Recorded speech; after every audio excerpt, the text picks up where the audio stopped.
that working? Is that working?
Alright, welcome to the Coastal Basketball League 2025 Summer Classic. About to tip off in our first game between Bunbury and Eton. The Bunbury starters making their way onto the court. After a couple of technical difficulties, we seem like we're ready to go. Hopefully the mic is clear enough and you can hear at home if you're screaming. Just waiting for the Eton boys to join. Coach Nina, heading up the Bunbury team, had a quick word, wants to get them organised. Ably assisted by Trav Turner over there. And Coach Matt Parsons heads his team onto the court. We're ready for the opening tip. A couple of big names you might know from the NBL 1. We've got Johnny Narkle out there already. Perennial MVP favourite for a lot of people coming into NBL 1 seasons, if not for an injury last year. I think he would have been right up there with Joel Murray. Let's see how we go against Brabus on the tip. It goes the way of Eton. So nice start to the Summer Classic. A nice warm-up too for some of these NBL 1 prospects. We go through Eton. Oh, and lovely Euro through on the first 2 points. And there's Grub Keats, Snowman's player, bringing the ball down. It's a little drag screen. Josh Grabbers on for 3. Rims out, good rebound, as we push up. So Eaton out, running in transition. Well, that's too easy. Bunbury's going to have to really work hard to get back in that transition, but they're coming down hard of their own 3-pointer from the right wing. Great ball over the top, not secured, and Eaton will return. Looking for Narkle at most opportunities. Just set it up at the high post. Runs a little fake handoff. Another one, through the corner. Oh, the nice little alley-oop drop-off. Ably defended by Bunbury. And unfortunate turnover there, as it does go out of bounds. It will be Bunbury ball.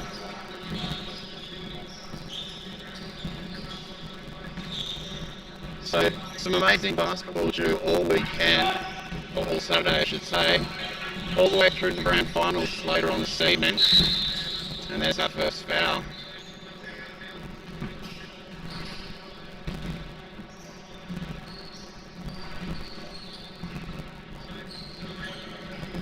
So just a baseline ball Bunbury, let's see what they can set up.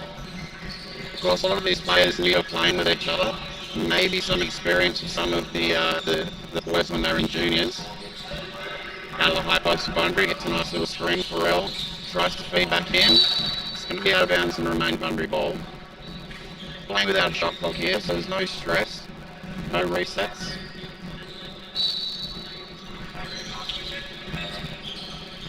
Nice little baseline entry into the short post. Just moving the ball, Bunbury, seeing what's on offer. Get to put points on the board. Can we start here? No. Well secured, kicked out for 3. And there we go, first points on the board for Bunbury with a nice 3-point shot. That'll settle the Bunbury team in. It's a 1-point game, 4-3, Eaton in the lead. Mahard can play already out there. The boy's not shy in setting some nice solid screens. Really contesting for the boards. Bunbury will settle. Use some early action, gets a nice drive through, and there's 2 more points. Bunbury take the lead 5-4. Getting that low post spot now. This is good. Battle of experience and youth. Youth with a little bit of help from the double team wins out there as here comes Keats. Oh, it's a great interception. Oh, a little bit too much mustard for Eaton, but they managed to secure it. They will just relax in and try and get some more structured offense running here. So that's a great inside look. Just rings out. Bunbury secure. Up to big man, grabs on running point for now. Finds his guard. It's a nice kick out. Nice patience from Bunbury, not rushing and looking for silly shots. We get the open corner 3 and that bang, that hit. Oh, quick moves. Knocked out by Bunbury though.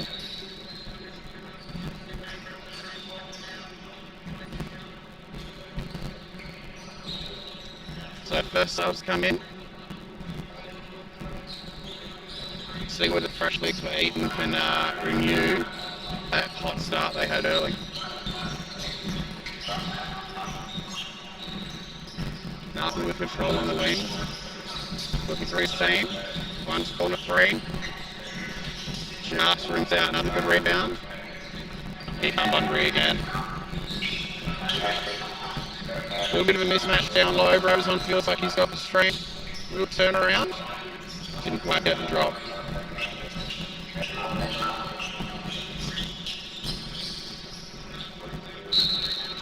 Out of bounds. Comes off Bunbury will be Eaton, and then here comes the first subs for the Bunbury squad.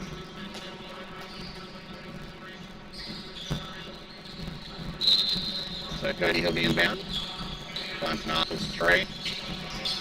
Can't find the bottom of the net. And Bunbury can tend to just let that one roll out.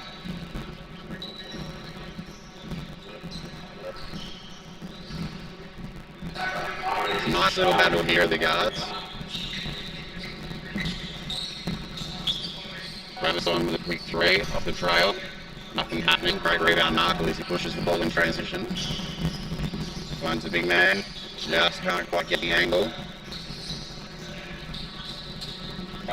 Bunbury will return flyer. Some good communication from the Eaton boys. Looking after each other in that screen play. Oh, that's a nice little floater in.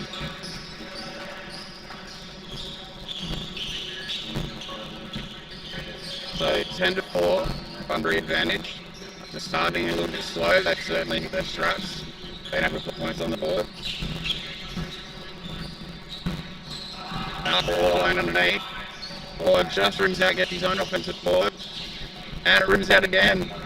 Getting used to the facilities here at the LLC.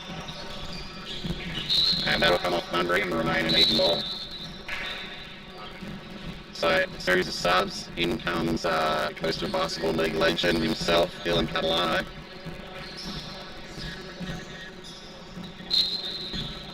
We'll be matching up on Spencer Ramon. I quite like that matchup. That should be quite fun to watch. Three from Shorty Wayne, unable to hit. Good rebound, grabs on again.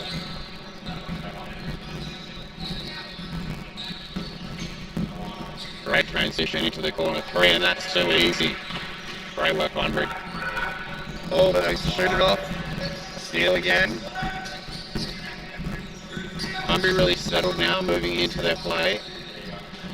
Couple of loose passes. Here comes Catalano. First shot, three-pointer, just rims out.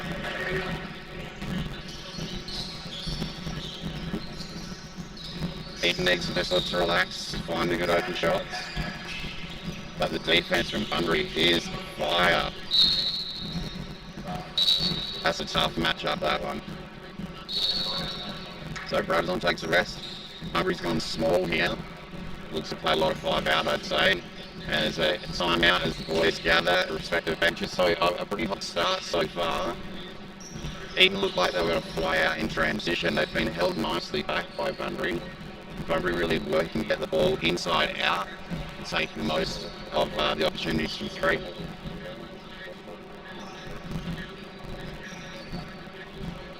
While we have our time out, we have been treated to a really nice day down here in the southwest. We're in Australian at the Leichnot Leisure Centre. It's pretty mild considering the WA summer we've had so far. Thankfully, we're only probably going to get up to that high 20s, low 30s range, so it shouldn't be too hard for the boys throughout the day. Plenty of rest, plenty of fun basketball to come. A really amazing job by the Coastal Basketball League in being able to draw the talent from the NBL 1 pool as well as the local players down in the southwest region. And a nice little spot to come and hang out on your Saturday and watch some high quality basketball prior to the NBL 1 season beginning. Alright, referees just gather up the troops and ask them to join the court again. It's going to be a baseline ball, Bunbury. See if there's a little set drawn up here by Coach Nina. It's Eaton, I apologise. So let's see what Coach Matt Parsons has to play. May just be a case of trying to get his players to gel a little bit. First time playing together for a lot of them. Nice 3-point shot from the top, just falls short. Oh, finds a rebound. Gets the band line, and oh, it just did not drop. So 2 free throws for the Eaton squad.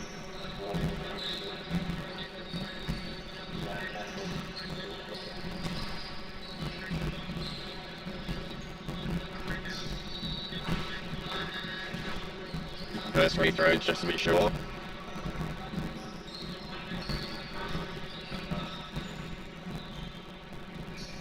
No problems on the second one, and that breaks a bit of a drought for the scoring for the Eaton squad. It's 5 to 13. No panic stations here. Just make a good defensive play. Probably try and get out in transition again. Bunbury patient, waiting for some screen actions. A little bit stagnant off the ball. It's a nice drive in. Oh, balance. Great force through there to be able to actually get that shot up and get to the line for 2.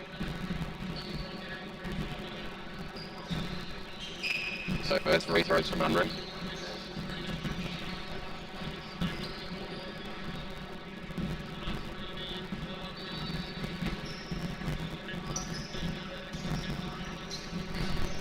First one just rims out. Not quite as soft a rims as some of these players might be used to. No problems on that second one. Alright, so Eaton again, just needs to look to get some run in and maybe get some off-ball motion. There's a nice little action, hand off to a line for 3. Not able to convert. It's a great rebound from the Bunbury team. Really working hard to crash the boards to secure that, only allowing Eaton 1 go each possession. Nice drive off the left, is it? And it is. What an amazing layup that was. So Eaton's starting to work from quite a little bit of depth here. That's a great little pick and roll off and a nice little drop in. So much needed buck for the Eaton squad brings it back to single figures. It's a 9-point difference. Eaton looking to go back, maybe take advantage of the size and go a little bit bigger. Option in transition, but patience from the Eaton squad to the corner. Can't place a great rebound over the top and just off the left. Little foul in, hands in there in the play, and got some subs coming in now. Bunbury's choosing to remain fairly small. Eaton's going to add some size back in. I think that would be the way to go. Take advantage, maybe play some bully ball down low. See if they can't get a couple more fouls on that Bunbury squad.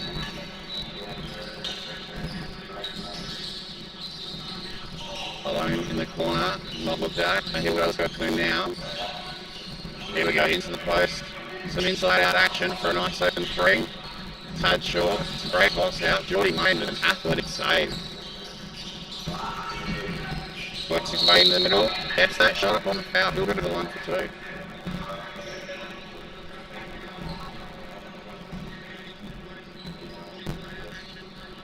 I think that's what Eaton need more of, a little bit more aggression, a little bit more attack at the hoop. Just force Bunbury into some defensive errors where they get caught short and they maybe reach or just shoot sideways. And first free throw gets the nice friendly roll.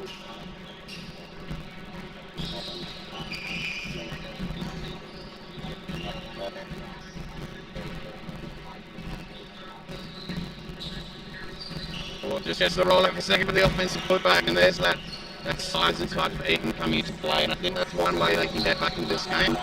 They've brought it back from 11 down to 6-point margin, but it's going to be controlling Bunbury on perimeter. That's where they've had a lot of their attack mode from. That's a much better defensive stance. Here we go again, pressure up.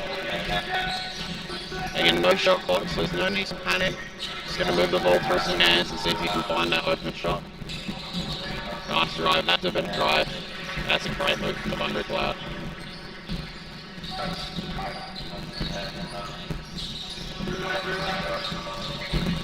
Eaton again looking inside, and that's going to be bread and butter for them.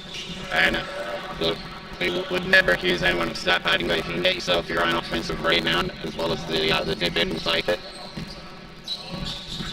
That's a good drive again, and that's where Bunbury's had the advantage and one.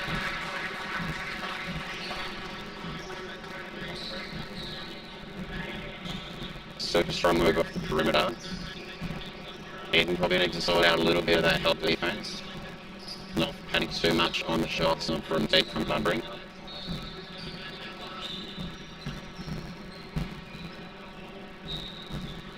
Converts the end one comfortably. So Eaton will bring that ball back up. Again, I think they're going to look to go inside. They've got Johnny Narkle back on the court, so I'd like to see him get involved in more action, just to give them that offensive boost. Bunbury again in transition. It's a better job by Eaton in just slowing him down and not allowing them to go where they want. Nice matchup up the top. It's tough for anybody to stay in front. Good save, Bunbury out in 3. Probably could look to shoot that, but here we go, 3 again. And that one's down, and there's that inside out game for Bunbury that's been working well. Alright, Narkle with possession, gets the deep seal inside. An easy slip for 2. Just a little bit of savvy there to look inside immediately and see the deep seal for the bid. Nice little drive left, does get a foul. And we'll be out the line for another 2 for Bunbury. They've managed to extend that lead back out to double figures. And they'll return their big man in brothers on as well.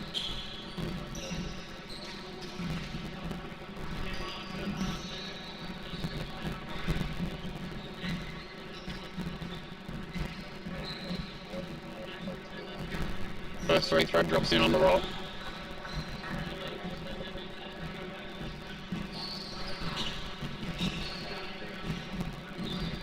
See if we can convert on the second here. Easily done, and it's a nice 12-point buffer. 3:43 left in the first stanza. Bunbury certainly look a lot more attacking on their offensive end. Eaton trying to play some slow ball, really grind it in. A little bit of spacing issues, but no issues with getting the roll off the shot post and the block.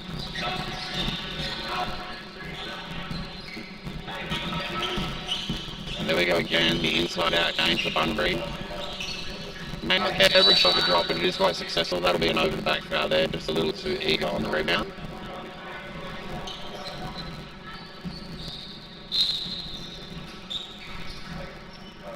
Subs again coming for the Bunbury squad.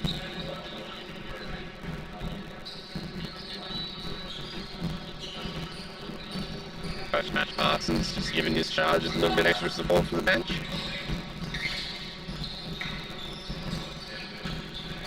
A bit more of the inside out, little re-drive there, goes up strong, that's a great bucket. Took a little bit of contact, was able to play right through it. Eaton dragged back to an 8-point margin. And just getting hung up in some arms all over the place from the Eaton squad. Bunbury will go to the line for 2.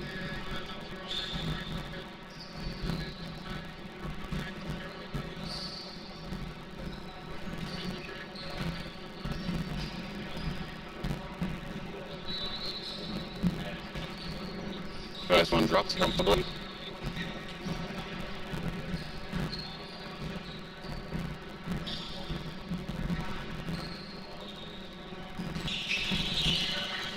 Second one easy as you like. The subs on the bench.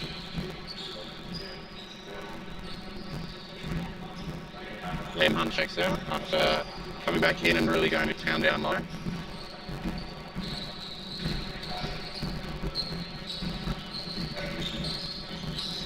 So still a 10-point margin. No, and it's just a lack of communication turnover there. Handoff game strong. Shotgun better by Eaton that time. Much more destructive in the defensive end this possession. A little bit lucky there, the ball falls through. And good hands just to knock that clear out. So if Bunbury can organise something from a baseline set here, perhaps free up a shooter coming around to the top. Maybe look down low for Brabazon, who seems to have a little bit of an advantage. Simple possession play there, but great effort Hill. Finds his teammates straight down the court, pushing for the nice rangy layup. Going to be a goal. 10 was a slap on the backboard as the layup went up, and of course in FIBA rules, that's a goal 10.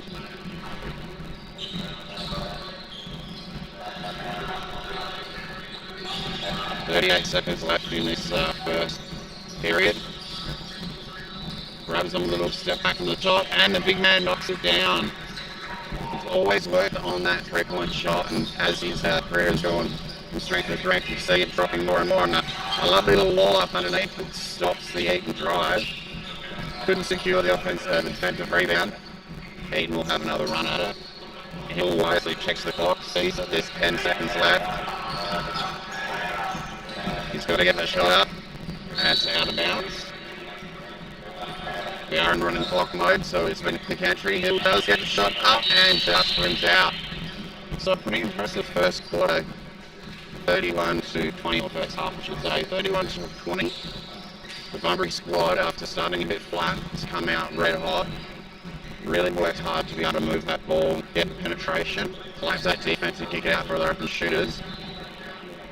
Eaton's best success has either been in transition early or looking to jump the ball down low to Liam Hunt, where he's just gone to work. He's probably going to be the strongest guy walking around the gym today. Although I'm sure there's a few other players who might like to lay that claim. So really now they're going to come down to just some subtle adjustments. I think Bunbury's probably more of the same. Get that penetration, move that ball, get it across east to west so that they can move the defense. I think Eaton again probably needs to work a little harder in getting that ball through in transition.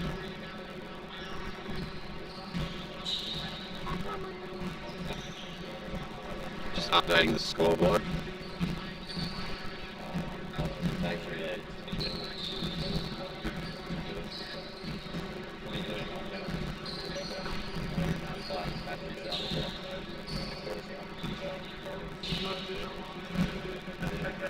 Eaton can get that transition run, maybe look at to, if they can't get out and score quick, just pull it back out, wait for their big men to settle in, and then run off them. I think we're going to have all kinds of success going around. Those of you watching at home, if you're tuning in during the halftime break, I'll see a nice little action shot of the camera, just testing out its stability and its structural integrity. Our amazing audio-visual technicians will be fixing that up and making sure we can see all the action moving into the second half. About to start, about 5 seconds left before the C players head out onto the court. And stamina's going to play a big part in today. A number of games for each team to play. They're really going to have to make sure that they run through their subs, that they don't burn out their players. So by the time we get to the grand final later this evening, it could be a slightly slower affair than what we've seen in this fast start here. Right. Those who made their way back out, it will be Bunbury for the inbound. And here we go with the start of the second half.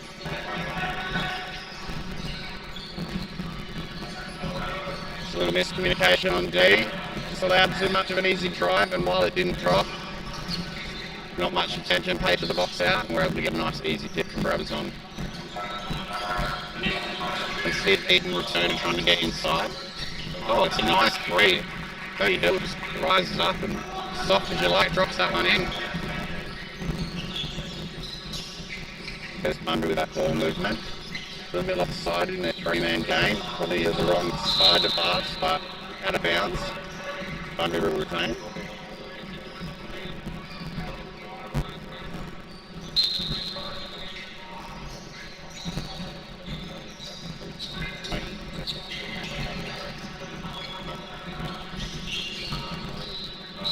Off the top of the backboard, out, Eden will inbound. One of the things that it's brilliant to see is that there'll be a lot of friendly competition here. It's not to say the players won't want to beat their opposition, but it'll all be done with a nice little bright smiles on their faces, a lot of high fives, a lot of backslapping. Hill misses that layup, and then out in transition goes Bunbury, and an easy left-hand layup. Eden back again. We're just lacking a little bit of the structure. It looks like we've got a bit of a zone set. No, they're going to play man. They're just setting up with the old 2-3 look and then taking out of that back to man. Oh, it's so easy for Bunbury. It's an open shot and it's another easy rebound. Lacking a little bit of size out there, Eden, and it's showing. So easy. Oh, and maybe a centimetre more we would have called that a throw down, but we'll call it a drop in maybe. It's a great layout by the Bunbury.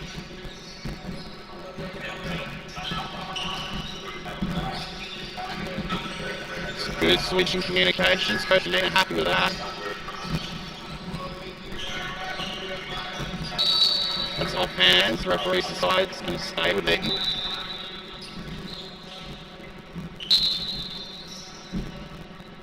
Just a little conflab down there, and they've changed the call. So Bunbury will take possession. That's really good refereeing, just having a chat, making sure we got the call right.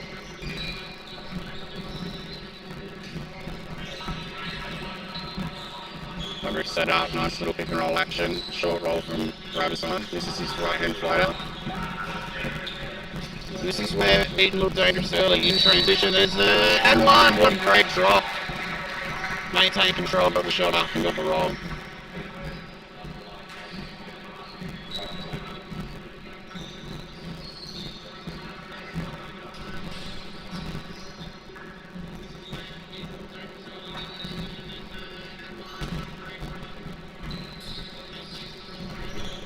Unable to convert on the free throw. Bunbury with the rebound, they'll kick it out in transition. Sort of a bit lax in picking up the ball, but these early games, it is the summer league. We're not going to pick on anyone too much. Oh, what an amazing crash with the offensive rebound. It is going to be a foul over the top, but that was spectacular.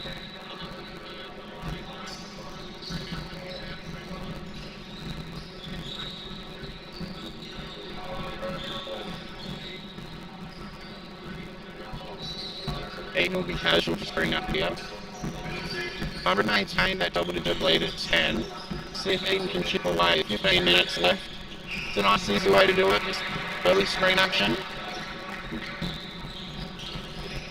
Probably going to be defensive possession to Eden needs to pick it up on. It's been a little too easy for Bunbury to get where they want. Just look at the step back, but thought better of it, found his teammate. It's a good box out there, a great save by Bunbury. Fancy handles, kick it out to the wing for the open three, and this is that inside-out game. Easy offensive rebound, tries to ship across the lane, does manage to get it. Bunbury with another easy two.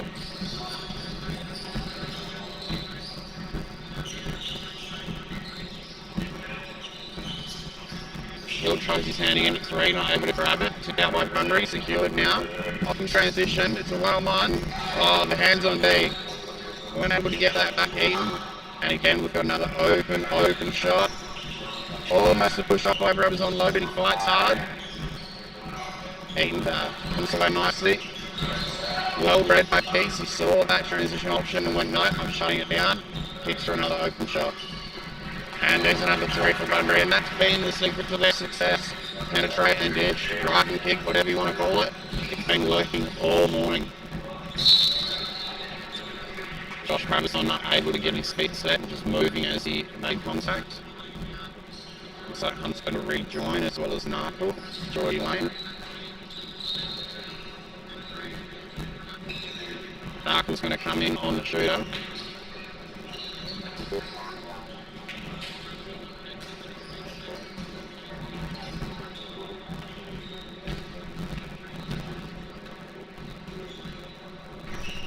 First free throw misses.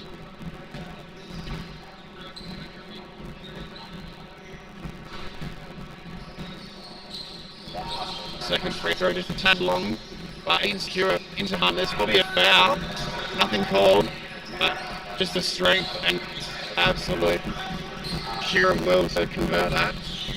A little too hot on the pass, wasn't able to get that secure hands on it, and we've gone out of the Eaton ball. So a little bit let down there, so we get amazing support from the coaching staff coming out doing all things today. Slight horses, we just make sure the course is safe for the athletes.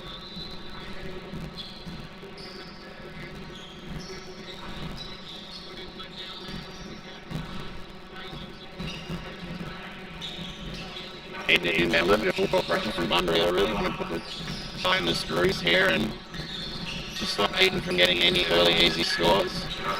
That's a bit better defensive-wise. Here goes Narkle, and that's going to be, I think, the way to go is work off Narkle and Hunt these last 12 minutes or so and see if they can't draw that back. It's going to be well gathered. Better defense on the perimeter there. It's good. Got the hand right for the face, making it tough. And that's going to be offhand Bunbury, Eaton ball. Subs coming now.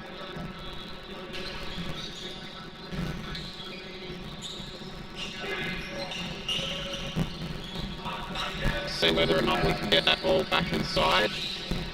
Use their penetration. Try to set something up into Hunt. It's good. Let's see if that's working. It's a nice baseline drive, tripping the left, fantastic out to Narkle at the top. Oh, great rebound on the offensive end by Wayne. Uses the screen, drives through a little shovel pass into Hunt, and that's an easy two. That's going to be the secret to their success. It's a 7-point game. It's probably the closest Eaton's been in a few minutes to see if they can get another good defensive possession. And then attack back down the other end and put pressure on Bunbury to convert. Much more organised D, forcing just a standard shoot from the Bunbury squad. Out in transition, Narkle, great pass across the lane. Geordie Lane smartly just assessing what's on offer, not rushing. Here we go, Narkle. Got a little off on the step back, another good crash by Wayne. Doesn't result in the basketball. Bunbury pushed down, transition shut down, we're out to an open shot for Keats. Not able to get that one. Ends up in the hands of Eaton. Hill and Narkle just working off each other as they bring the ball up. Here's the action that I'm excited to see, Hunt and Narkle, and look, what a surprise. They're going to call it on the ground, they're not going to call the score. William Hunt slightly disappointed. But that's some pretty great teamwork that's been shown by Mark on them. Subs will come in again.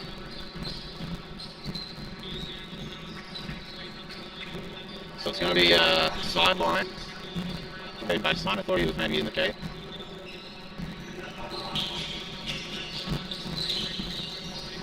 Again, it's just a matter of getting it through the right hands, moving the defense. Trying to get that little nice step back there from Lane. Does fall short. On towards Bunbury, they're out in transition. A much better defensive stance then. We smash down. Jordan Wayne is a very strong player, even though he's undersized. Ex-teammates in the older 18s, Wobble is Brabazon and Jordan Wayne. Here we go, Eaton, coming down that left side. Just a bit of loose handles. See how the big man goes handling. Good forward pass. And one! Unable to get his hands out in time. So a nice securing bucket from Bunbury. If they drop this free throw, they'll get it back out to that 10-point margin. 9 minutes and 30 to go. It is a running clock, so all of these free throws, subs, just helping Bunbury keep that edge.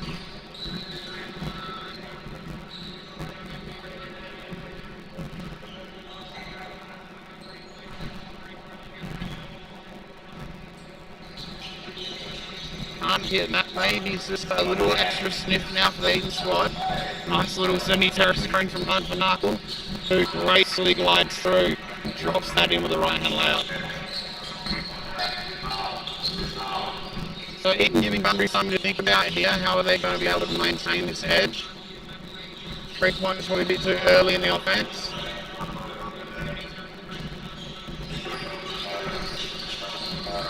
Points control and pins is going to go through, use Hunt. Needs to release. There we go. Oh, that's just an amazing backdoor pass. Johnny Narkle just warming himself up for the season. Teasing the crowd going up for the big throwdown and just drops it in softly. Another open early three for Bunbury. This one connects. High risk, high reward. 39-47. Bunbury squad still hiding to that lead. See whether or not the same can work for Eden. Red ball's out by Carlino on a nice little screen on the way up to his yard. Oh! Tried to thread the needle, but some expert soccer skills on display. Just sweeping across and knocking that one out to touch.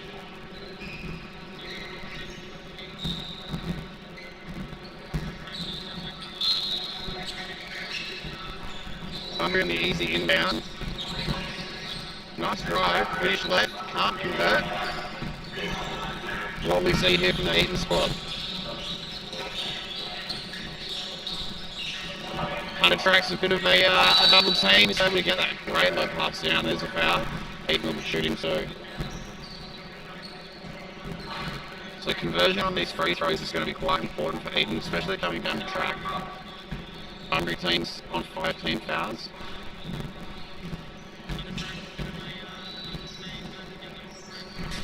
Oh, that first one halfway down before a battle out.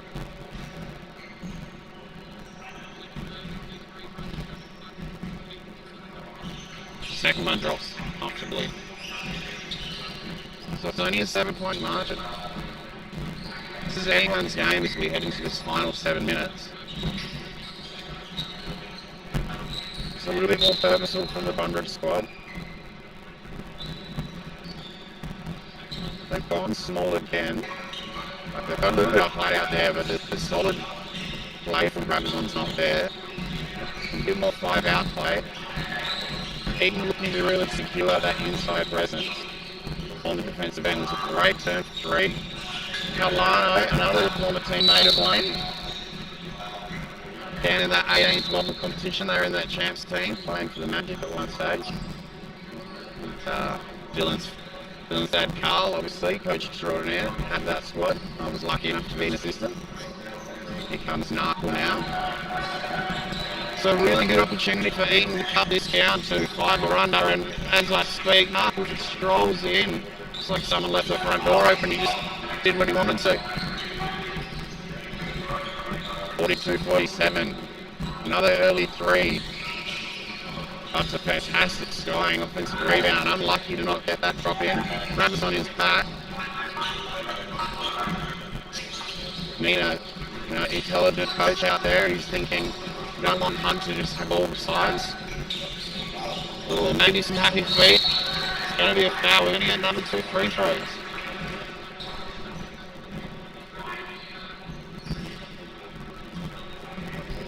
So these 2 free throws, it can be a 1-possession game if they're both successful down to 3-point margin. Nice little huddle from the Eton team, just talking over how they want to operate.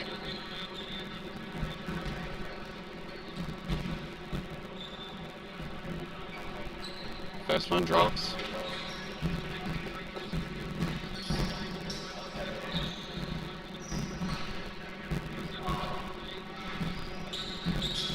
Successful on the second, so a 1-possession game. Bunbury had to stretch it out to a 12-point lead at one stage, and now Eton, unlucky on the foul there, but Eton's done a wonderful job at really organising themselves on the offensive end to find the easy buckets. So full credit to Coach Parsons over there, just being sensible with his rotations and finding the right combination.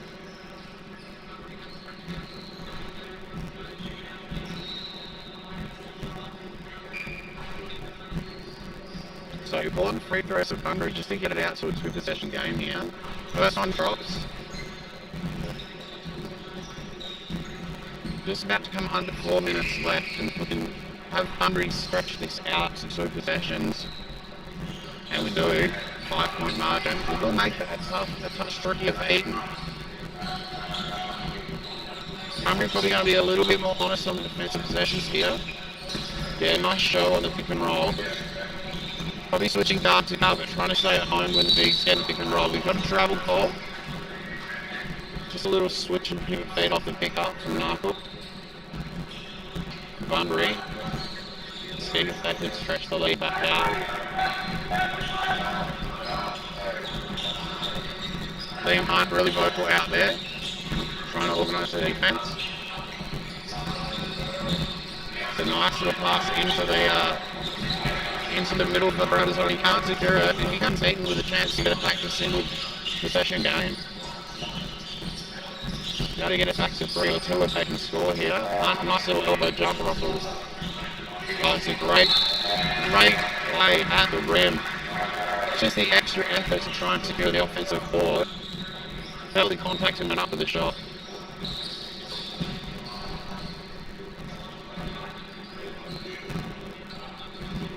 So the referee's a little quicker because they know we're under 3 minutes. They're not going to hold the ball, they're not going to stand around. Free throw misses, but lots of encouragement from the team.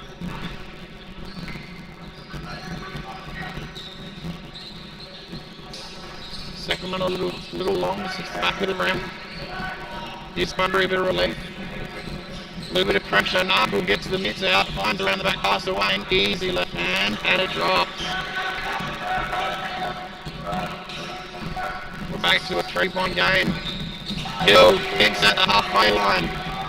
Tries to get that ball, fancy around the back, a little pirouette from Narkle, and we have a 1-point game on our hands, and you can hear the teams get up. The Eton bench is up, the Swallow Court is up. And how is this for our first game for the Coastal Basketball League Summer Classic 2025?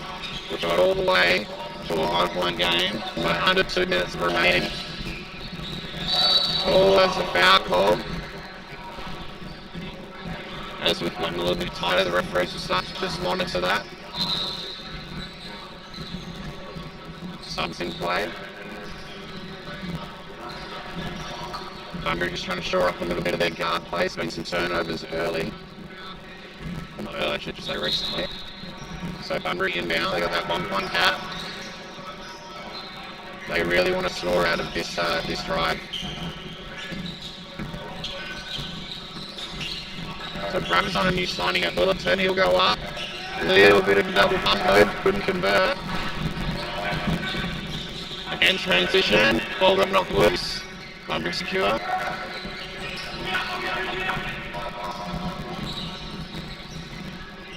See if they can put the pressure on. A little bit stagnant in their offense here, playing 5 out. Try to get something going with Keaton Brothers on with the pick and roll.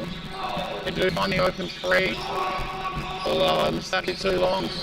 So Eton with a chance to go back in front First time they've led since it was 4-3 in the opening couple of minutes at his mark for that opportunity. And he hits it. Big player, big time play. Eden take the lead 51-49. We have a minute 15 left in this game. Hunt right up on Brabazon. Forward, pirouetted through from the corner. Good crash by Keats. He secures it. We're out and running again, Eden. Fast break opportunity. It's a big contest, and that will be 2 free throws. So we're under a minute left. We have 2 free throws. Eden are up by 2. The clock does stop in the last 2 minutes. And if you tuned in to watch this game, you've been treated with an absolute delight. These guys, they play their hearts out. And they're used to playing with and against each other throughout the entire NBL 1 season over here in the West. So you're going to find, have that timeout now, you're going to find they've got to really push in this last moments. Everyone was bragging right to winning the first game. We know there's prize money up for grabs. And getting your opening win is going to really make it hard for the other teams as they come at each other all day long. See the other teams warming up on the second court, getting ready. Exciting match coming up as well. Some more familiar names for everyone. You can see over there, see Nathan Pond, I can see Christian Jelena. Trying to see if I can pick out anyone else. Eyes aren't as good as they used to be as I'm getting a bit older.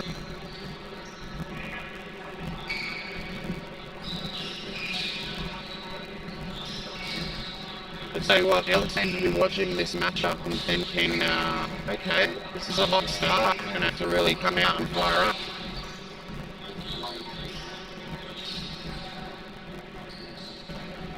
So, both coaches just imploring their teams, just get into the structure, work on what we need to secure a defensive board or to be able to get that open shot.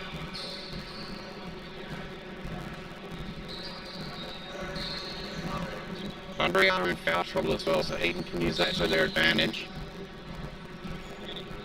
Alright, here we go, 58 seconds left. Players back on the court.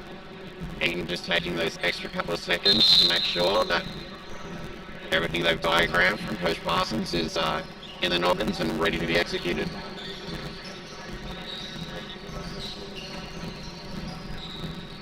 So we got 2 free throws. See if Eden can extend to their equal biggest lead of 4 points.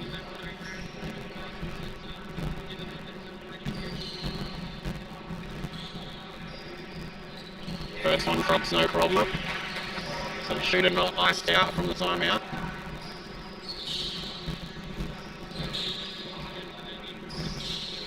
And then we have it, Eden up by 4. It's their biggest lead since they led 4-0 after the opening 2 buckets, and unfortunately Bunbury team, just a miscommunication. Saw the referee and thought, oh, that might be one of my boys. But no, out of bounds, Eden will take possession. 53 seconds on the clock. The way Bunbury's been playing, they're easily able to snatch this victory out of the jaws of defeat. But Eden are no slouches, they've got a lot of experience out there. Hunt just strong, drives, gets the foul. And he'll look to push it out to 5 or 6 points if he can secure one or both of those free throws. Coach Nina just offering some timely advice to our amazing referees, all of his experience, trying to work a little bit of his angle so that people can see what he's seeing. First one missed by Hunt. Second one drops, it's a 5-point margin, biggest lead for Eden all game. Extended defense, Keats able to manage, fine. It's a little bit disjointed here on the offensive set, trying to find a shooter for an easy score. Bunbury nearly throw the ball away, and that's what happens sometimes when you get together and play with players you haven't played a lot with. We're not quite sure where they want the ball, what's happening. Oh, Hunt just looks everyone off and strolls in for a layup. And that's the securing bucket for Eden. 7-point margin, no matter what happens here with Bunbury, they'll get it put 2. It's going to be really hard in the last 15 seconds to be able to get the steals, to get the stops, to get the ball back. They don't have, as I said earlier, the mark wouldn't slows down. Nice open team, mate. They're going to dribble the ball out. No need to panic here. We'll put up a last second 3-point shot. And full court heave to end the game. Oh, nearly dropped. So there we have it in the opening game at Coastal Basketball League Summer Classic in 2025. It's a come from behind victory for the Eaton squad. Down as much as 12 points, pulled it all the way back.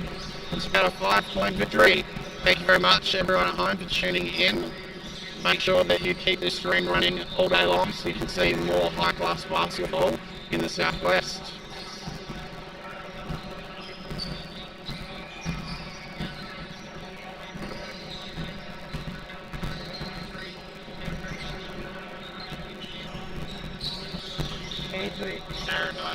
Thanks, brother. Here, because that's not working. There's only one working at the moment. We're trying to get this one up and running. I don't know what's happening. That happens a lot usually. Girls solo call. Oh, really? Yeah. Like let's do one share like we're trying to do it for that. But we also could that. Do we have plans this year? So I know a few of them. I so do I, but So I just went to, when I wasn't sure, I was like, teammate, squad, player. have you got this together?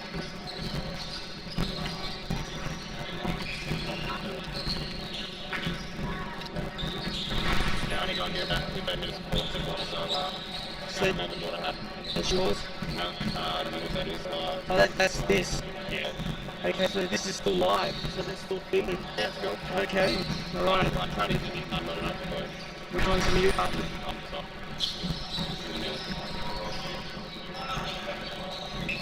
I'll leave it to it. It'll be fine. I'll be getting Down? Down. Yeah.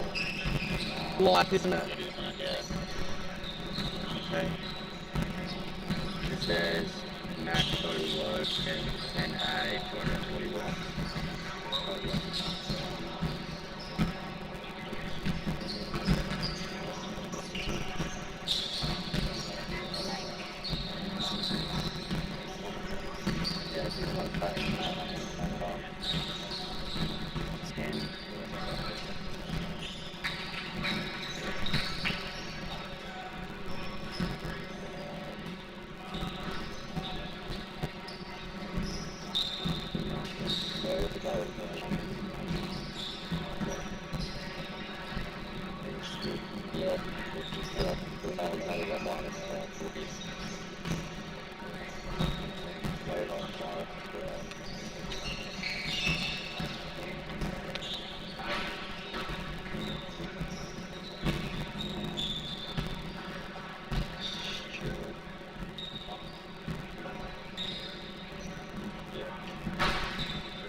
Scoring.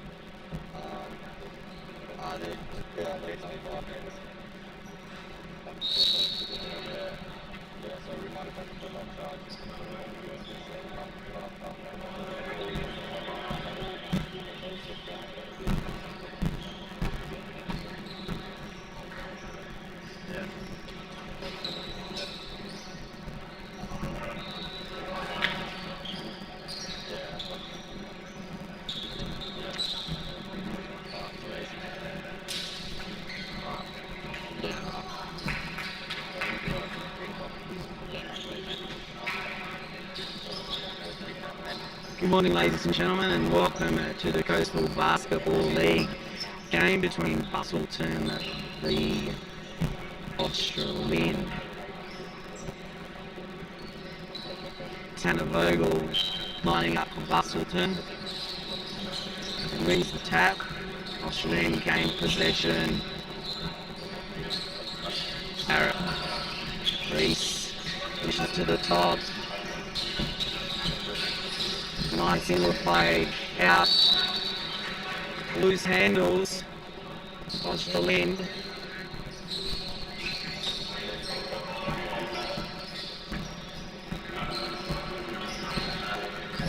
There we go.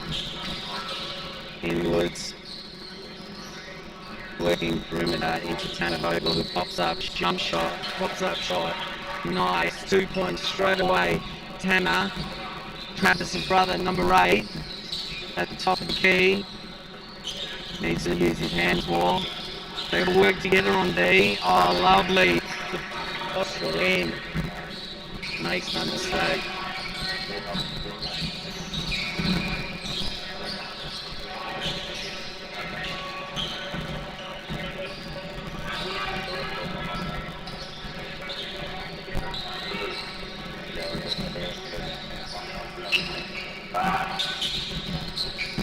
Nice.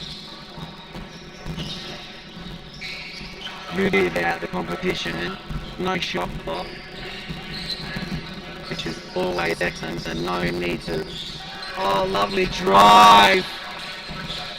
Finishes off.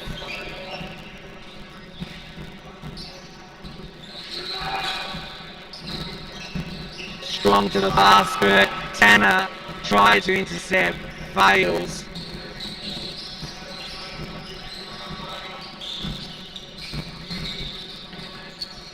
Oh, loses it.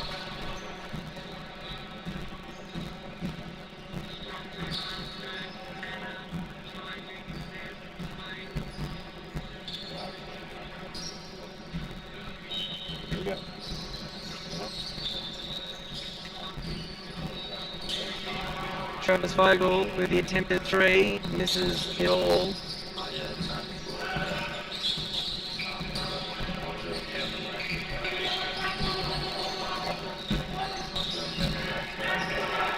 Tanner picks the ball up, steps, doesn't quite get it. Australian with a rebound, Reece Barrett driving. Wonderful.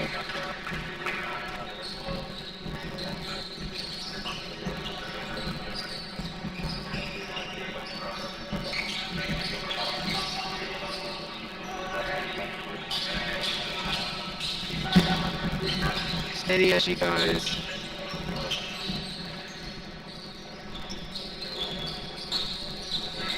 Travis with a good box out.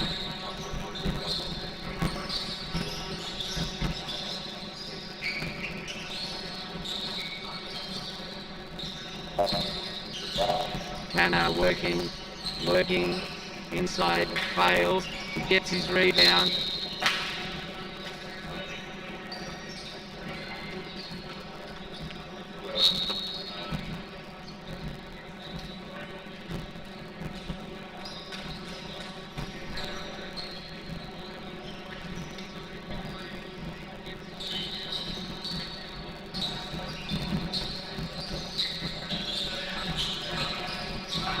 Bustleton slowly working, drives the lane, dishes out. Travis Vogel with a 3-point attempt, rings out, gets his own rebound, Euro steps.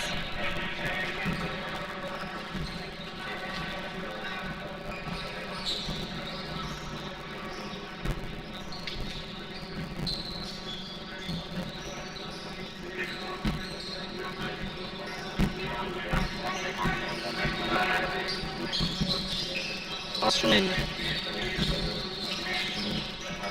inside, looks up, loses the ball. Travis Vogel with the clean up into Tanner, who off the glass misses an easy 2. Screen set.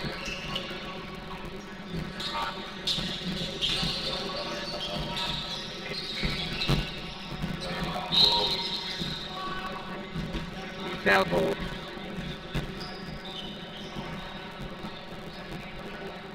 Two shots, Australian.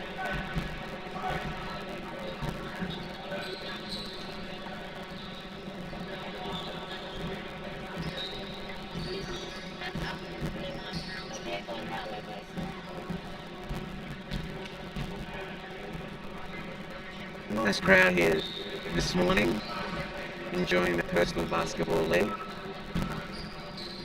Good little summer classic competition underway. founder Carl Cavallino, the brains behind the event. Garnering 25 semi-professional basketball players from the outer regions and 25 local junior players. Oh, beautiful there by Bustleton. Bustleton slowly clawing back. Only 2 points adrift now across the limb.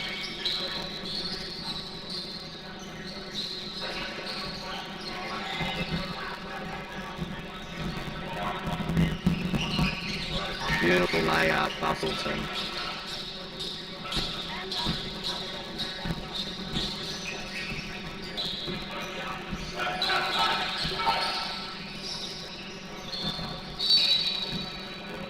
Off the foot.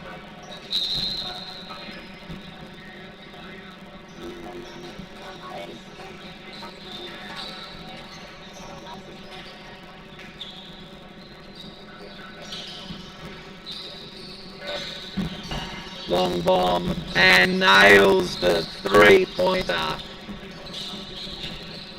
Hardly any emotion.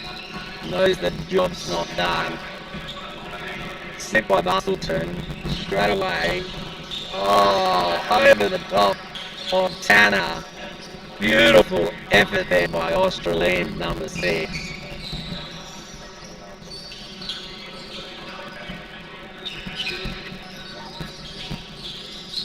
Long pass. Fearless. Australian bringing the ball up again. Top of the key. Another 3. Yes! Steph Curry range. He's feeling it today. 17 points to 9. Australian galloping away at the moment. Still early days. Only half of the half played. Oh, lovely spin move. Sold him the fade. Reversed. And then it went.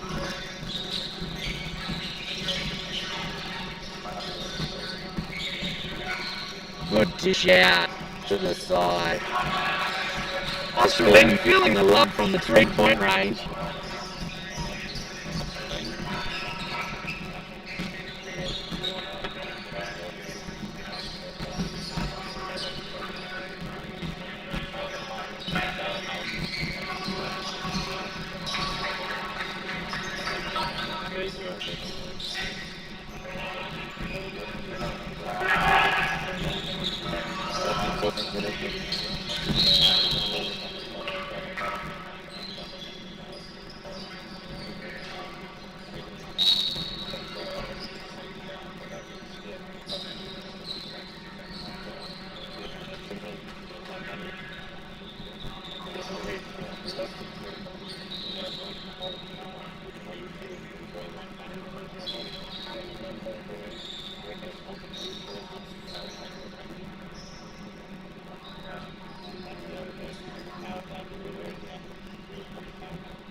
Foul call. Amari. Gordon Murray.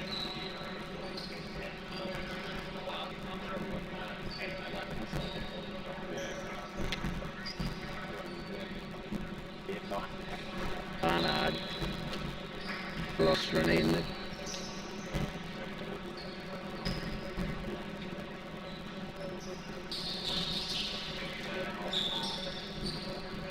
Hasty.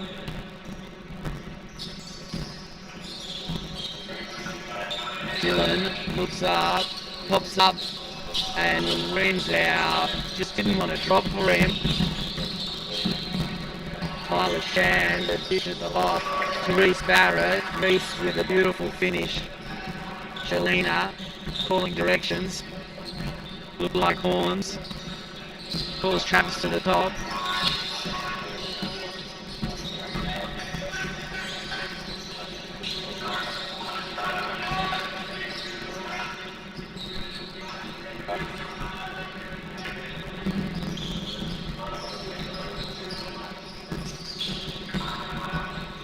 Reese Barrett pops up. 3, nails it!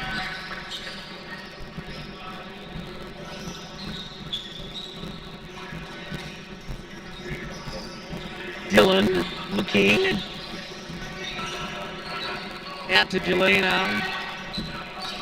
Pops up. Intercept there. From Noah. Noah, coast to coast. Off the glass, misses it all. Barno couldn't quite pick up the rebound.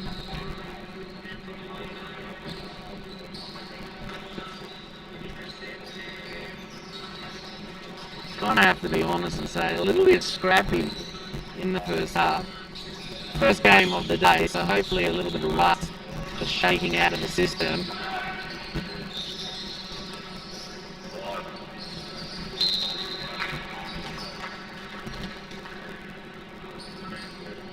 Mitchell Riley there picking up the ball. Once again, Australian dishing in.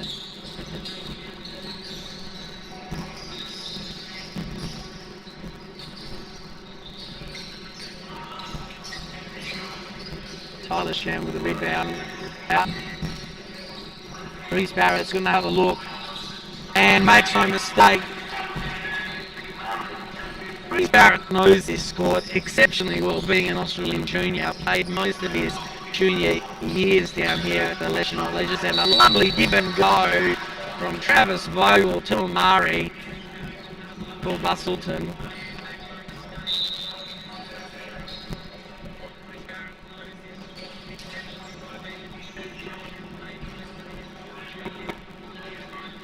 A few changes being run in. So Amari.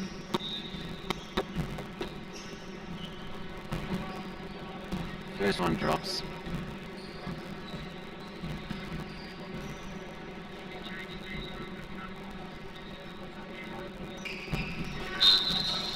Substitution. So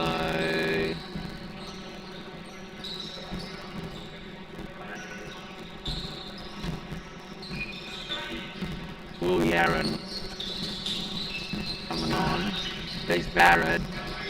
Lovely with the left hand. Drove through the paint quite easily.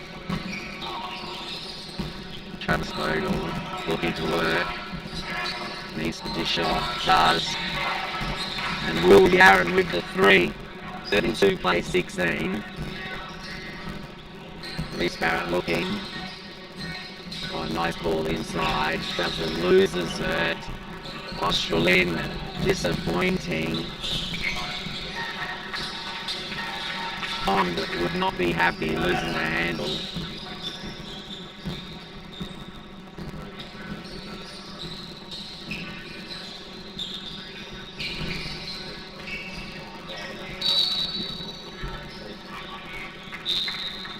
Mitchell Riley. Reese Barrett coming off. Pearl on. Nixie bringing in the changes for the Australian team. Oh, Tanner from behind. Reject. Strong play. Strong D. Reverse layup doesn't quite drop for Will Yaron.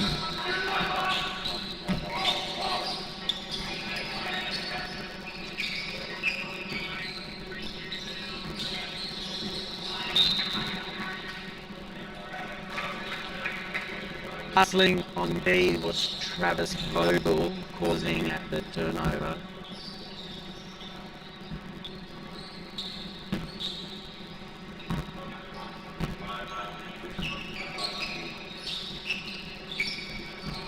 Travis Vogel looking, Kingston going soft, and gets it to drop. He'll be happy with that. He needs to get a few more. They're still trailing 32-21. 3 minutes and 38 seconds left in this quarter, or left in this half, I should say. Oh! Strong over the top. Gets the rebound. How happy will he be? Pond reach around, foul, and no Iman will take it from the baseline.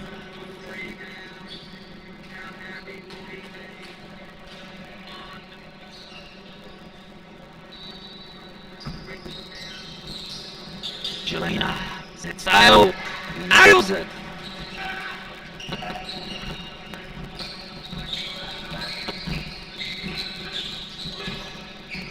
Coastal Basketball League Summer Classic competition, attracting a fair bit of a crowd down here. Leisure Centre, lovely give and go there from Jelena. Strong over the top, riding the rebound.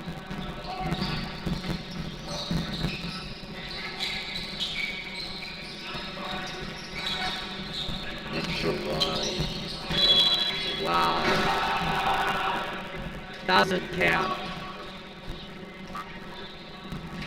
Michael Riley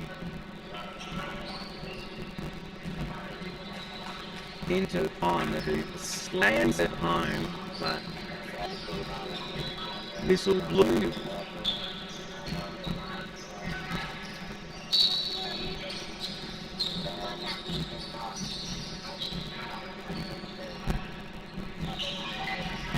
Good rebound. Very strong there. Bit of a clumsy foul. Aaron Trahere for Bustleton will be happy with the way his Chargers have not staged the comeback, but stopped the flow of the points being scored by Australia.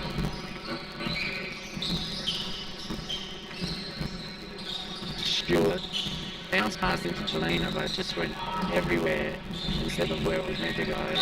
Goaltending by Emma, or basket Emma. Basket tending, so that's 2 points.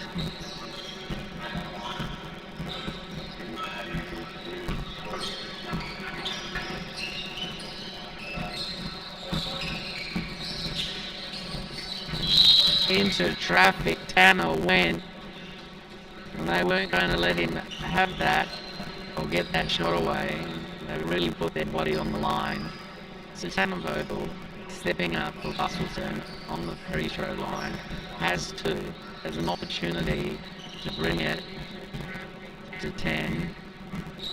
Gets the first. That's what they've got to do. They've just got to slowly chip away. Very quick. It's a long day. They've all got 4 games each, so they need to pace themselves. But nothing like getting off to a good start with the win on the board for your first game. Still a half of basketball to go.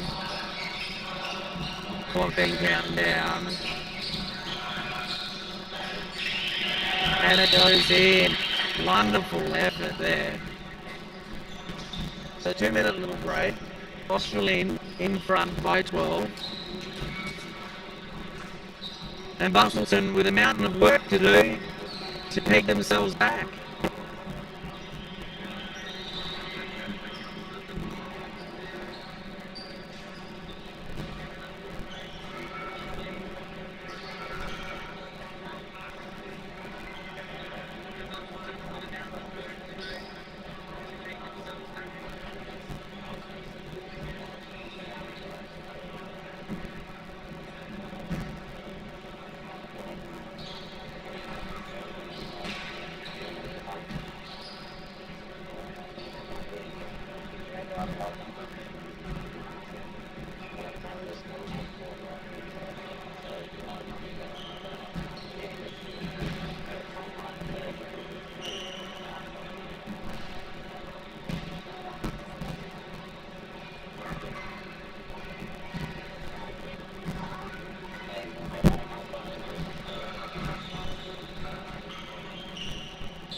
Fair bit of a lovely crowd here today, and I see many familiar faces. Harvey are out there warming up. Actually, this morning I was out and about in Harvey, taking Mum to the hairdressers, and who should be walking across the side of the road? Mr. Matthew Meow. And as you do in a country town, you just holler out, look around in bewilderment. What are you doing here?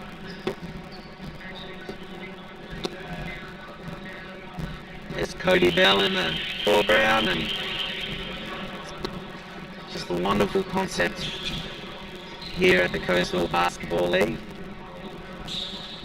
Carl Catalano, brains behind the organisation. I see a familiar father in the crowd, none other than Pharrell Keats' dad, Mr. Keats. Snoop is what we call him. And away we go, Bustleton. 38, Bustleton 26, Australine 38. Jelena working hard, dishes.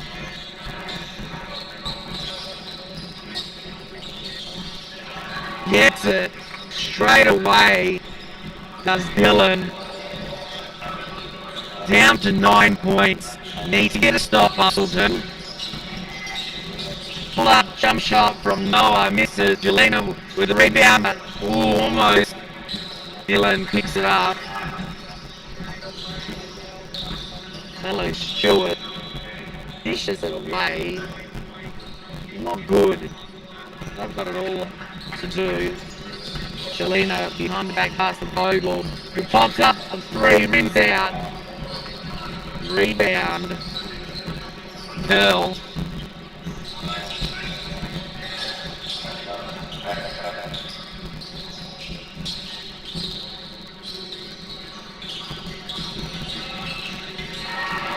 Dylan running, Euro step, misses. Hard work, didn't quite get it. Australian. Pearl looking, driving. Lovely floater. Bogle. I just can't see Bustleton coming back into the game, to be quite sincere. We're just lacking the penetration, execution. Jump ball there. Left the candy too low. Jelena thought he'd pick it out of his pocket.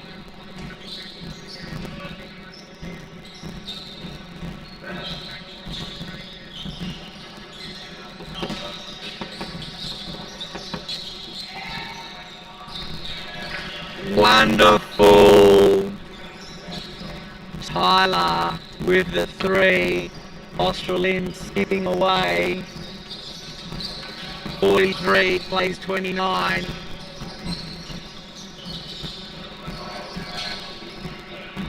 Dylan wins. Tyler Chan. Oh! That's what we've come to see. Lovely quick ball movement by Australian. Will Yaron tried to run the baseline. Jelena calling Bogle to come up, set the screen. Great work there.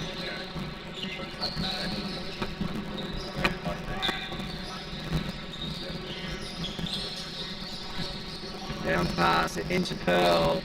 Misses. Jelena.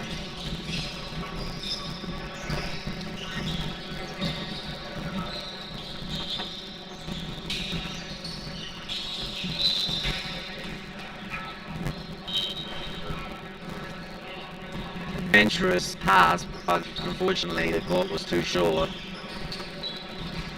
Nice thinking. Kenny Pomeroy is out in the foreground.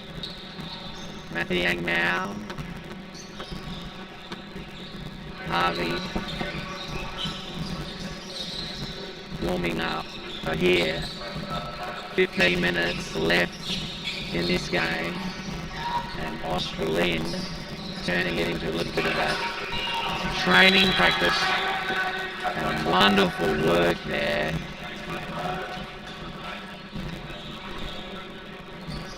from Lincoln Barnard.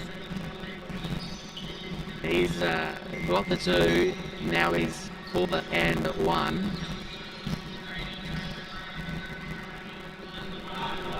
Makes no mistake. 48 plays 32, 16 points the margin. Gonna call it now. I know it's early. You just can't see Bustleton getting back into the game. Just missing too many shots. Not making enough.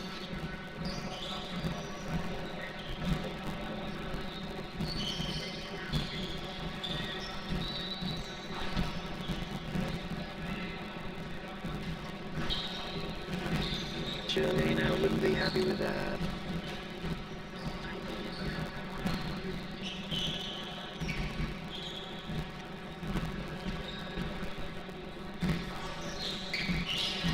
That's the second.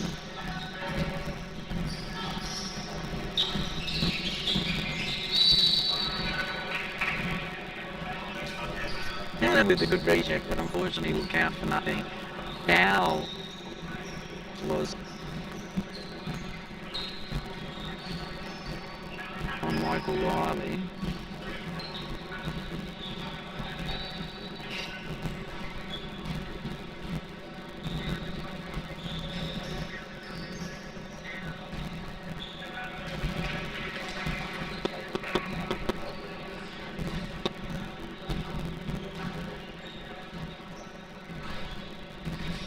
Makes both of them, Michael Riley. Getting it back full.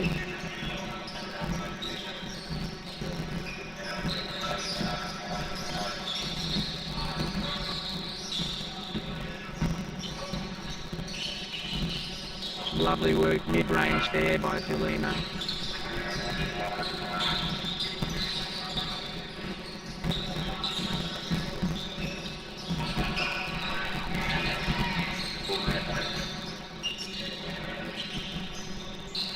Reese Barrett. Oh! You don't mark them, they're going to drop them. 53 plays 35.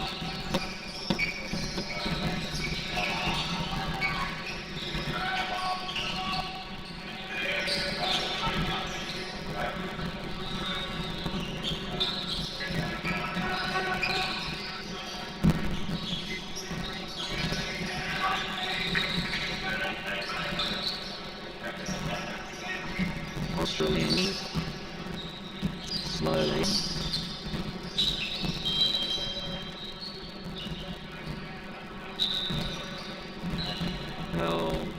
Pearl's ambition didn't quite match his ability.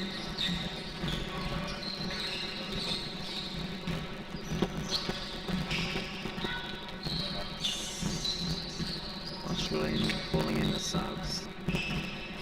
Tyler Shan coming to the bench and Pond making his way. Oh! 2 shots. Pearl was fouled as he was coming in, so he will go and step to the line for 2.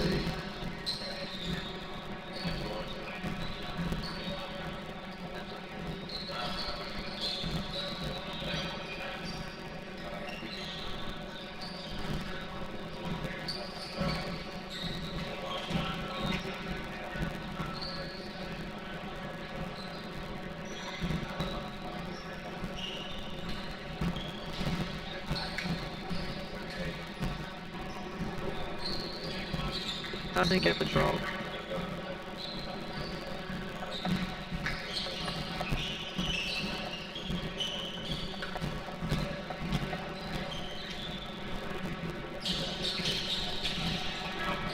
Gets the second one to go. Amari, Bustleton in cruise control. Half of the half left.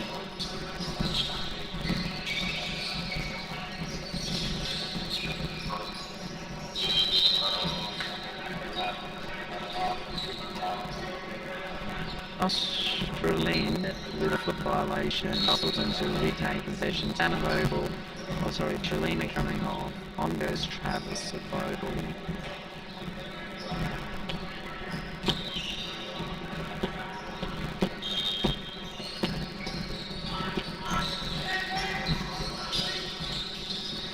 Vogel looking, asking for the brother to set the screen. Doesn't get it to go. Pearl using a little bit too much body. Isn't rugby.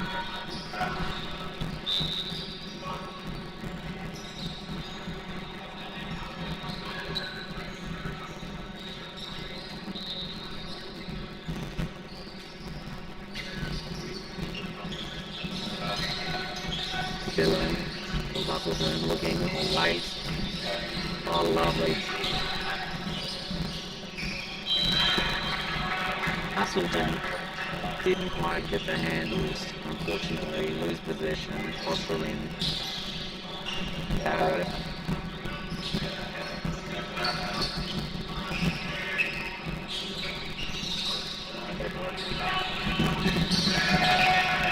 Michael Riley with the steal. Earl. Slapped down by Will Yarron. Forces the turnover. 8:55 left in the Summer Classic here at the Leisure Centre. Bustleton are going to run away with this. Their first game on the Classic. Will Yarron. Travis Vogel. Amari with a 3 and makes it go down. Well done. Troy Kelly. Michael Riley. Dishes out. Barrett to the corner. Tyrell McKenzie Rowe misses it all. Oh, behind the back pass from Reese Barrett.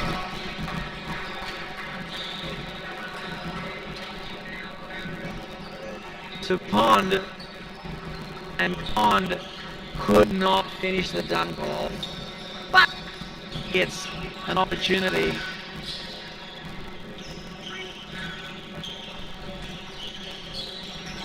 It's an opportunity for the 2 free throws. And this is the first.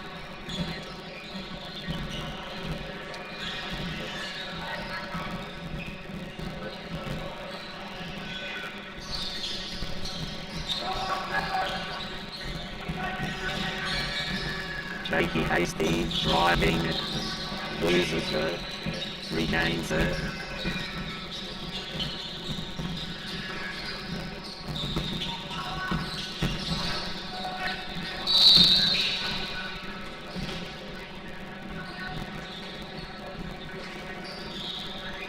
Will Yarron forcing his way through, picking up a foul, so he'll step to the line. And 6:51 timeout being called. A good timeout being called. 55 Australian, 38 Bustleton. There's only one winner in this game this morning, but it's about limiting the damage, understanding where you're at, and working on certain plays. You've got 3 more games after this one to get a score on the board and to hopefully win a few, gain a bit of momentum and finish the day with a few wins. But Bustleton have got a fair bit of work in front of them. Australians seem to have gelled that much quicker. Mind you, from the 3-point arc, they were smoking hot this morning. George Pearl nailed a few.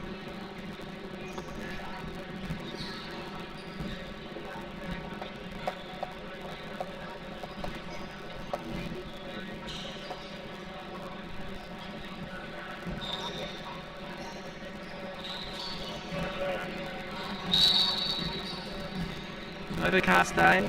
National Leisure Centre doesn't have the greatest air conditioning, but hopefully it won't get too hot inside the centre. Bunbury gearing up to take on Harvey in the next game in the Summer Classic for the Coastal Basketball League.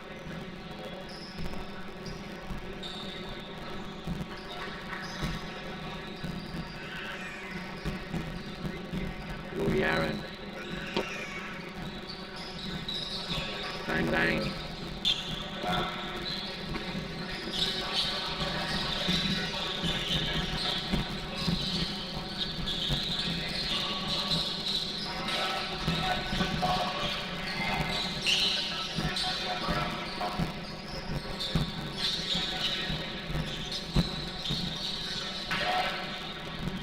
I'm sort of just making too many mistakes. Nostril making them pay.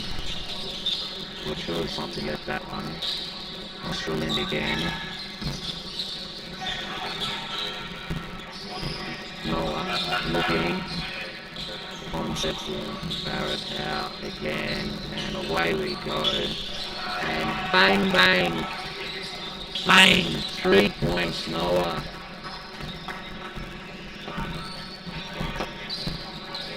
.357 left in the game.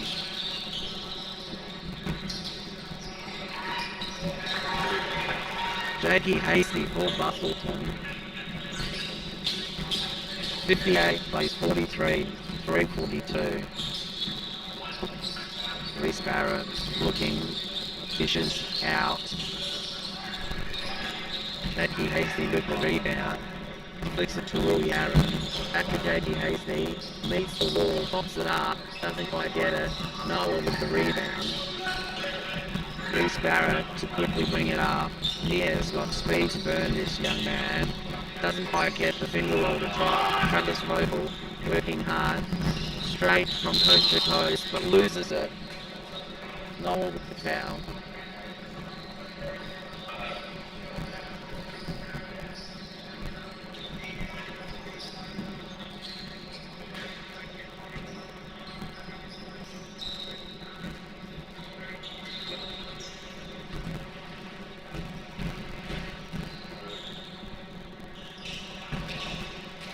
Travis gets one to drop.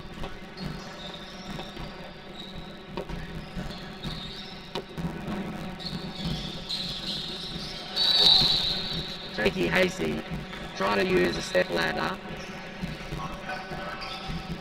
Over Tyler Shan.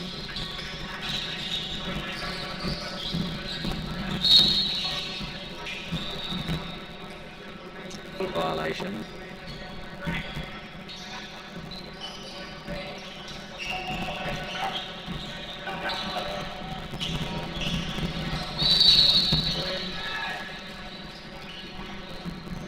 Will Yarron showing you their class. Puts the foul down on him, so he'll step up. But it's game over, as I said. 58, we're 44.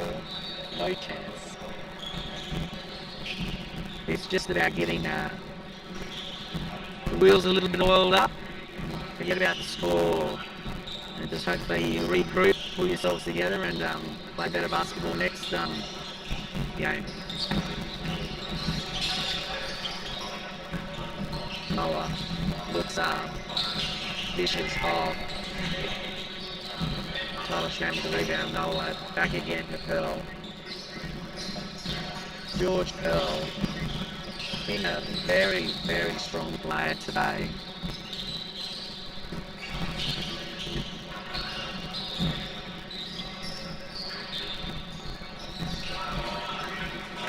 Young Pearl has got a 3-point shot to die for.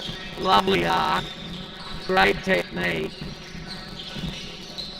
Shooting high 70% for sure. Oh, and he steals it off Jelena. Goes Noah.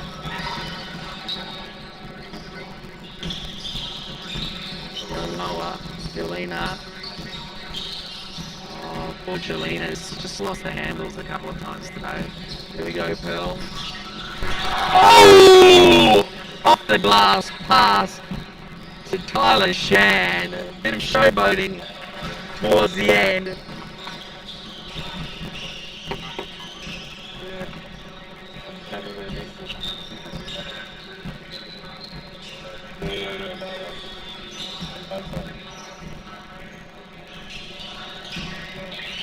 That's it. That's all she wrote. So winners of the Bustleton v Australian. Australian come home 63 points to good versus 46 for Bustleton. A absolute mauling, 17 points. But anyway, live to fight another day. Thank you for joining us here at the Coastal Basketball League Summer Classic Competition 2025 at the Leisure Centre. Next game coming up is Bunbury take on Harvey.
Alright, 10 seconds to go before we count down to our next game. We're going to see Bunbury returning to the floor to take on Harvey for their first matchup. Harvey started hot in their first game, but dragged back by Eton, who ended up taking out game 1 in the Coastal Basketball League Summer Classic for 2025. I'm sure they'll be looking to get a little bit of vengeance here and stick it to Harvey coming out in the first game. Harvey warming up earlier, getting to know each other a little bit, and looking forward to seeing what we can get out of this game. A little bit of firepower on the court for Harvey with Matt Daniels getting ready to take control of his Harvey team. Ryan Godfrey, of course, out there as well, so a nice 1-2 punch to start.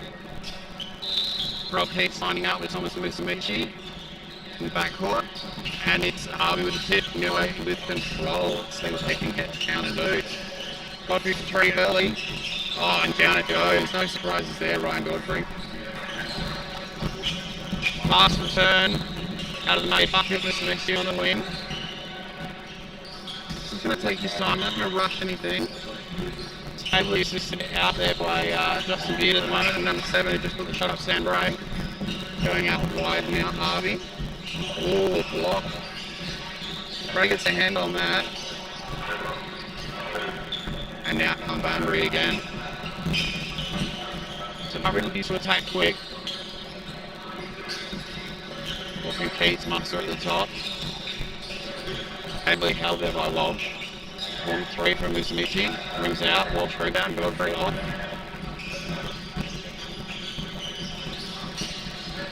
There's Milo trailing. Gets the corner for the 3. Nothing doing there, good rebound Bunbury. Back they come. Looks like the open 3 goes to the corner for it. Harvey away and out and running. So a few missed buckets as players get used to their teammates, the spacing on the court, trying to communicate what they want it. And there you go. You can just see there, just a little miscommunication. Godfrey saw the steal from Milo, wanted him to roll to the bucket, just passed it in front and went out of bounds. So Bunbury ball.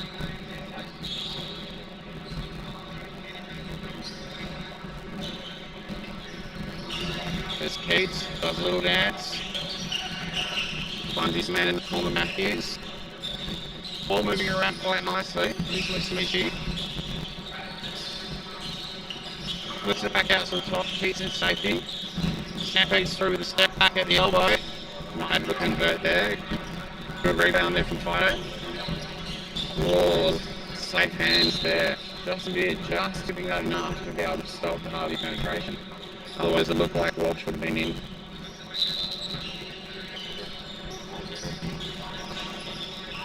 There's Milo, ably guarded, Beard. Out to Walsh, drains the 3. A hot start, 6-0 for the Harvey squad. Bunbury coming out a little flat. Maybe need to look and get some penetration. It worked amazingly for them when they were playing against the Eton squad in the first game. Harvey up to the challenge. Hitting that left corner pretty often. There's a nice cut. Beautiful over the head layup. Mason Matthews just soft touch. Gets the 2 and gets Bunbury on the board. A lot of experience here, Godfrey. Just the 2. Beautiful shot. He's hit a couple early in the possessions. And the last thing that the Bunbury squad want to see is a hot run Godfrey. 3 misses again. Musamichi hasn't had much like this game. His penetration last game was excellent. Here's Godfrey for the heat check. Ooh, that was very close. Just back rim and popped out. Going a little slower here. Drive not on. A few players looking around. Some volleyball tips. Bunbury will secure in the backcourt. Bring it back up for another possession. Trying to work it low, it's a good step here. Unfortunately can't convert on that little jumper. File again. That Yaron out there, that might be Yaron out there. Yeah, there's Jordan Yaron.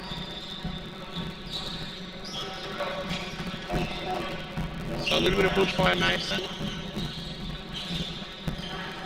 Keats has to save it, into Musamichi, back across to Mason. So what the good under. Gets cross court. Sam Brave with some nice step work. Spears in, get the contact, gets the 2 shots. It's a little bit flat from the Bunbury squad. They're finding their feet. We've got our first subs for Harvey. Here comes Chuck Porter to replace Fido.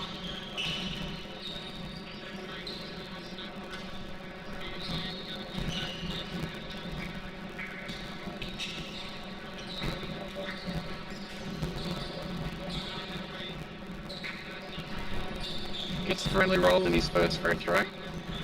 You'd feel pretty secure with Beard at the free throw line, to be honest, if you're Bunbury. Second one almost a carbon copy. Front rim soft roll, drops in. Godfrey will set his team up. Great communication, just trying to get players where he wants to. Down screen from Milo, goes back door off the slip and converts comfortably. So just having that veteran leadership out there in Godfrey, securing Harvey, getting them set in their offensive possessions. Bunbury's got a nice mix of you. Oh, mismatch LA just lost control as it went out. super athletic player.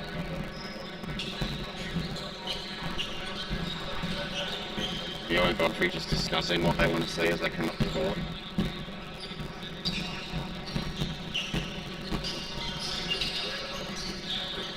A little play is that two-man game between them. Mio's going to go to work. Feels that he's got the advantage strength-wise against Jello. He's going to call the travel. No, he's going to call the foul, so Jello will pick up that hold. Touch and go there, almost signal to travel by our referee. Godfrey to inbound. He's working with Walsh, Porter, Milo, and Aaron. Series of screens for Walsh to be open. Got a nice release, didn't quite get it. Rebound secured, here comes Jello out the wing. Some great ball control, decelerates nicely, finds his slicing beard, and that is two. Godfrey will be nice and calm, he's worked well with Milo in the 1-2 punch. Walsh has been a good third addition for them. They're their main three offensive threats on the court. Walsh just makes that fade away. Beard will be rebounding, he's out in transition. Great hands to Aaron, but also Musamichi. To Jello in the corner, it is a two-pointer, toe on the line, it goes down. It's been a bit up and back. Bunbury trying to put the pressure on, they've reduced that margin to just 2 points. It's a quick 6-0 start. Hardy just being slowed by a little bit better defensive presence. And there again we see another Bunbury stop. Godfrey realising there's a nice open lane and that's the last thing we want to give to Thomas Musamichi. He goes great, he's been strong. Just uses some strength to get up that left-hand shot. Aaron takes control, bringing the ball down. Finds Walsh. It's just going to be a nice little calm play here. High hands from Musamichi, not letting anything easy into the post. That's where Harvey feel they've got the advantage. Got a couple of subs coming in. Sigma comes in for Harvey. Set Fido return. Interesting to see who takes control for this Harvey squad now that Godfrey had the rest. Getting coached up by Blake Arab on the sideline there. Scott putting joints on his bench with him as well, which is lovely to see jointing. Brabazon goes up, first minutes for him, couldn't convert. Here comes Fido back through the middle. Finds Aaron on the wing. He's not looking to score, he's looking team. Oh, just missed Sigma, so it's got to be up hands.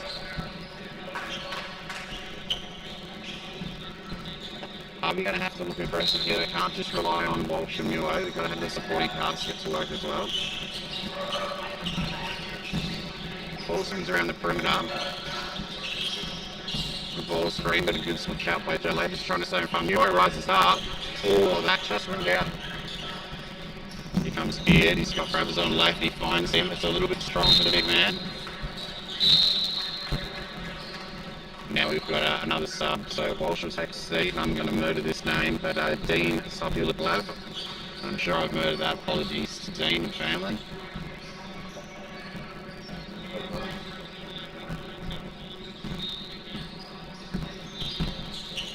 So again now, probably the main scoring option on court is Muo, but that's a nice fighting move and a great conversion inside from Blake White. Just patient. Got his man where he wanted him and trusted his shot. Well, that's a hard matchup.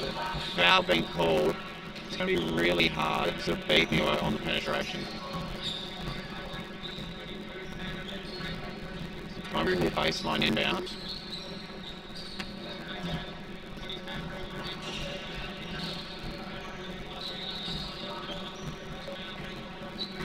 Jordan Deegan inbounds. Finds Musamichi. Dylan Catalano is out there, number 8. Nice flash high, a little bit high-low play, not going. Back out to Jello. Just that communication trying to get the right side. There's Musamichi open. Hasn't been on fire today. Catalano a little missing light. Ramazon cleans up. Let's look at that. So a few too many tries there for Bunbury. Harvey going to have to tighten up on their defensive rebounding. Trying to hit a man, stop that from happening. Aaron and Muo in some pick and roll action, and just classy finish. Aaron just knowing where he can get to, knowing that the eyes are going to be on Muo, and he's like, I'll take that player. Brabazon low. Just hands in from the defense. Force a turnover.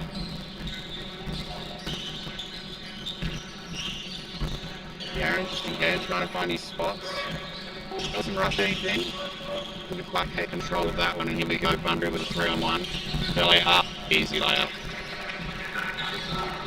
Seems that Bunbury, when they get out in transition, it's really difficult to stop, and that creates all sorts of defensive scrambles. Harvey do shut it down. They're looking at open threes. They just haven't converted yet. There we go, corner 3 from Dean, and he splashes.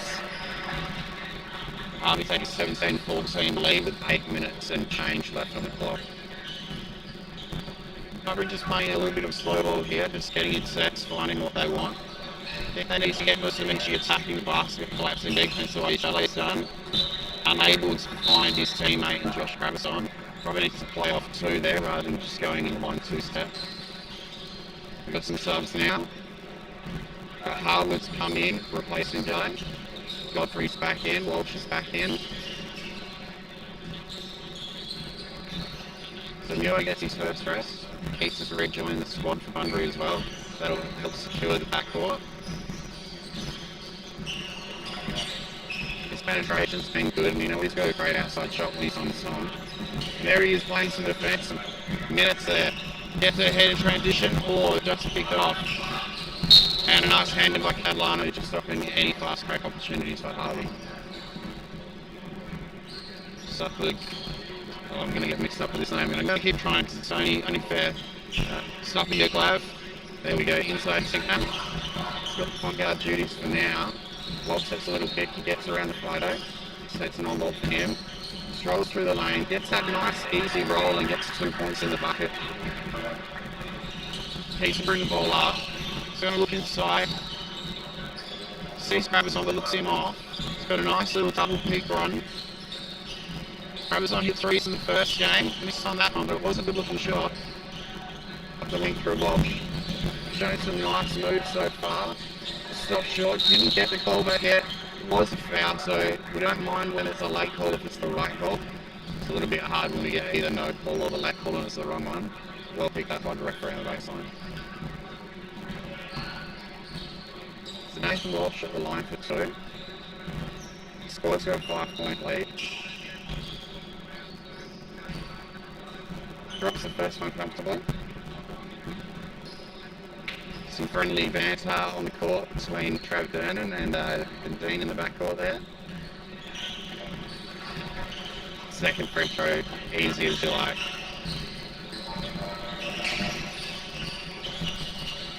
So Bunbury will try work out of the corners. A little bit inside out game goes good. They don't have much inside presence at the moment. Maybe that's the space for Brabazon to go to work, and he does. Gets that little over the shoulder hook and drops with his right hand. Oh, left Godfrey open, that's dangerous. He cannot leave Ryan Godfrey open. Surprised nobody had eyes on him. His eyes would have become saucers, opening up, seeing all that space for his 3. Tries to play the backside. It is going to come off the Bunbury player. So a risk, but a reward as well. Harvey to inbound. Player looking up, looking for Godfrey again, seeing whether or not they can get him second time lucky on the opposite side. He's been on fire so far today. I think he's only missed 1 shot.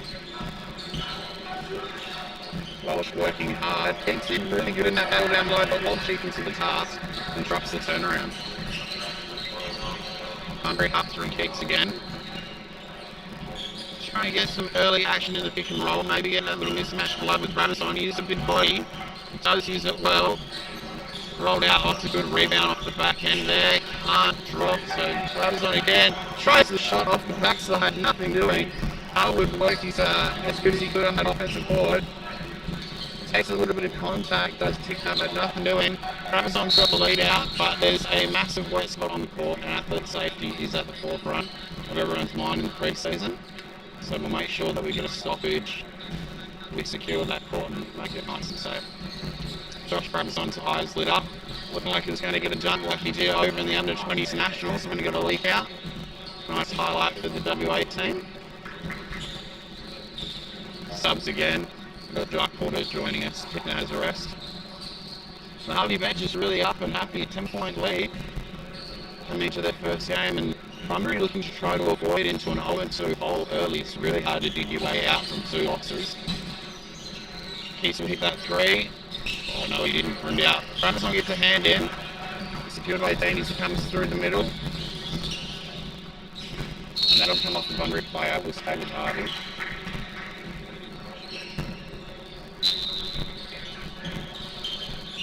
So Harvey will inbound. Milo returns. Some great minutes out there again from Fido.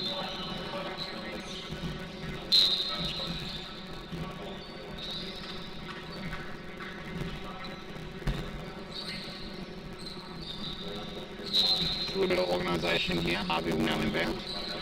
Yeah, come up a couple of screens on that right wing.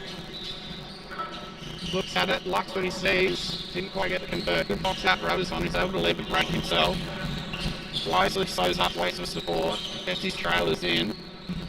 Good left hand 3, and that rattles about 7 or 8 times. But Deegan knocks it down. So missed 3 from one end and converted 3, and that brings it back to a 7-point game. D drives left, gets up, finishes right. Beautiful soft touch. Really impressed with that shot. Strong drive off the left side, no conversion there for Gray. Pumping try again, nothing doing. Godfrey secures the rebound and he's off. He's going to challenge Keats. Gets that ball down the wall, gets his man in the air but couldn't get the finish. Keats with his speed will push that ball out. It's a good challenge there. Godfrey wisely backing away, didn't want any of Joe Harwood. Lets him have that easy lay. Falling through to get that wing card. Mio Godfrey in that 1-2. It's got a little on-ball play here. Mio looking at sealing in against Hicks. Hicks lost the ball and Mio goes for it. 9-point buffer. Under 2 minutes. Just about 90 seconds left in this first half. It's a warm day here, so the running clock definitely going to be something the players are happy with. So Harwood, nice 3. Work on a little bit of our audio here, so if we can't get our second commentator mic up and running, that way you won't just have to listen to my annoying voice for an entire game. Anyway, just misses the connection. It was a great idea. Goes down hard, but he's okay. Good camaraderie out there by all players. Is there our Bunbury team picking Mio up off the ground. And we'll just make sure again that the floor is nice and dry.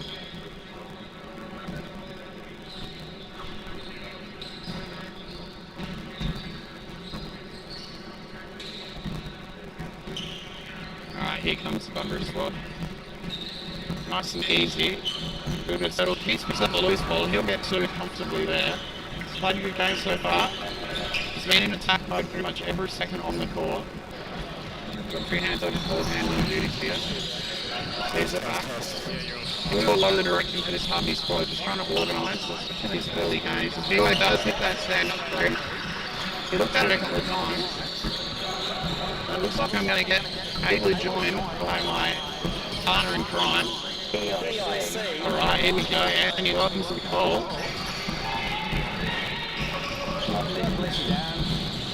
See what we can make now. Now, hopefully, now that this tour is on, we haven't changed it into what's been a great game, into a little bit of tight situation. 1.5 time, the long shot by Keats, not short. Seems hard to take a 7-point lead. So, now drop ball short. And a second game from Bunbury, probably a little bit tired now that the heat's going to play a little factor. Harvey comes in fresh. What have you seen so far that you've enjoyed? Just the quality. I feel that Harvey are a bit more tight-knit and they know where to go, when to go and how to go. Ryan Godfrey is just a class above at the moment. Yeah, you can just see he's trying to work hard, especially with Milo involved, just to organise their offense, get the spacing they need and find those mismatches. We saw a couple of times, Milo took small space down low, Godfrey looking to get time, and then probably some lapses from Bunbury, just leaving Godfrey far too open.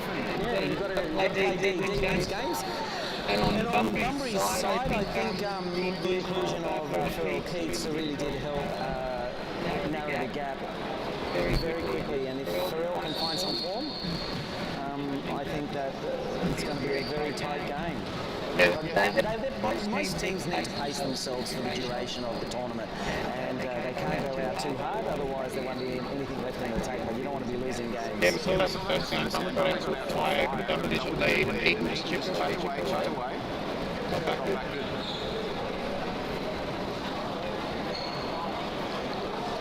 Yeah, so Eaton ended up stealing that one. They were up 4-0, and then Bunbury took over, and it wasn't until the last probably 3 minutes that they wrestled the lead back, and then they just secured it up to the basketball. So Team Eaton have got.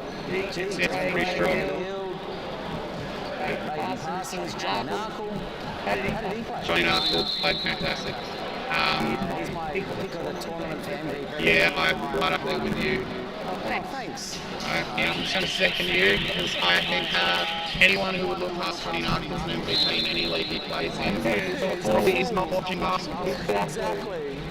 Johnny's intensity, if he doesn't just pick that, that's the beauty about laconic players, is that they don't look like they're trying, yet they have got those mercurial skills that most people envy. 100%. Alright, Bunbury back on. Harvey agreed to join. Waiting for their best player to figure out who it is and who's coming back on. Looks like instead of India. Alright, he's with the version. Still Bunbury can must start. Little bit of roll action with Beard, good little guard action. Beard, another experienced player. Great strength circle. I was just asking a question, I'm pretty sure he disagrees. Unfortunately, no jumbo from Betty to look at. Nice cover from Smith. He takes a little Compton line from Yaron. He'll get the foul and go to the line. It's another player I'm looking forward to seeing more of as this year progresses to NBL wonders and Smithy. He's quick, he's got a good shot on him. Played well last season.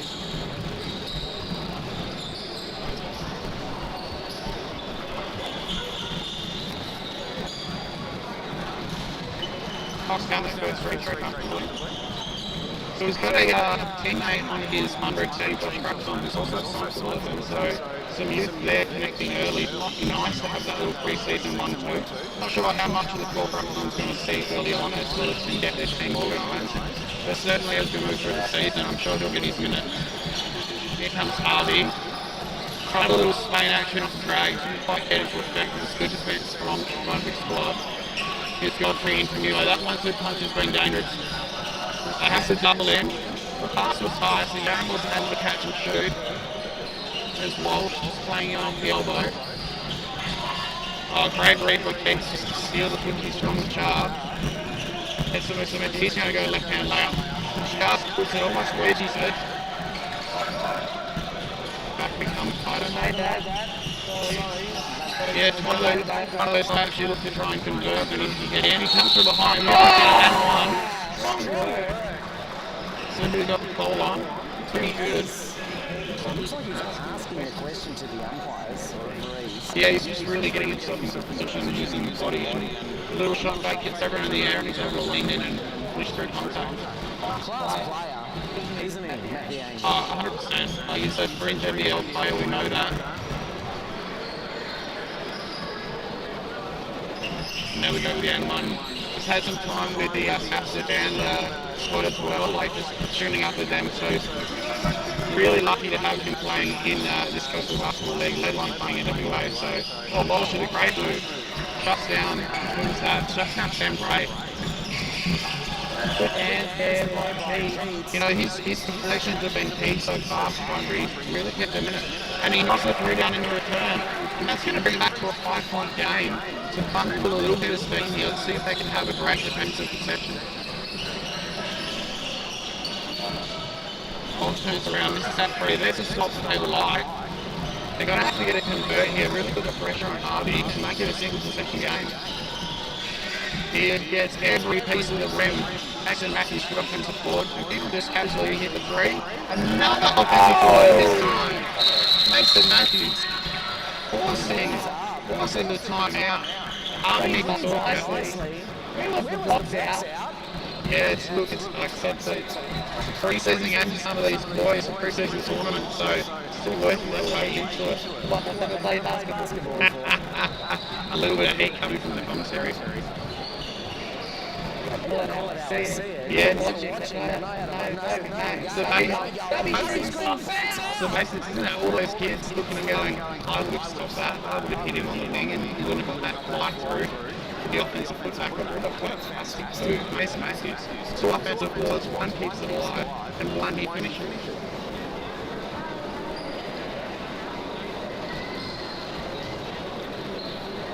Darren, we've got to remember basics, fundamentals, and doing them at 100% wins you games. Full stop. And there's no need to be airy, there's no need for flashing. If you do the basics and you do them better than everybody else, you're going to win every game. That's right, there's a very young player out there.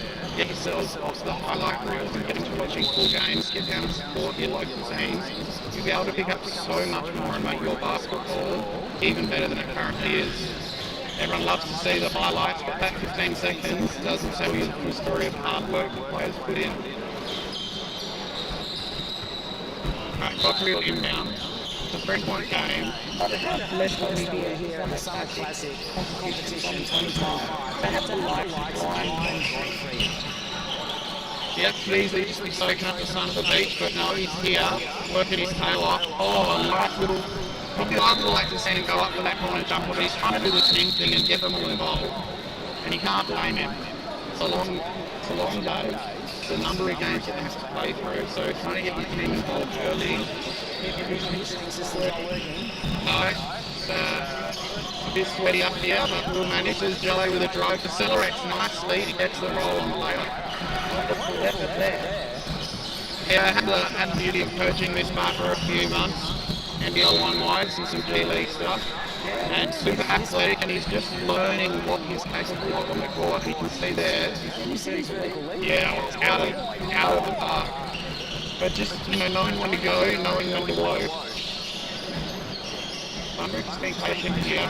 Beautiful on delay again, seeing if we go to work. A much harder defensive match here. Stretches with Milo, kicks it out. 3-pointer misses.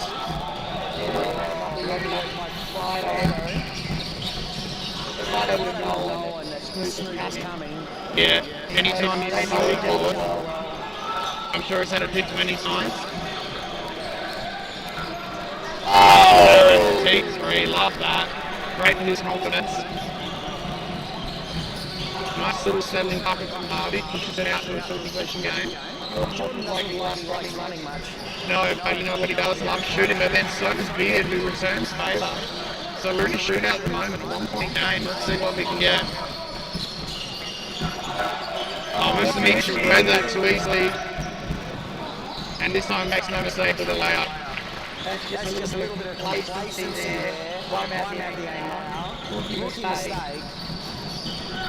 Godfrey just missing the back-end defense as well, not seeing that on the pass. But, you know, when they're players of this caliber, we'll let them off with at least maybe one per game. They can get away with bad choice.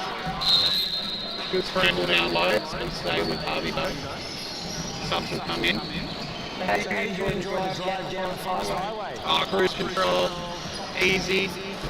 Just made sure I knew what I was doing around that series of off-ramps and roundabouts as I came into Australian. Oh, no, mate, look, cruise control all the way. Don't have to worry about it. I let everyone else go fast as we see a nice little move coming from Beard there to throw the ball off the Harvey player. Yeah, no, I'm not going to mess around. I don't need any points. Can't call that anymore. Actually, it was pretty good. It was pretty stable drive. Not much practice on the road earlier on Saturday. Nice little move, and he's going to go to travel. This may be a bit of a slip on the bit of a foot. False candy. So one thing ably supported by Mr. Lane, I love that. Keeping us hydrated up here, we need the water. Godfrey pops up with a 3 off the dribble. Leaves it short, good rebound Dean. Puts the ball on the court, steps through, that's a tough shot. What a great defensive play by Jai, got a piece of that. And 3 on the other end, unable to convert. Rebound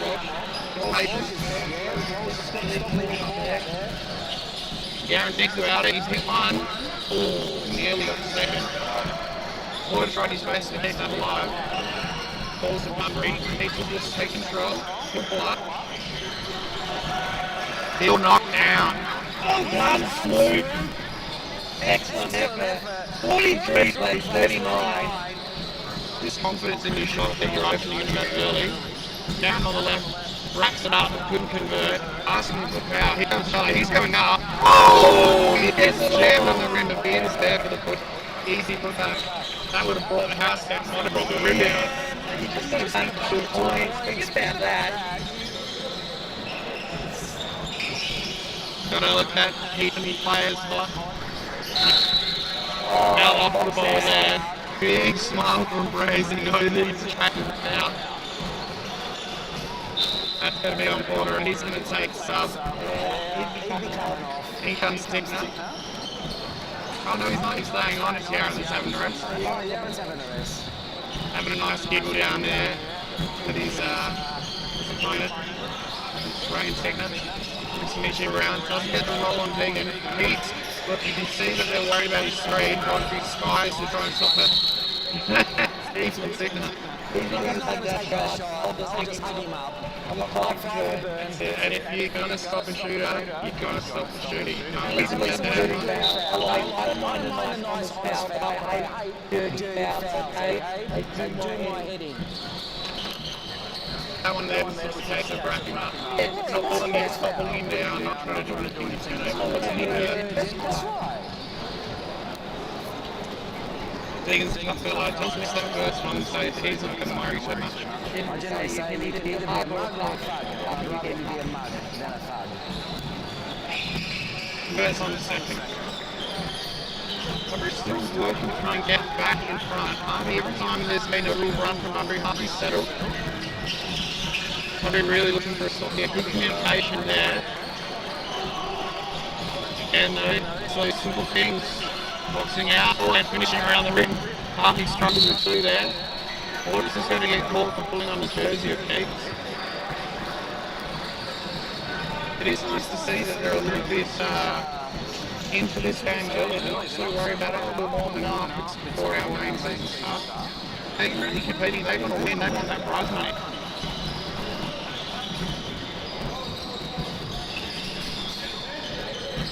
Keats looks off the right drive. Pops back out. Tegan with a left-hand three. And down. Never looked like missing.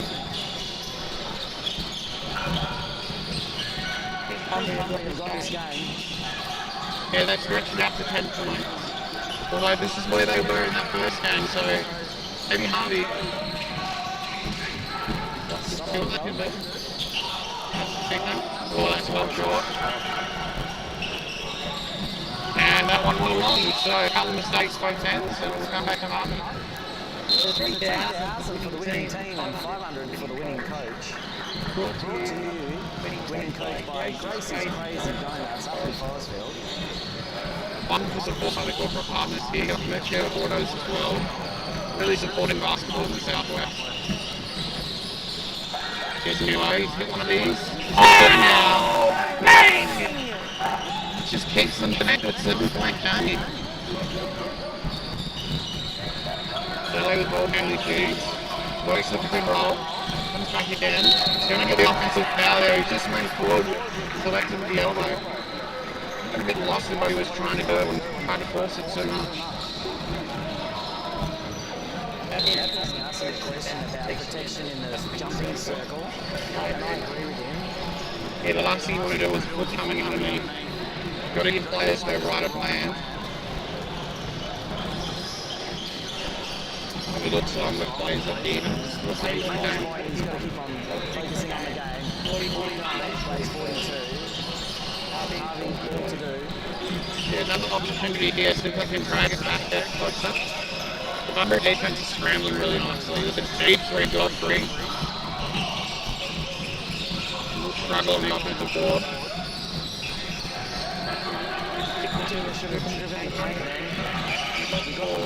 There's Godfrey open. And down. 4-point game now.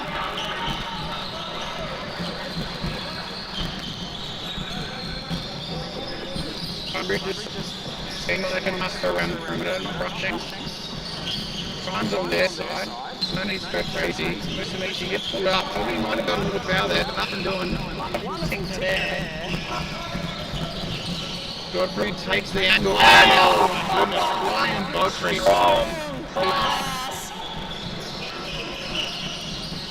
Really worked hard. Brought them back in it. It's a 2-point game. Bunbury really need a good offensive possession here. They'll go down low. They get that's the way to do it. Got the mismatch.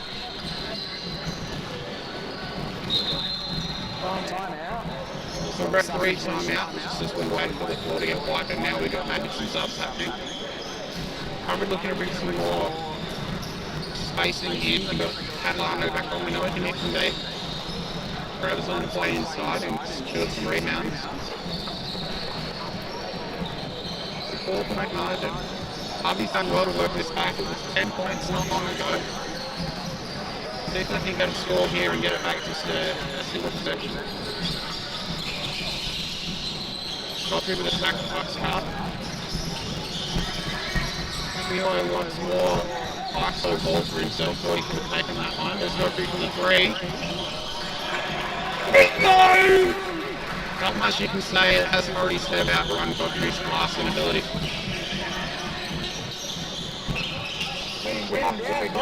Yeah, and it looks like it's going to be the play that they're going to go forward through.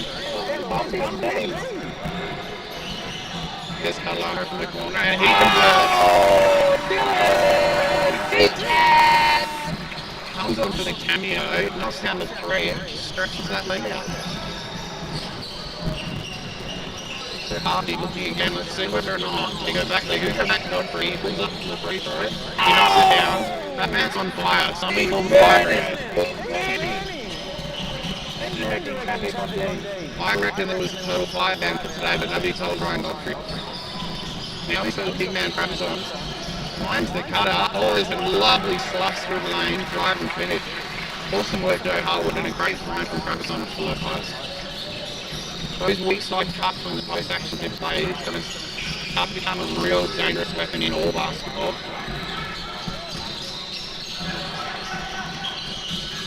So it's 52-55. At the moment, you may not be able to see the score. We'll keep you updated through the commentary. Every now and then we get a little bit of difficulty. And speed finds Brabazon driving. Great work, Gary uses his own strength. Brabazon offensive rebound, goes up strong, misses that one. Ryder finds Godfrey coming up. Chance to get within one or draw, and he goes for the 3. It just misses out. Trying to drag Harvey back to Stephen Pecking. 55-52, we entered the sub-3 minute, and oh my goodness, it's settling 3-pointer from Justin Beard. Pushes the margin out to 6. Looks like we 58-52, Miller 3. He drops it down, 55-58. And here comes Real Kegs for the Bunbury squad. Working hard to bring that scoreboard back to you. On you're probably saying 50-51. The score is actually 55-58, and here comes Harvey. They've got a 3-point buffer to the Bunbury squad. Oh, and a lovely drop in. Nathan Walsh had a fantastic game. He's dragged his squad back just down by 1. Catalano, can he secure another 3? He can't, but Brabazon gets the rebound. He probably gets a travel call, there he does. So Harvey, a little bit of deja vu for this Bunbury squad. We're under 2 minutes. We saw them that first game where Egan came back to win. In a similar position now with Harvey, so Harvey got all their momentum coming forward. Bunbury's going to have to work hard, play for a defensive set, and then get something happening on the offensive end that isn't just a 3-pointer. Had a really good play with a cut from Harwood off Crapson. Let's see what they can do on D. Matthews playing strong. He's up on Nilo, he doesn't want to let him get off the leash. He pushes. Can't secure it. It's going to be off hands. And it's going to stay with Harvey. Scoreboard's coming back up now. You'll see it's right. 37-58.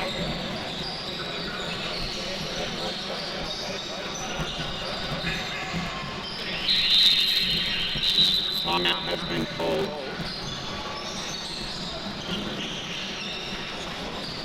And 1-point game. Harvey ball timeout call.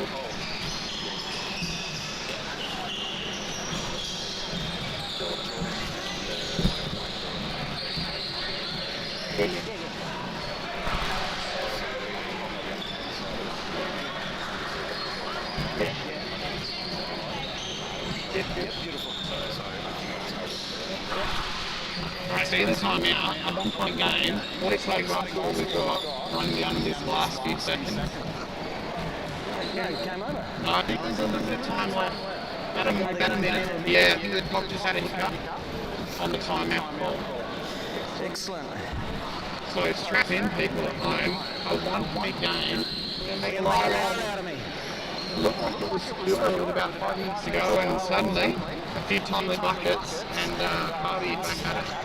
Complacency breeds contempt. That's what happens. You think 10 points up, Bunbury.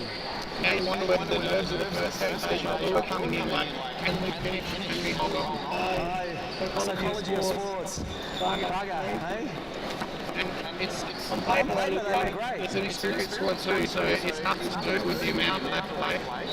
A lot of these guys have played together growing up, and the outcallers have played on various teams and against each other, so they know each other's game well. It's just going to come down to composure, securing those defensive boards, those fundamentals we talked about earlier. He's got the inbound pass. It's going to be Harvey ball.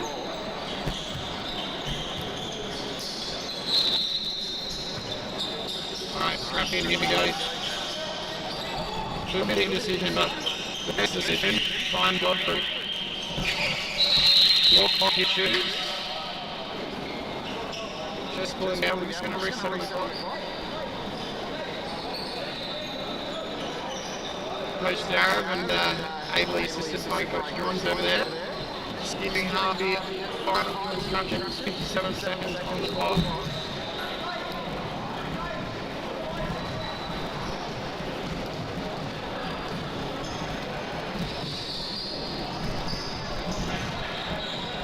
You might see a different clock at home. Where trying to organise, it looks like it's 43 that you're seeing at home, 43 seconds. It's working to get the clock reset accurate so that everyone in the stadium here knows what's happening.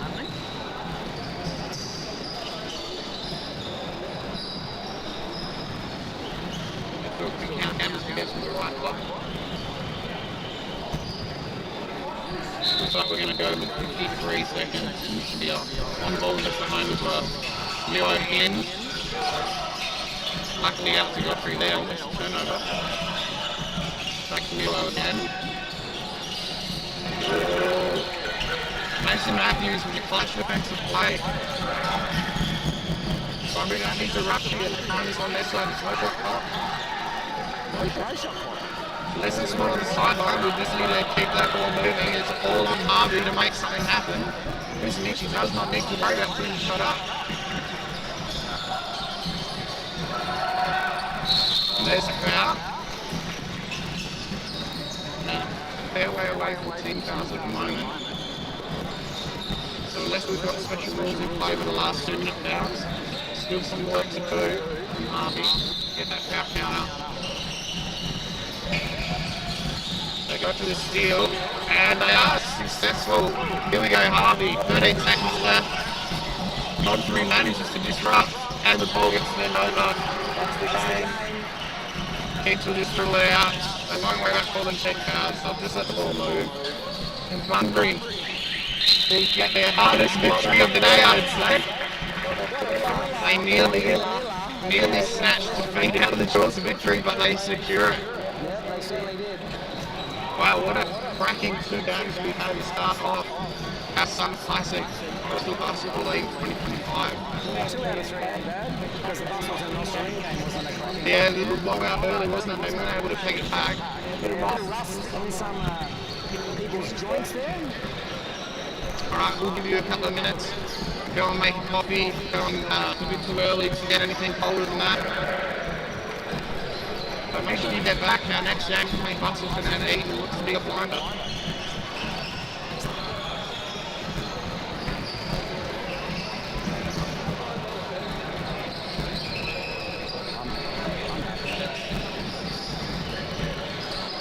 minutes between games. Players just get a nice little fresh warm-up. Player that did most in the Southwest last year for me. Young Devon Craig. He's lining up LD, the squad. Devon Craig really grew in stature. Wearing number 6 down there from the Eagles squad. Cody Hill's back from Rockingham. Yeah, good to see him. My good friend, John Wayne. Sure, he's a great young player. Coached him when he was playing Magic for a year. He came down and still a defensive player back then. He's really working his offensive game as well now. I think he's got good character. And sometimes for me, everything's about person and people. He can be a great Basketballer, but you can be a terrible person. Yes, many times I've been to various stadiums and I've received a massive bear hug from behind, and I can tell you, it's always got to be Geordie Payne.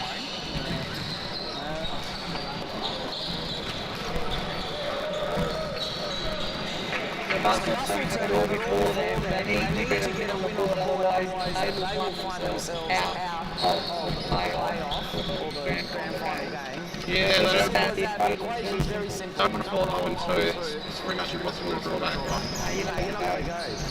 That's how it is in these round robin formats with 5 teams. You lose 2, there's no chance of you getting in. Right, a good mix of youth and experience out there for Hustleton. I'm gonna job him in. I hope Quakers listening at home, but Richard Delina certainly bringing up the experience level of that squad. Much love out to the Delina family.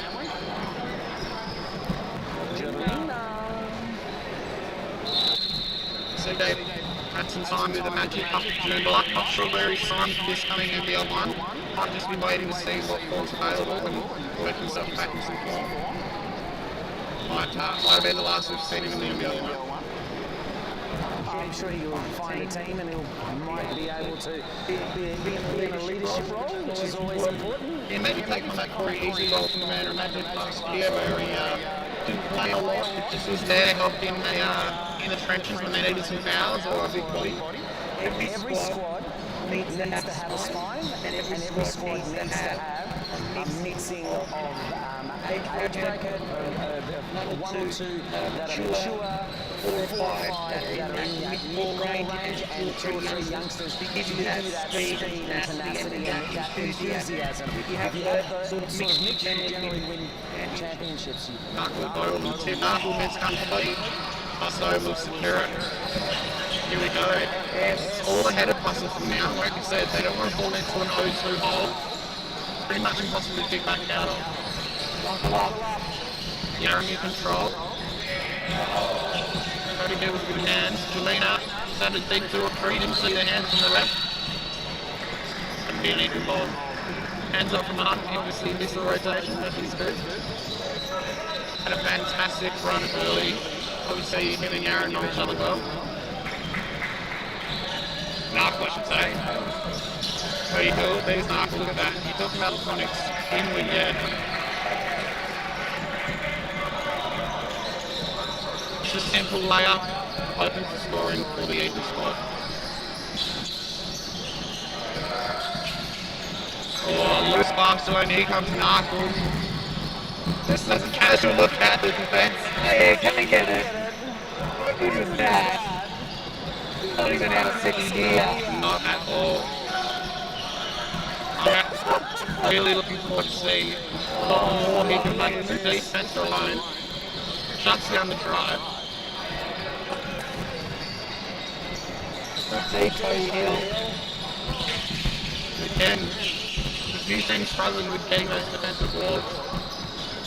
Delaney is a Vogel. This is a great matchup, youth and experience. It's a big body to go against. Oh, just rims out. Knuckle leads a break.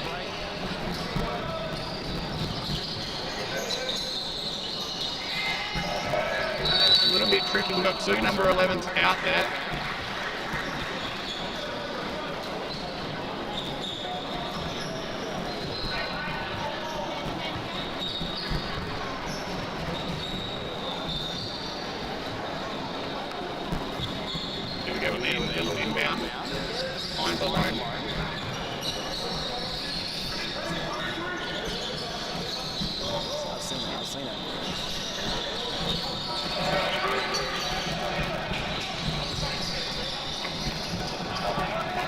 go. What can bust open loose here? Lovely. What great touch. St. Shaw.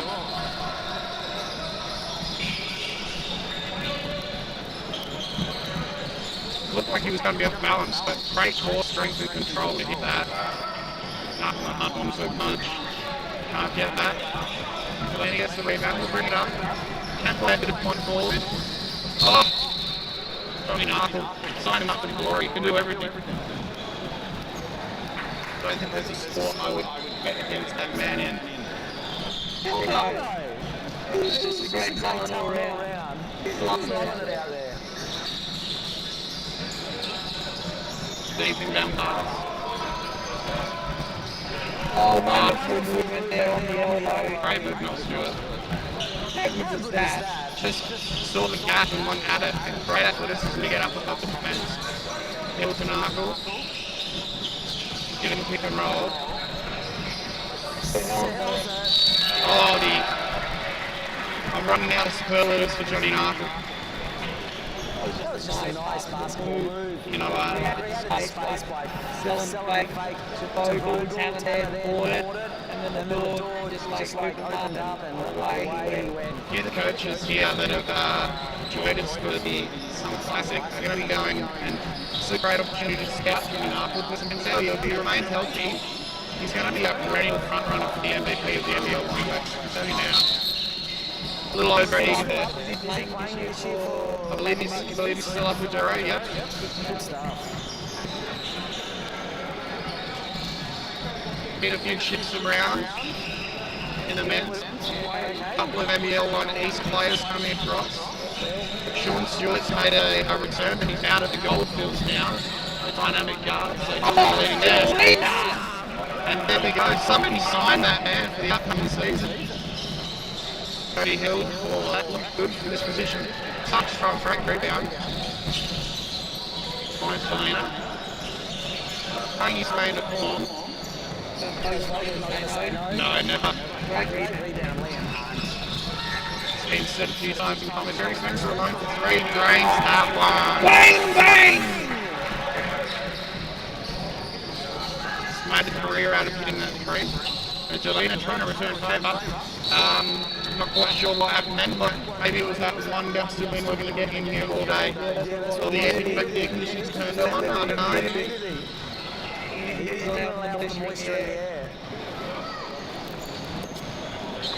Everyone gets one when they've played as many 3 games at such a high level. I ask all the time whenever I'm commentating.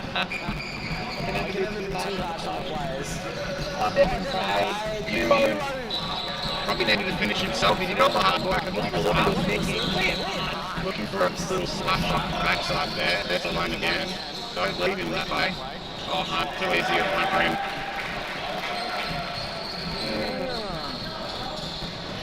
Still bring the ball up and slap the jaw.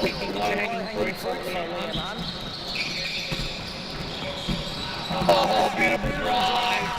Just use the leg. Now Edwin there. Development player using his speed and just trusting himself to finish. He'll take hand on time. Gets around. Three goes up, three goes down. Bingo! That looks to be it looks a bit like homing out there, but I don't know what it is.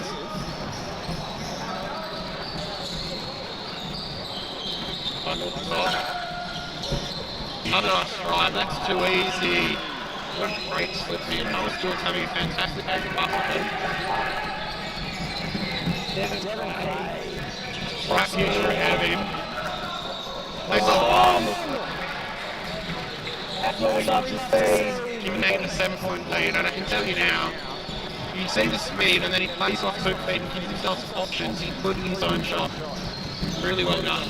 The young man is on a mission this year.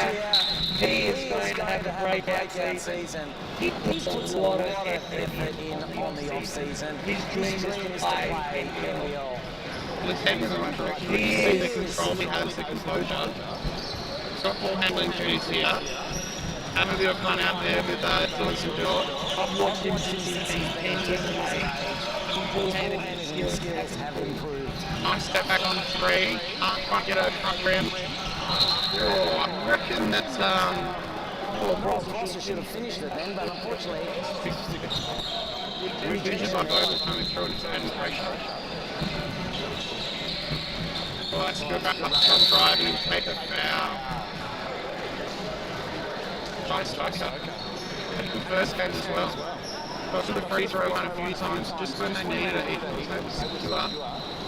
Foul their position and just settling down and present short of mainstream.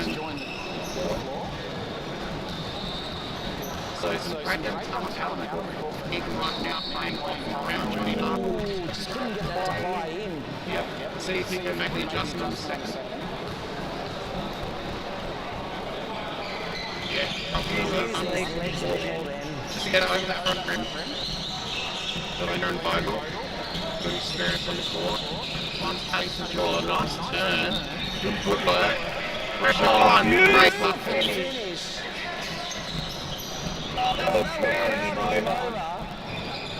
Stokes for three. Again, it's the Jordan Main just casually offensive rebound. Front rim. And it's hard when you get those early shots out of transition. Everyone's scrambling defensively to find their matchup on the rebound. Good communication from Easton, work through that double on ball.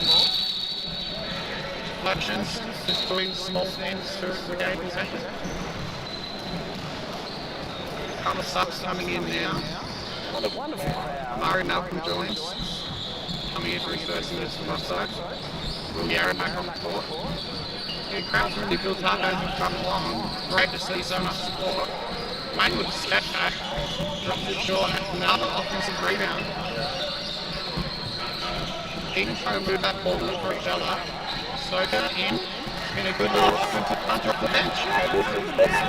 And that's an 11-point margin now for the Eaton club. Oh, excellent. Noah Stewart.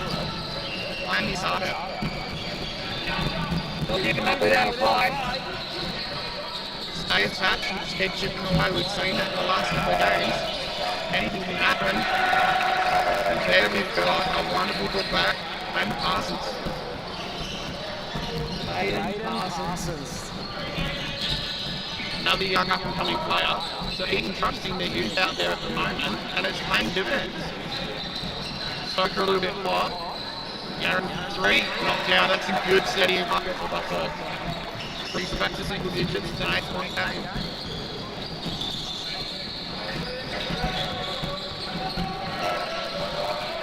And needs to rush in again, find the open shot. That's a better box out. Where are we going here? Referee's talk, and we didn't even get to see the symbols, but I guess the players knew. It's going to be busting the ball. Shooting down. And Murray Malcolm will bring it up. Another exciting young guard coming through.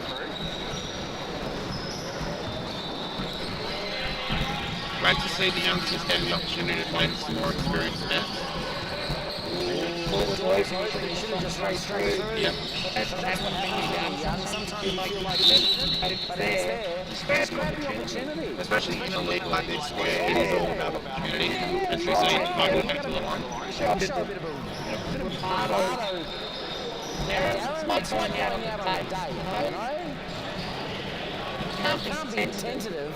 You're never going to get to first base. Mixing up the baseball references and basketball, I love it. Logan nice and patient at the line, drops the first and that That's the Tanner variation of focus. I think it'd be important to mention that most basketballers here in the Southwest play a lot of AFL and would have some association with On the lead out, Stoker can quite get hold of it. Yeah, you'll often find a lot of the young players will develop a lot of their skills as a multi-sport athlete. Or Liam Hunt do it to Mark Yards, or he's not an extra player. And it's going to stay with Eaton. Yeah, something to be said about multi-sport athletes coming through the junior ranks. There's just lots of variation in training and skill development will bring. I think it helps with your muscles and I think it helps with variations. It's important to be able to have a body that's the ability to do many things. Yeah, and generally you find that stand up a bit more than the riggers of the contact of the sport. They will develop strength in different areas. You get a lot of good core strength coming out of football, a lot of strength for the hips, which we know is important in basketball as well. Spoken to short, Bogle, little challenge, maybe a little hole in the rebounding contest. It's going to go away possibly. And we'll see some subs and fresh legs for the basketball squad. Seeing far too many injuries, soft tissue injuries with a lot of players, and put simply, I just don't think sitting in the gym and without actually going out and doing other stuff is going to be beneficial. Yeah, a lot more pressure on young players too to develop things, become faster, stronger, when they're maybe not looking after their body in a more traditional sense of just building that core strength, getting the strength without. And you see a lot more lateral movement in offense nowadays. Back in the olden days when we used to play in the old 4-back race screens on the CRC monitors, there was a lot more straight line work, so you'll find a lot more pressure being put on joints at a younger age as the players try to develop skills that are in line with some of the heroes and some of the moves that they're watching. I think max and chop some wood and that'll develop some muscle and core strength. Yeah, nothing wrong with doing a little bit of outback work, bit of farm work, lifting some hay bales, milking some cows. No, I wouldn't say milking cows, but definitely hay bales. I don't know, you hang around cows long enough, you're getting strength up. Oh, that was it. Wait, let's have the red soda. chemistry they're showing by Stoker, Craig and Jordan and that transition going running downhill. Yeah, filling lanes, looking out for each other. Wow. They seem to have gelled very quickly. As I said before, Stoker does find himself at the free throw line frequently, so he was a good advantage.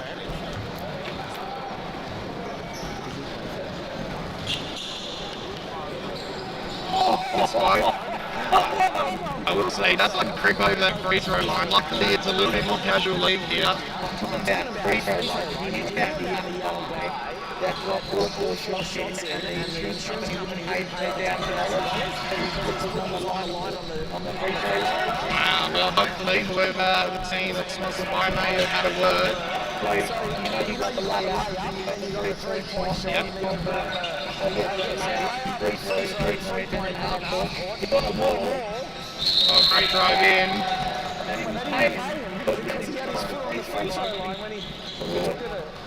Geez, those are the times that tougher insurance companies that want to be holding out on 10 grand. That's so true. I think they probably a gesture of good, but I'm sure they probably thought about rectifying that because that will lead to a bit of bad press. If they could afford the 10,000, he owns a few of the insurance companies. Right, free throw, spun your feet. Yeah, that's rough, isn't it? Very rough. And then we had our own Wildcat guy who went to collect his check from the owner with all the players, and then he was asked to replicate his shot, and he did exactly that. He got another shot in. Did they double it up for him? That would have been good. I tell you what, it's fun playing a lot of ticket when you do that sort of the luck is with you. Good drive, Aaron. Oh, ready to wrap it up and get it open. A little bit of a luck too. That's a lovely drive.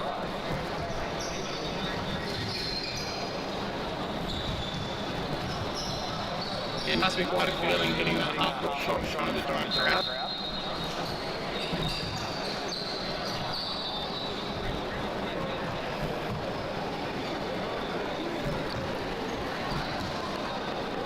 Aaron, free throw.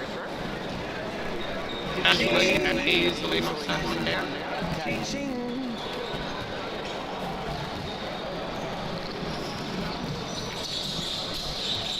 This is on the second. Knuckles drives through for the rebound. Bob comes up, Shaky Hastings back. Knuckles continues a little soft alley-oop. Nathan gets put in quite comfortably. Great shot by Marlaka. Some good D there too, well done.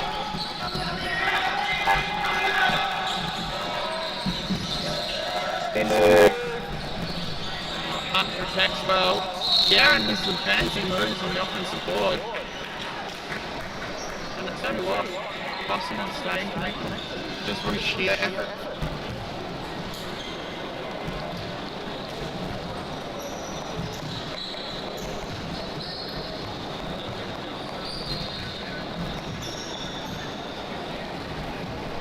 first one.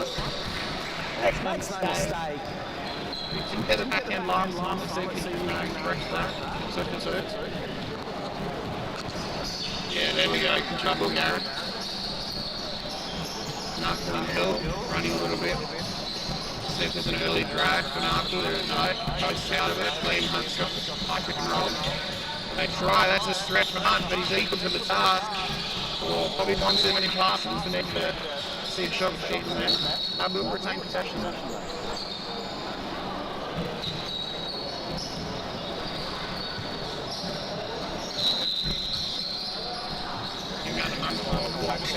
Three goes round back to Hill. Looking for the return. Can't get it in. Chalinda's now switched on to him. Flying. Gets Hasty off his feet. That's all into the corner. Hasty, what a great fly through for the block. Jackie Hasty is a really athletic player. Saw him a couple of years ago in some pre-season training. He's really developed his game. He's still down, got broad shoulders. Still gets up off the ground.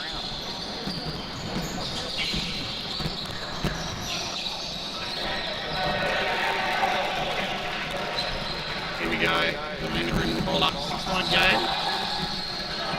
Larkin tries to accentuate the contact. Referees see through that.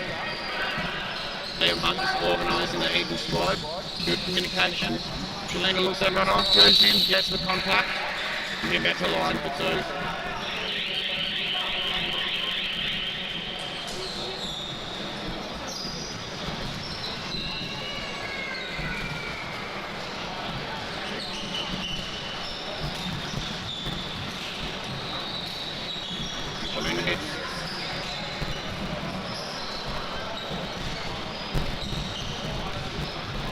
Finish here. And he does. So to end the half time, he gets two. And we have ourselves a 4-point game.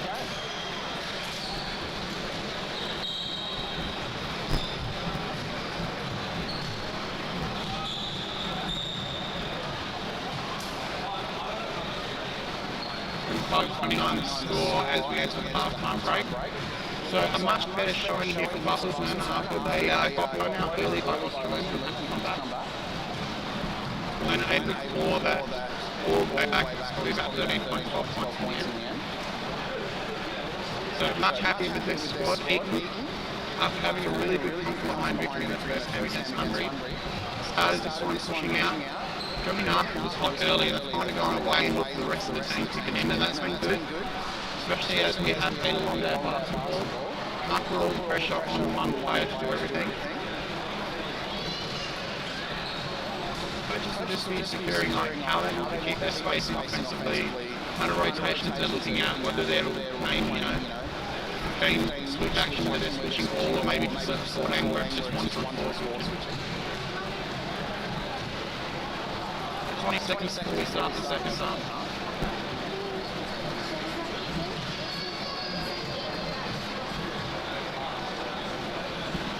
Referee is going to go and give it 10 seconds.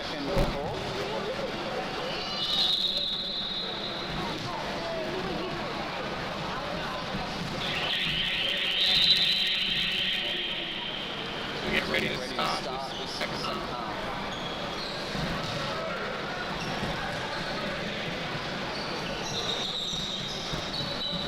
Alright, the clock is running. It's going to be an even ball.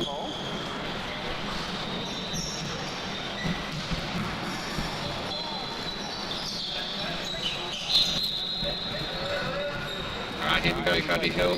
Doing the honours to bring it up in the second half.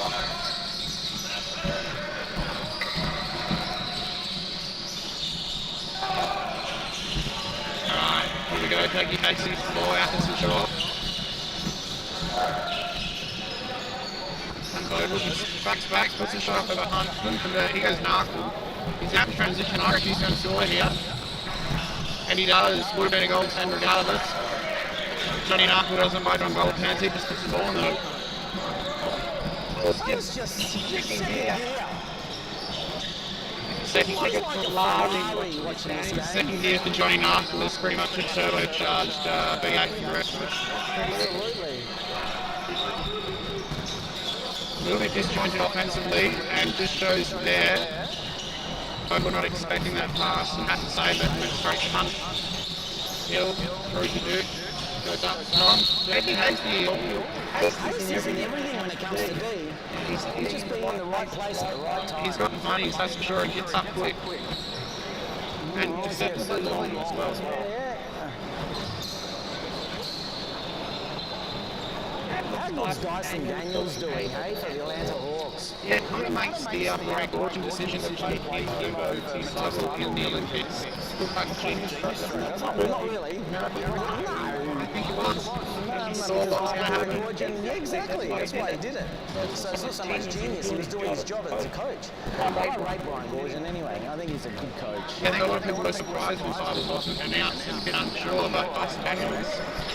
Showed everyone exactly why he got that gig.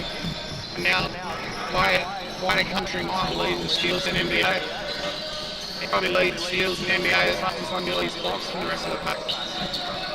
Oh, Bradley will turn around to a hanger. Couldn't get the soft roll. Oh, what a strong rebound in amongst the three. On the pass, Hassel alone. Couldn't get that one to drop. Was a good looking shot though. Here comes Scott. Darren just surveys, doesn't rush, finds Jackie Hasty inside. Oh, and straight he manages to push through and score and one. That was Beautiful. Bit of a revelation for Buffington. 6 points out of it. Not by any stretch. We might be out of it with the heat up here. I feel like I'm in a sauna. Hopefully it does the trick before the sauna does. It doesn't help our benefits. I don't know if it will. Hasty is quickly clear man. Alone to clear up. He sees Cody Hill. He goes himself. Doesn't get the roll. Offensive rebound. Stays alone. Love it! By 2 points. Just stitched with it and gets the reward.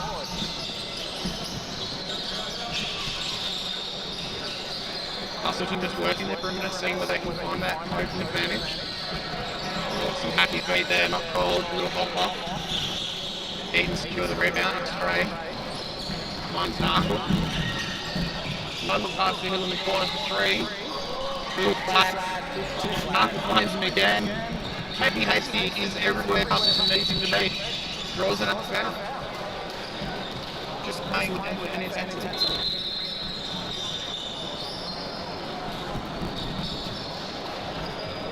Coach Heavy happy with this running Bucks, and they're down with scoreboard, but they're giving it everything they've got. Delena looks at the line. Oh, he's had a couple of those from out. Well, I'm running hard from after. One for the save. Hill steps into three, gets the lane, can't convert. Hill scores again. Shaw gets the step, doesn't get the drop, but will go to the line for two. So 8-point game. Good work for Hustleton today. Again, this is defensive stops, they will convert on the way back. The physicality of the defense isn't as intense as it would be in a normal game, as you would admit that they've got a long day ahead of them. Come the finals, I'm sure they will step it up. Hustleton returns the Noahs, Inman and Stewart 6 and 9 respectively. Both played quite well in their opening foray. Jordan Wayne's come back in for the Eaton spot as well. As has Soka, who was really good to end that first half.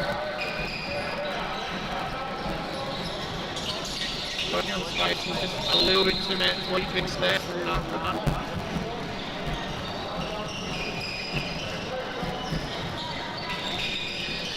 The drill brings the ball up.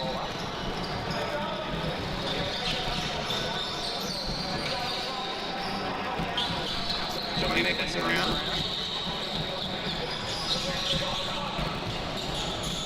Oh, it's a great drive. Just not able to get the finish, and that's been the story a couple of times.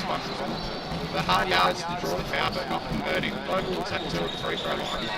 Good find from Devin Craig as well. Oh, Devin Craig. From no end. What, number 6 or 6 or 7? Logan converts on the first.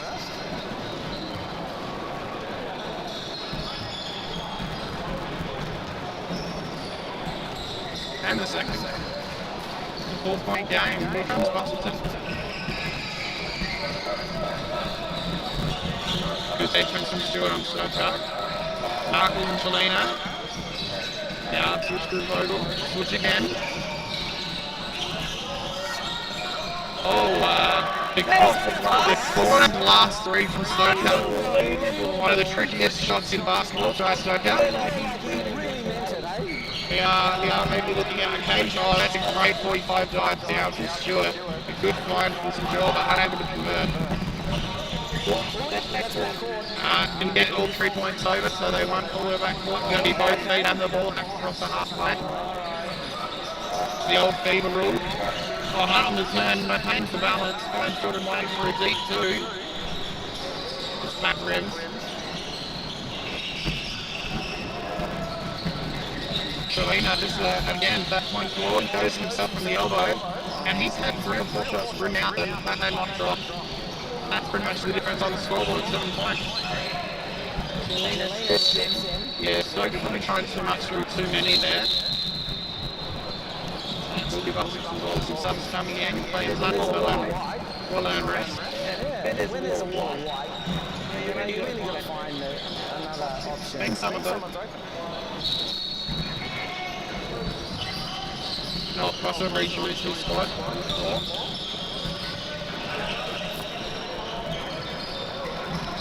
Courageous today, just a great first step. Finds the formation crosser. Goes in strong. Johnson had a good day, but offensive rebounds have been the killer for a lot of teams so far. Trying to find Stewart on the backdoor cut. Markle's hand is in. And Stoker, can he hit the glass again? Oh, yes! Does it the easy way with the switch this time.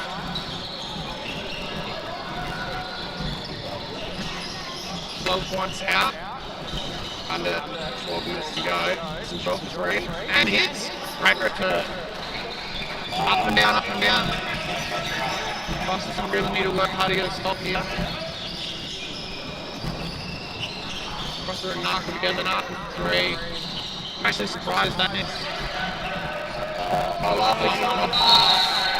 On the back basket, keep the ball in play by Devon Trout. Very simple, isn't it, Darren? Very simple. They're 12 points in front. There's no need for good transition. There's plenty of opportunity. Just feed the ball around. Wait for the gap to open Yeah, up. clock is on this side right now. 10 minutes, almost halfway through this second term. Just do the easy things to get the score.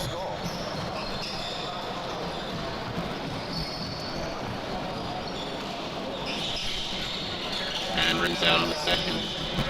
So lucky to get away with their bus and nothing added to the scoreboard. Way up on Vogel tight, crosses off St. George. It's getting a little bit more physical out there. St. George goes to 3, hit one previously. Crosser works hard for that defensive board. Into the secure hands of Martin. He goes to Craig, look at that speed, probably too fast for himself. Crosser finds a nice little drop off. Again, Hustle can get the stop. Garrett forward. He'll take that. Markle says no thank you. Wayne's got options either side. Craig goes up and under. Hey! Well, he's on his way to achieving his goals of playing at higher levels. Control and precision. There's Garrett for 3. Back rims. Forward head is Stoker. And that, one of those fouls that you're not even going to give it up. Try and get out. Referee's just saying, let's keep it friendly, let's keep it good. It'll be a 2-shot foul. Stoker to the line. Again, he's living there. And his upcoming season, that bodes well for coaches to see, he's somebody who can actually put pressure on the defense, cause a bit of hurt for them and get guys in a foul trouble, or just calming down against the opponents that you can see hurt.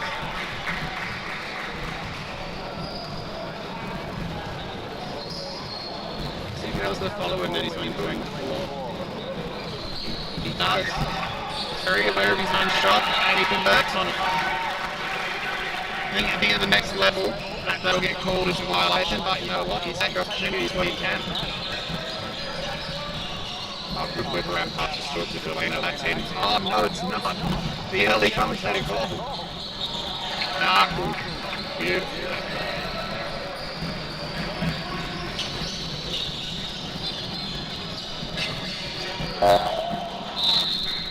So it was a handy step back, just came out loose. Yeah, not Inman trying to do his best to hit in front. Players are losing a lot of moisture. Yeah, hydration going to be key working through this weekend. That's right, Fabian Johnson couldn't convert. Stoker is everywhere at the moment. It's playing up on the beam. Intercross a little turnaround and that converts. Oh, glorious finish there. Austin Busselman threatened to come back. It's pushed out to a 16-point margin. And it's a lot to do with dry Stoker's effort. There's that go. And this is really handy for Heat that he can progress to some of their big games now. Knuckles on the bench, Hunt's on the bench, Hill's on the bench. Need to perform. It looks like they might be favourites coming through at the moment. Oh, he regathered his own shot. Good shot, that's great.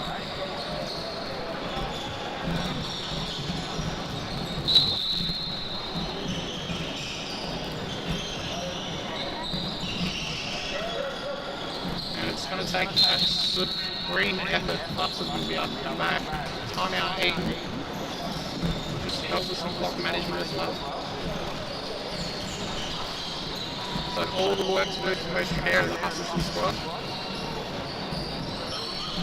Stranger things have happened, but it is a tough task.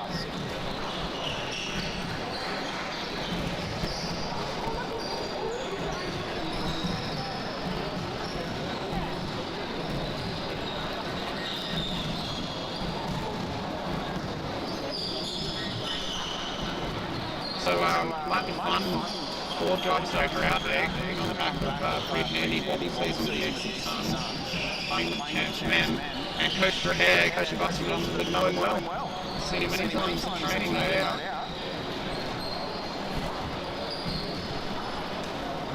Well, speaking of the Eastern Suns, a very interesting pickup coming from man NBL one, which will go wide. Really? Signing with the Eastern Suns, so it'll be interesting to see what his form's like. How he goes, seeing if he's going to maybe try to have a bit of a top with us, if he's not having himself with a great season, up back into that level. He's getting to play. Don't say 4 or 5. And so how long will he be now? If you're pushing that veteran age, I want to dob him in and call out an age without knowing exactly. Just Google it. So yeah, we'll go to our trusty site sort assistant, Google.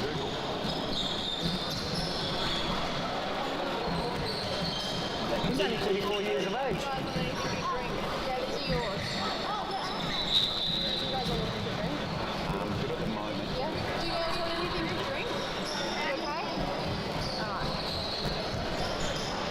Alright, so Devin Craig at the free throw line after the timeout.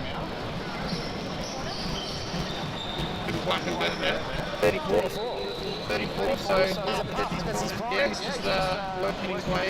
Not by himself. Probably less likely to be aiming for that next level. Maybe just securing some back end 3 years, him playing at a super high level. Not shot there, cross up. Of course, the NBL 1 West has been a boon for talent so far. Since we converted from the old SBL to the NBL 1, the West has been super strong each year. Jakey Hastings with some athleticism couldn't convert. A bit less worried about his outside shot than it would be about his drive. Jakey likes surf. That's what he like him like.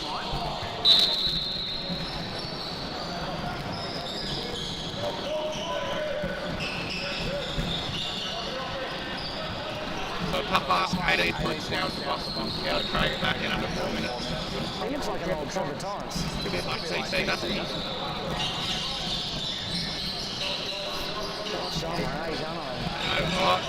Okay, in Burley was Turley, the classic tennis committee line.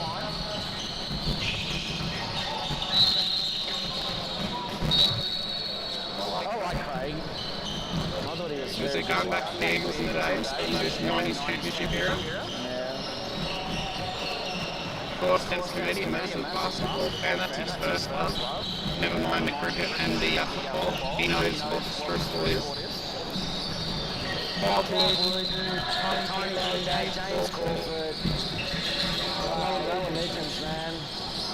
Big three from Tanner.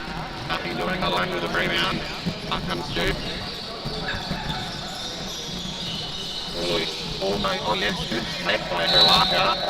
And gets shaky in the air, gets a foul. He's up the line. Body's flying everywhere there. He's had short minutes. He's played really good when he's on the court. He's Herlaka.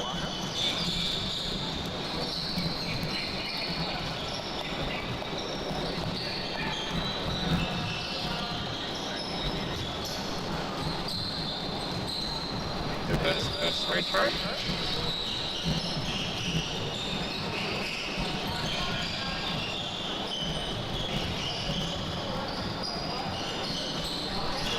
Trims out of the second, and it bounces around, it'll be off-beaten and off the ball. So a lot of the youngsters in Buxton now getting run, saving some of that experience for later games, giving them a rest.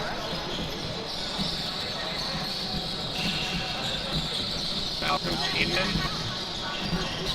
Tried to get that little reverse up off to Tanner but couldn't. Alone, just top shot three. Jackie Hastings for the rebound. Here comes Inman again. See if Malcolm can do something here. Options aren't presented, goes it alone. I'm surprised to see nothing out there with such a big lead. Hastings nearly headbutts the rim on it at a 10 with an offensive rebound. 10 points. And Grace Averaging 46 in the A. Great competition here in Bunbury, in the southwest. Not having a good day today, to be honest with you. Makes no mistake. Got Hasty in the air and just absolutely dribble around for the mid-range.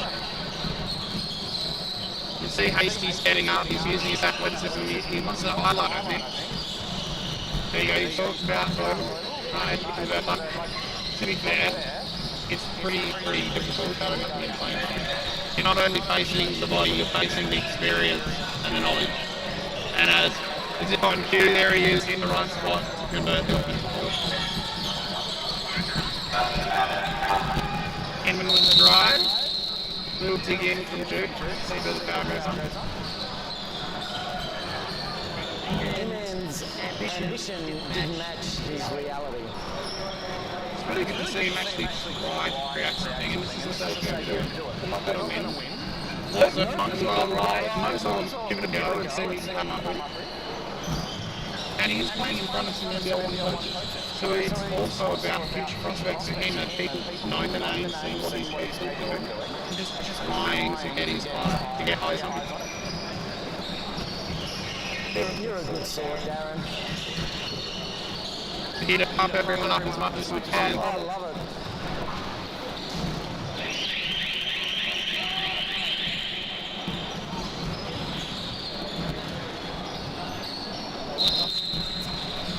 I'll tell you how my youth was when I was up against some of the greatest players ever to walk on a soccer field. It was brutal. The feedback wasn't, oh, okay, keep on trying. It was like, give it up, son. You're wasting your time. Hey, look, one of the old vets use that psychology to stop the youngsters coming and taking their time. And if you can play through it and you can work hard to see the end of this game, then that's when you see rewards. Alright, so there's the end of that game. Players, little congratulations and get around each other. Up next, Harvey and Australian. I'm going to go with Harvey. I don't know why. I like the influence, that's what I'm going to call it. Now, yeah, watching that curse happen, and probably Harvey can get nominated. You said you were going for Harvey. Oh yeah, definitely. Yeah, so Australian might dominate. Yeah, And it's an even close match. Game.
Australian versus Harvey. And Australian in first possession.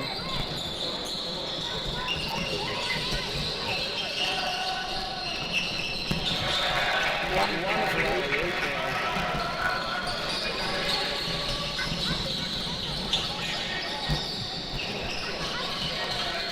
Pearl with the rebound.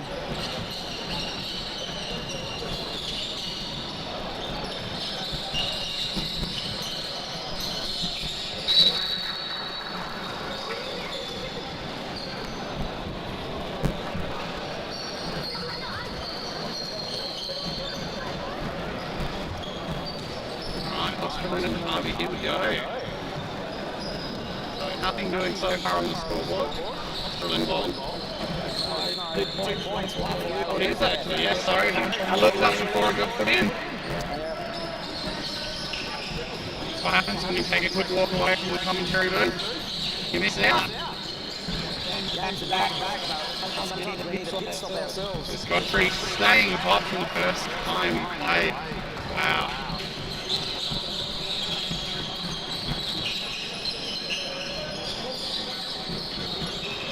Different matchup and a different look here coming up against the Australian team for Harvey. Nice big out of the read. I think it's going to be stopping Godfrey that's going to be the challenge here. First game down to Walsh, it's nice move. Possibly a missed call there, but we play on. Fellow commentator not happy with that. But look, the basketball gods working way out. They miss an easy layup down the other end. Mido goes down again. Caesarea turnovers here. Nice play off the wing. Oh, and no one runs with, so it's an easy bucket. Shan, 2 points. First game we saw George Bell throw a lovely off the backboard alley to Samantha Shan. Hoping for more fireworks again in this game. Godfrey and Phil. Oh, well shot for Godfrey. Shan with a rebound, bring it back through. So they're back to plum running through the centre. Another missed three there from Riley.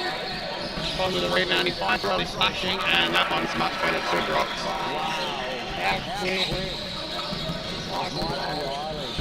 Just great angle to cut through as well. Godfrey and Phil, what a great matchup that is. Deep 3 from Walsh. Oh, and Shane cannot secure it. I guess the barricade though, gonna love a little bit of prop mismanagement.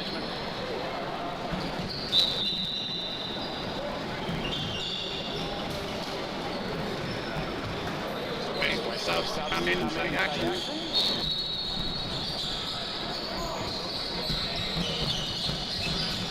Really go.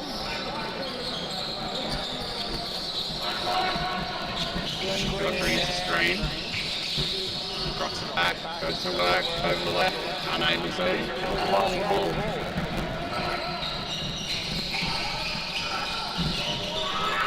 Fell unhappy with his sub, couldn't convert over hold. Should have finished that. Yeah, good to do the hard work to get into the spot. Shan steals the rebound. Up the wing to Barrett, down the pond. And one! And gets it. Good stick. I think Australian's tactic would be to get away quick and then just ease the game up. Yeah, they got a lot of speed and power in wing space. And then they've got big native quantity that settles themselves down early but seal or trailing through behind. Either way, it's hard to manage. Time out already. Yeah, an early time out. Yeah. 8-3. Harvey just with that short 5-point lead, a little bit of work for Australians to do. But they look like they're equal to half. What's 10-3 like that?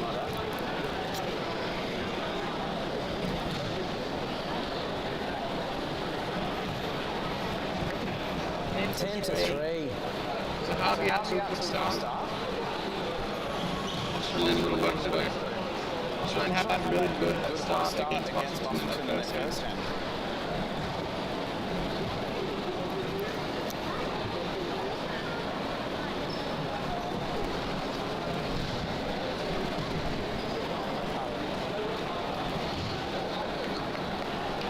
See what they can get out of this timeout.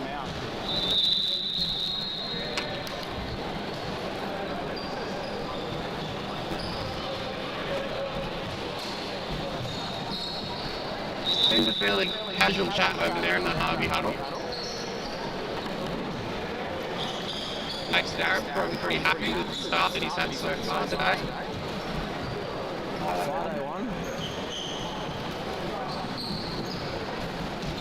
Walsh needs to be a bit more dominant. I think he's getting caught holding it too much for a bloke of his size.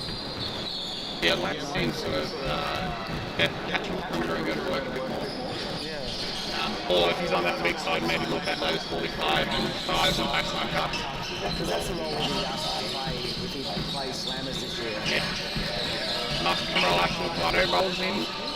Stops on that short roll and sadly gets a little pop-up shot in. So on cue, talking about him, he starts to come to work. Looking inside the pond. It's a great battle in netball. Enough legs from Pearl. Have to stand again. Finds some moving Pearl to the baseline. And another missed shot.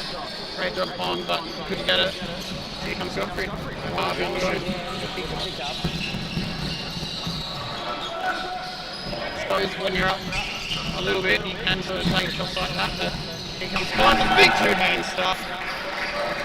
And that inside game's got to be the one they got to work with.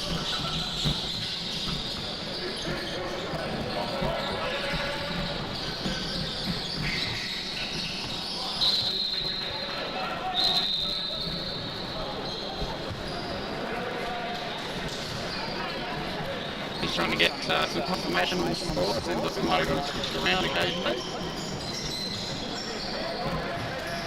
Let's have a look and see what Pearl can conjure up here.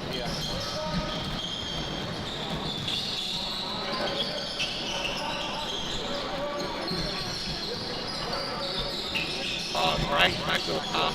Wasn't enough to the score. Not really looking as aggressive as they should, Australia. And they're making some good motions, but after one or two dribbles, they're getting shut down.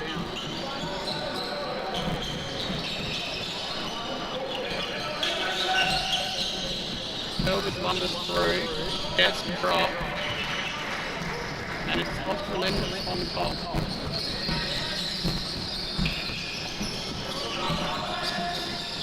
Working hard.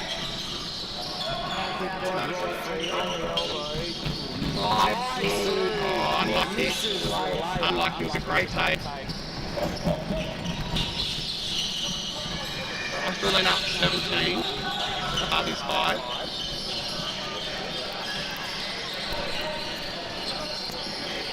George Bell with a good offensive rebound. He'll draw a foul.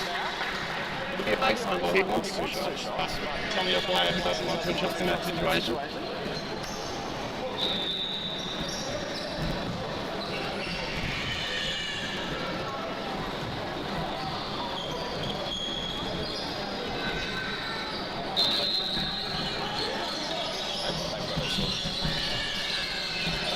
Osterman shot.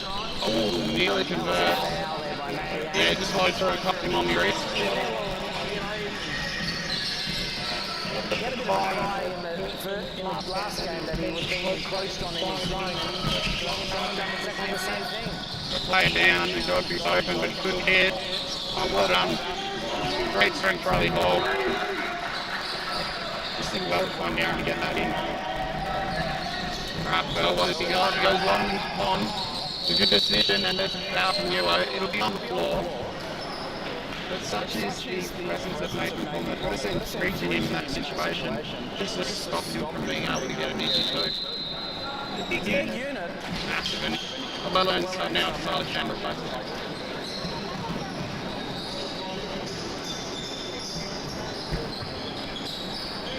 There's Bells in the corner.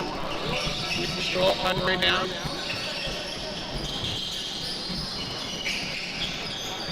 Oh, and we get the 3 to drop. Finally, he says. Nico Bernard.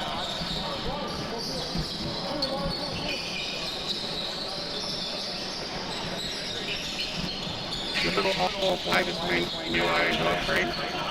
Using the sizable screen ball. Fans off to the off arm. Finds Aaron. Pulling back off.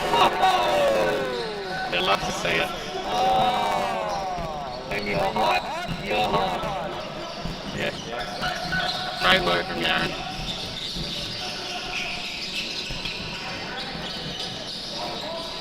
Shan tries his like no doing. Fido the rebound. Looks up. That's a great play. Ball drops for him and he converts. Lovely. Excellent sweet pass.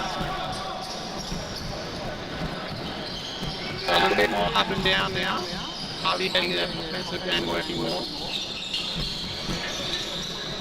That's an interesting shot.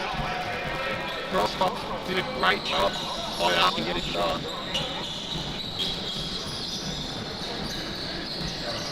Godfrey calls. Gets all up in the kick. Can't find the roller. Fido gets him down low though. Comes a nice little punch up. Pushed him off the line up to not be able to hit that. Crossbox coming back up. Uses his body. And Shandy's relaxed. Out to Bell. Smash one Newell, that's going to be a foul. Just got into the body and slid him across. George Bell go to line 2. Riley Hall has another break as well and break his work his Taylor. Tipper rejoins. And so there's 6 up his lap.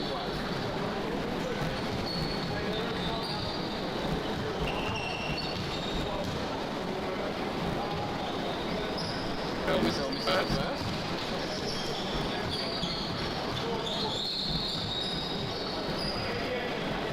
Farmer on the Quincy Rose out there as well. Nice. He's down the second. Subs coming on the shooter. He comes from Max Riley. George Bell the rest. I like Pearl. I think he does well. He's got a bright future ahead of him. Just missed out on the. I think just missed out on the development place. Yeah. Yep. No, Johnny was up in there. Johnny Narkle. Oh, good three.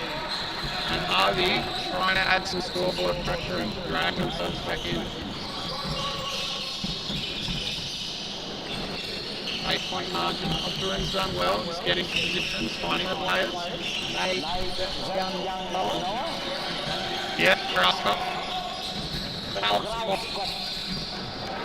Dean. Oh, gonna be an offensive foul. Yeah. Cross cup just saw him coming, he just held firm and just took the hit. Just plant your feet, take it for the team. Take it right in the middle of the chest there. Always have a But rule. you're there young. You just bounce back up. I have a rule with my juniors, you take a charge, you get a free Powerade or Gatorade. Actually works a treat. Actually works a treat. They throw themselves around for a Gatorade, it's great. Had one girl take 4 in a game and he listened to me broke. So you're doing your team this year? At the moment, I'm just assisting a bunch of teams. My daughter plays, so it's hard to be able to get her back and around. She's in Wobble. So I'm assisting her team. I'm assisting the development team in 14 boys for the Magic, and it just came back from the Southern Cross Championships as an assistant for the boys and girls WA team in the under 14. So a little shout out to some coaches that I learned a lot from. Mel Webb out of Medra, she's had a few times running WA teams. And then I'm sure they're both listening to what else they may be doing on their weekend. Big Paul Rogers and Tony Ronaldson, they were the 2 coaches I got to team up with, luckily over there, and learned a lot from all 3 of those coaches. It was great.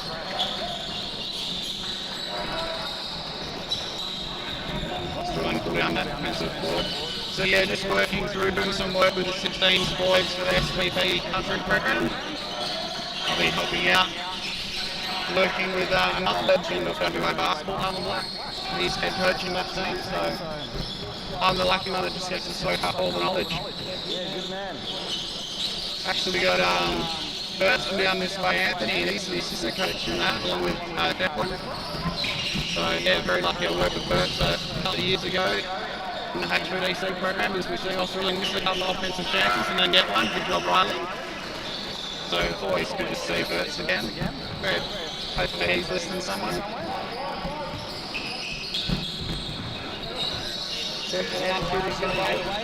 Luckily I work at a school, so I get the school holiday breaks and that kind of stuff. I tend to be very lucky.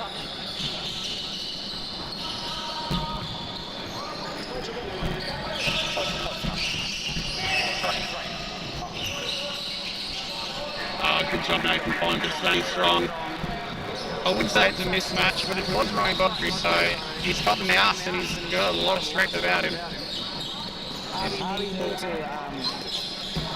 put a bit the roller skates on. Yeah, I wonder if they're just sort of trying to save some energy, but it's not really the way to go. And I must say, they're missing an important Harvey player from the bench. Oh, big rejection from Riley over the back.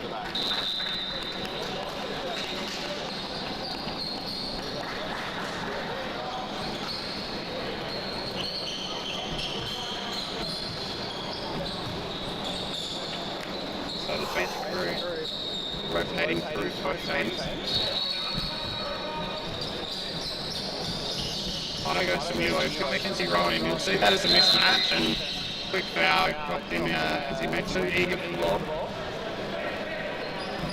So 12-point margin right now. Not feeling comfortable as I see it.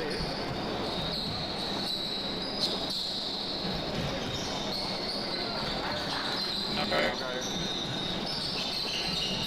Work that perimeter for Milo. With the rods that they've got on, it's probably Milo and Walsh are going to be their biggest attacks. Fighter's wanted to stop fighting his team.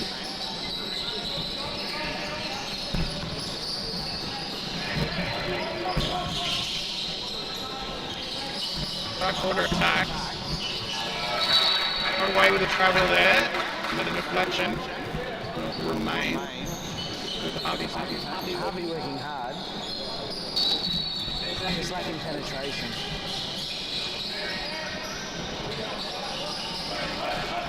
Rebound, but Mackenzie Rowe not really seeing the ball. Sophie Lowe comes back. Goes to Pinoy step. Oh, Roberta gets his own rebound. And he'll get to the line. He wanted that one, you could tell. Love it when we get to see a Pinoy step get pulled out in basketball. what step? It's called a Pinoy step. So the Filipino team probably originated it. It's when you throw the ball up high and fake when you first go to the layup to shoot the defender up. Jalen Green in the NBA, if you watch the Houston Rockets, a bit of a master of it as well. And there's that first one down, no problems for them. Jalen Green's got Filipino heritage. He does, his way pulls it out. Yep. He loves it as well. Yeah. Good Houston Rockets story. Doing a great job. I mean, on a bit of a slide at the moment, lost the last 4, but they can afford that because they were second in the race. So a big step forward for that young squad. And a couple of Australians and a bit Kiwi playing for them as well. Great move there inside time.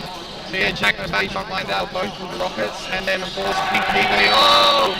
And don't they love that, getting up for their teammate, Australian Tyrell Dickinson coming through for the block shot. But yeah, Big Kiwi, Stephen Adams having another good solid season coming back from injury. I like Stephen Adams. He's a no-fuss, no-nonsense sort of player. Probably the strongest player in the history of NBA too. Really? Yeah, you watch a lot of interviews with players and they talk about strengths. They'll all mention Stephen Adams. Can't push him off. No, it's that classic one where he was playing to the Grizzlies where Thomas Bryant grabbed hold of John Morant. Thomas Bryant rocks a good 6'10", 125, 130 kilo, and Adams just picked him up like a kid and walked him away.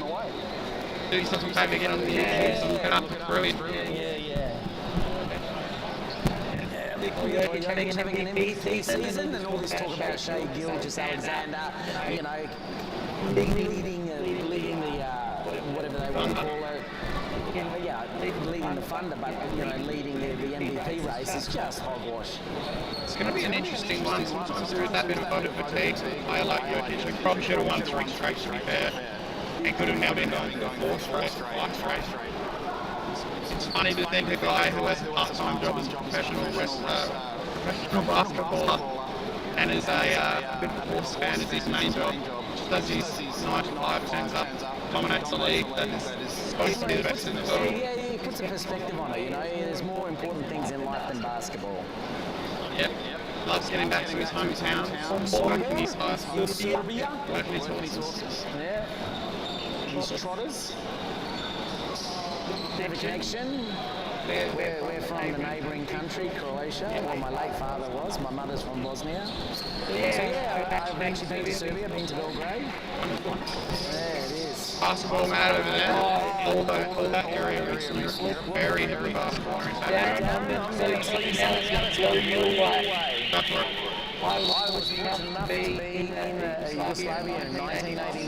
Wow, right around that heyday. And there was a team by the name called Yugoslavia. Yeah, the old Tony Kukoc. Number 7, I Yugoslavia. I have his Yugoslavia jersey. And he signed the contract. I got to watch it. Wow. Yes. No going, and the crowd was 3,500 seats, right?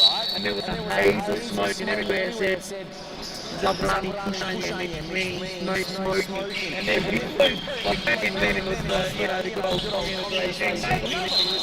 More of a suggestion than an instruction, I think. Yeah. So you're a Tony Kukoc fan? Yeah. Yeah, just picked up that jersey in the Christmas holiday. So great still Australian. Jeez, they're playing well.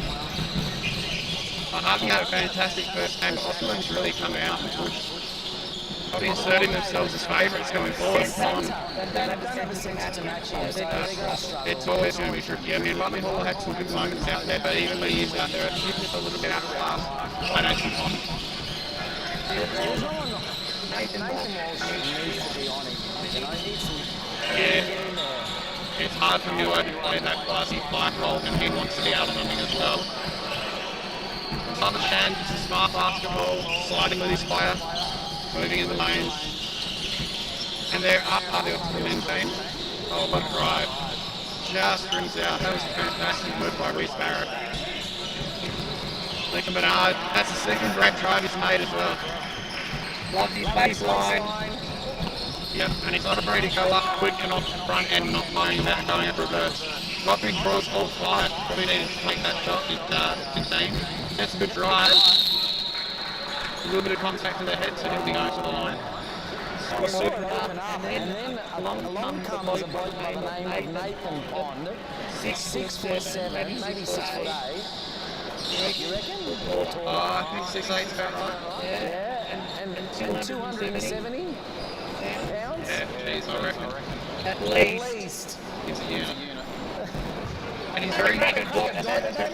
Doncic being 250, 260. Well, he's about the same height, that's pretty much right.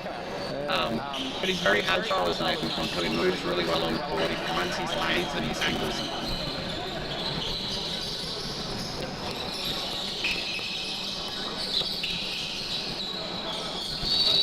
Little switch foot move there. Harvey can get the ball back in. It's gone for a travel. Yep. Gets pulled off.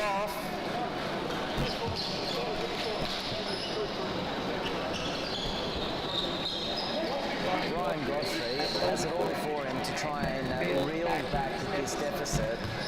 14 I points. think it might be a little time for him anyway to play a little bit of two-man ball and just see if they can't bring that up. He's going to get a foul there. He was lucky, otherwise it would have been out on his leg. Still plenty of time left. 16.5 minutes. One game. Doesn't mean he's going to get things mostly right each time down the field. Balls can be important as well. Great tee there. Andy Roberts putting the body on the line. Barrett swings it, we're back up the top. Candace relaxes everybody, goes to work against Milo. Then finds Barrett. Oh, nice little pocket pass, but the spin didn't help. Milo with the deflection and end up steal. So here's that two-man game, Godfrey and Milo. See what they can get out of it. Don't want to only sit, probably got to get the ball to swing a bit, but Godfrey goes by himself, hits the three. He likes how he works, goes back a bit, and then just pulls up and at that 3-point shot. Better back angle defensive motion there from Harvey as well. Not letting Pond get set. Good rebound Walsh, and to away like can. Problem there was half of Walsh's thing was still way back down in the backcourt. Lagging. Pretty gassed out there. So strong there. How good was Tyler Shan there? You just see the turnaround and the difference of being able to get in the right position and get a good shot up opposed to a rush shot. We have three, they need those.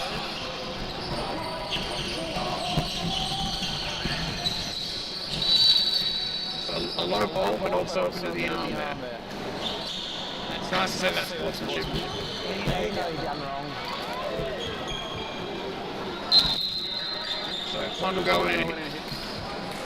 Look to hit his 2 free throws. Auction Fido will get a rest. Aaron and Paul will come back in for Harvey's team.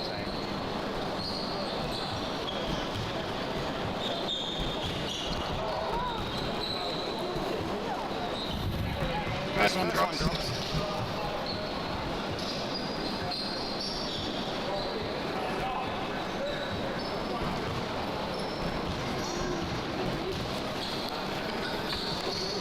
Second one drops comfortably.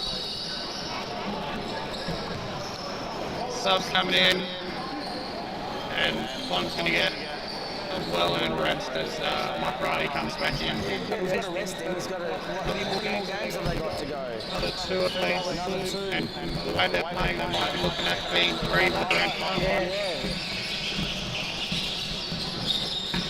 And it will be awarded attrition. Oh, yep. 3-pointer, they've called that. He did step in, so. Very happy with that call. As he pointed out before, he was worried about that protection, and as you saw him come down, he did a good job not come down heavy, but just had to put underneath, so he'll get the bonus on that. Yeah, rocking the Otani Japan jersey today. How good is he? One of the greatest to do it. Oh, he's amazing. Ichiro's another one to keep your eye on. Playing good. That's it. Comparison between them, their outfield. Yeah. Pretty intense. You know, he rises up, knocks down a 3, keeps it at 10 points. America's so insane. Yeah, if they get it right, they get it right. If they get it wrong, boy, do they get it wrong. Another championship. Well, let's not remind anyone about the XFL, shall we?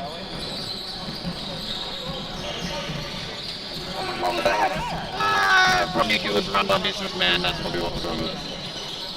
Riley Hall with his pound, tries to secure it. Up, Talashan. Oh, that's a fantastic pass through. Oh, up goes Grasscroft.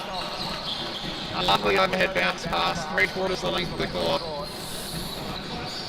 Talashan setting his team up delightfully. Ball rolls off. One Milo. A little bit extra pressure here, but I don't want him rising up to that three again. They know he can shoot. And if he gets on fire, he'll hit a couple in a row. Speaking into existence. Keeping Harvey attached in 11-point deficit. Bang, bang!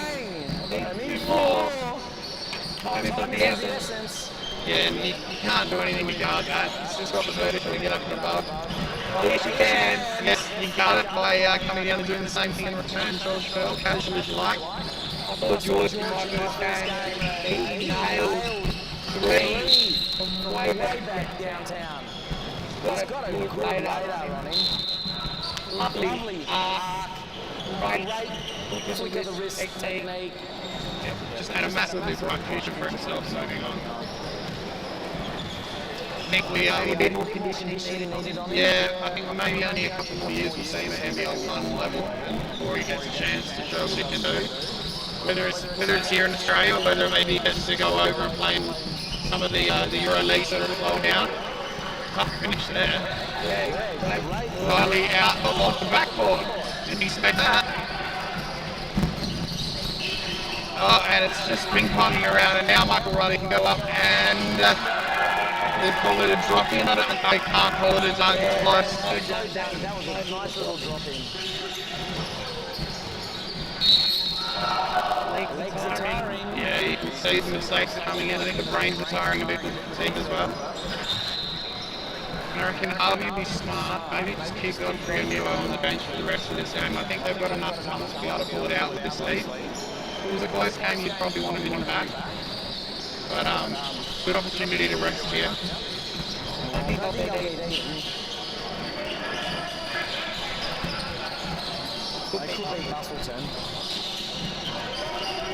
Australian look like hot favourites after their first 2 games.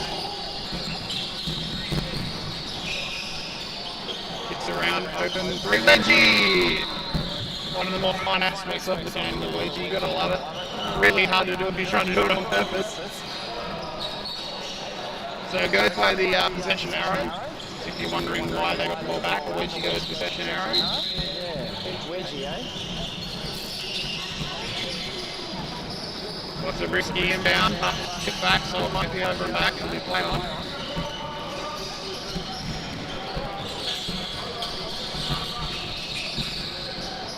Might be almost time for Bell to have a rest here, I think. Maybe Shand as well. Getting under 10. Don't want fatigue. Don't want injuries. Just want to keep them healthy and charged through to their next game. Oh, great pass, Darren Hall. Oh, over the back. Is that Barrett? It was Barrett, little box shot. And another one, the guards doing all the hard yards. Great job. Lincoln Bernard getting the back-to-back block along with Reece Barrett.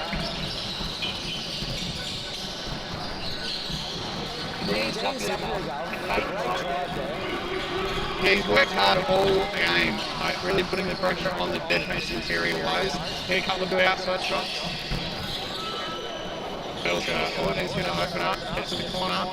Oh, way to go, that's George Bell just having some confidence. Good taking that open long-range shot. But he looks and goes, you know what, I need to get the team involved. Let's see, Lee can shot up. Too hard fighter, gets his own rebound. Missing in action, hits that one. But Nathan Hall should be missing in action this game.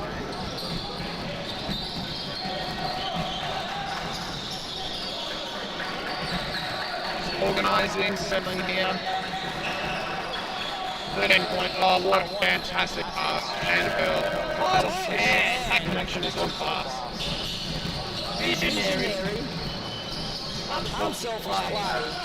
There he is again. Locks up block with another 3. He's trying to keep his team connected and keep them involved. Seems to be the battle of the threes at the moment. He'll just push the sucker with load out of the way, but misses the layup, and Hall will get that. Hall probably needs to slightly bring that ball in a little bit. He does play with it above his head so much. Godfrey and Muir coming back on, so maybe this is the final push. Maybe give him 3 minutes, 4 minutes out there and see if they can drag that score close a bit time. Shut him down for the game. So, good clock management plays, subsidies rotations for Arab and for Joyce.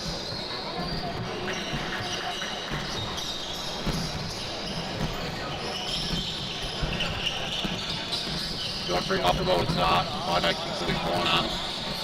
Ball shits that one, so starting to play his way back into the game a bit more. The chatter from the Harvey squad picking up on defense, that's good to see. No need to panic here for Australian, of course. They hold all the chips in the bargaining tools. Kruskov, yeah, nice with that 3, so a steadying bucket there. Pushes it back out into double figures, 12-point margin.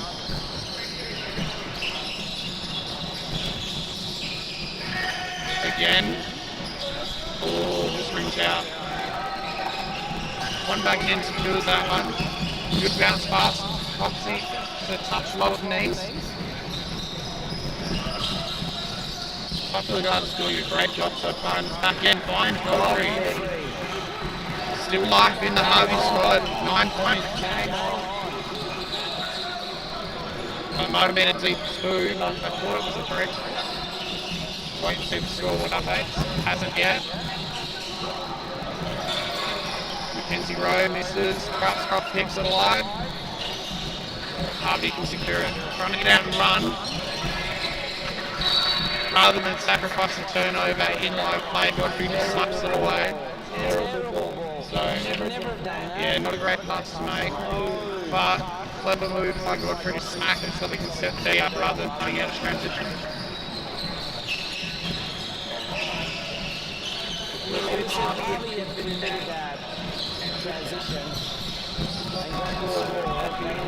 Yeah, and looks like they dropped into a 2-3 on that possession. That's good, solid straight up basketball. A no call there is the right option. Game on. 8 points, 5 minutes. Too much time to look at the clock. He's trying to play that. We know that if you play the clock so well, you can see they're in a bit of a 2-1-2-2-3 zone here. That's the Pond effect, I reckon.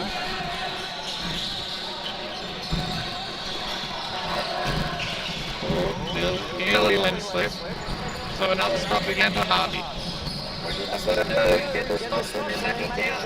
Look for Riley Godfrey for another 3-point again. So I can get another stop. You're going to call the foul. Going to call it on the floor. I think Australian, if there's a score here and another stop, it's probably prime for a timeout. Just reset him. Yeah, he is. You can see him signaling he has. It's a good time to do it, 8-point margin. Try and ice out the not shooting, so it's baseline play. So a bit of a freebie for Harvey to set up a baseline play.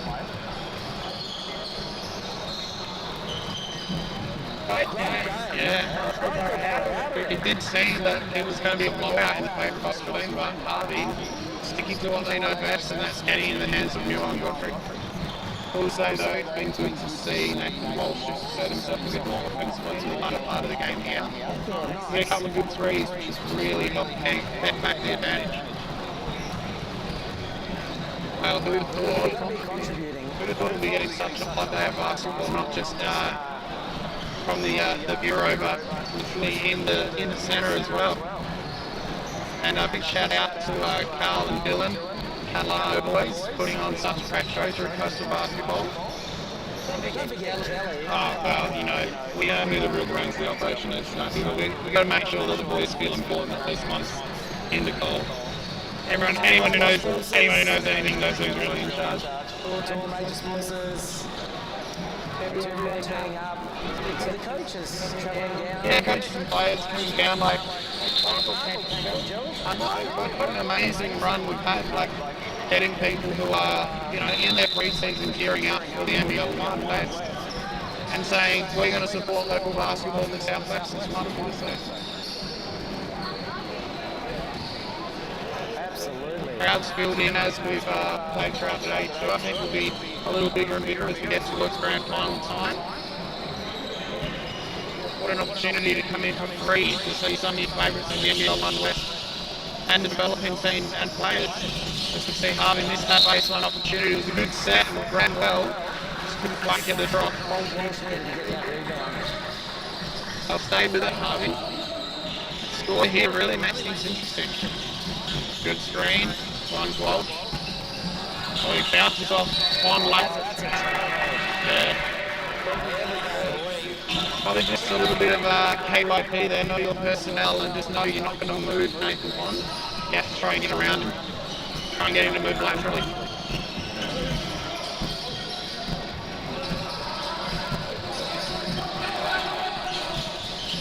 Good ball movement, Australian.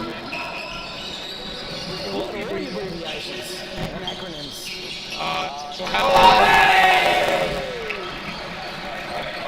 No abbreviation or acronym needed there, just 2 points under down.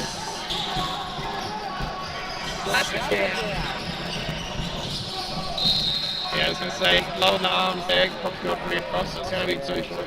Probably looking at the ring, wondering whether that one went in, it didn't. Ryan hasn't given up. No, I mean, I don't know if he ever would.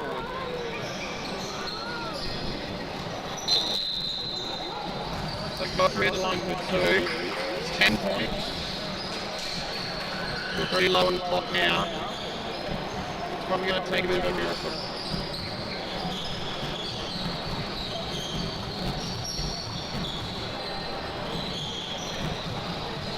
First one from there. Liquid.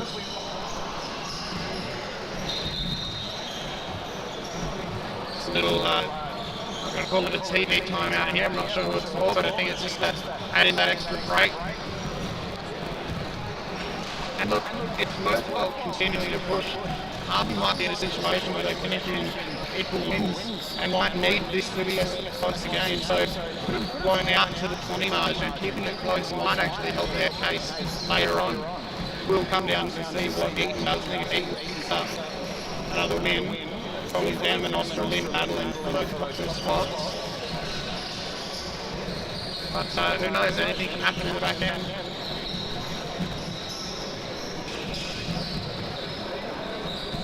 Bunbury coming up in their second game as well.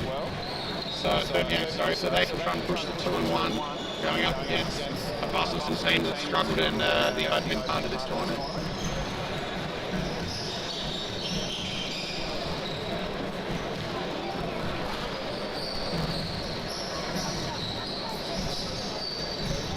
Godfrey's still got one free throw to shoot. 8 points in 49 seconds. I don't see a Tracy McGrady walking through anytime soon to be able to run that kind of miracle, or a Reggie Miller. So we'll, I think we're fairly secure with an Australian victory at the moment. What do you think the NBA needs to go to help arrest the lack of viewership in America? They certainly have plenty of viewers overseas. That's not dying. I think it's going to take a few years and it starts at AAU level. I think that's where Americans lack in junior development, and that's not looking good. Shan clutching in his left shoulder. Hopefully it's just a stamp. But the AAU program is really focused on games and not training, where the Europeans focus a lot more on training as opposed to games throughout their weekly process. As we see Milo take the inbound. And if you look, American players are not really in the top 5 best players in that competition, and that hurts viewership. Shay's a Canadian, Giannis is Greek, Nicola's Serbian, Lucas Slovenian. You're probably then looking at Tatum as the lone American in that top 5 consistency. And then you're looking at players like Chandler Brunson, not good draw card names, even though they're playing out of New York. And probably going to get a little bit of rundown spot here.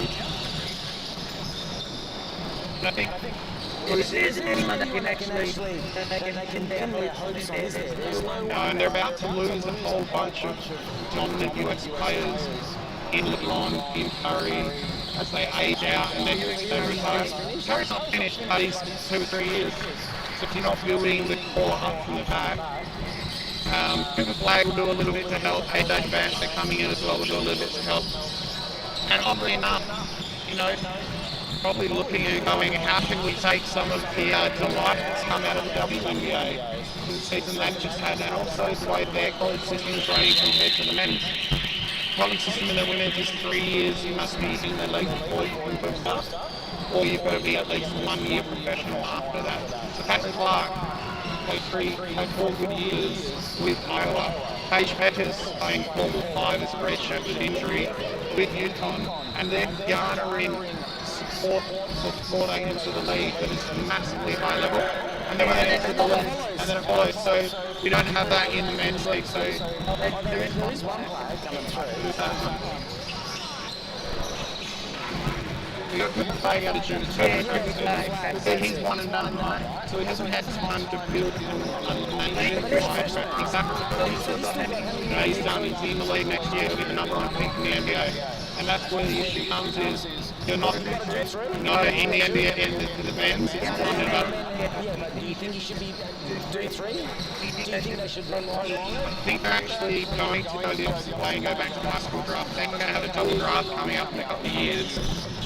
And I think they're worried that they're going to lose hype from coming out of high school into college. College basketball in America is not built around players, it's built around systems. So you often see college players that dominate.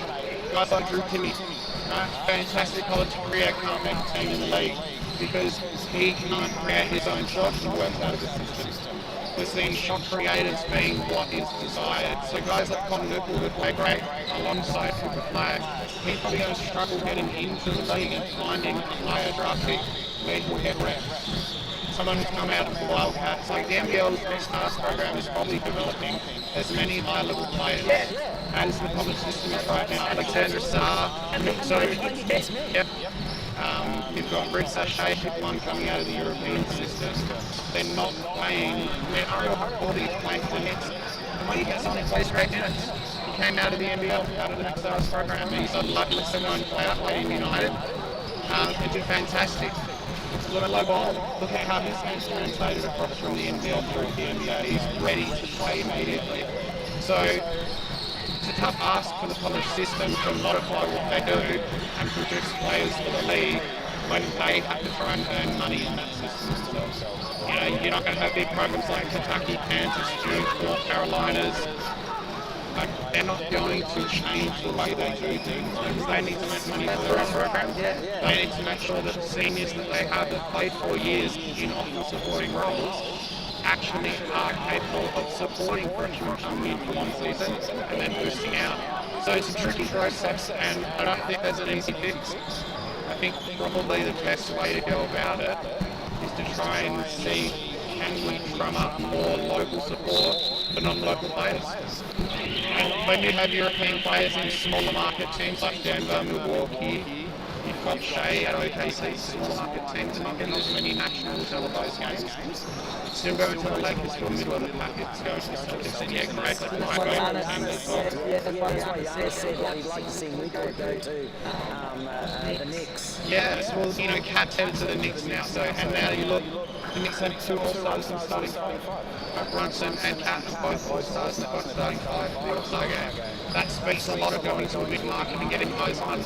Cat wasn't a starter of the All-Star game, but he spent 1 year in New York, he's playing fantastic. No improvement over his best in Minnesota years, and he's an All-Star starter. So, eyes on, here we go, and setting your eyes on Busso, secure it, coming up against that country spot. Yes, and who do you think will win the game? I'm going to go Busso. They do. Alright, it's on. I've got nothing to bet you with, but alright, I'm not starting out hot as the chair gets pulled out from Vogel. Jello steps out of bounds.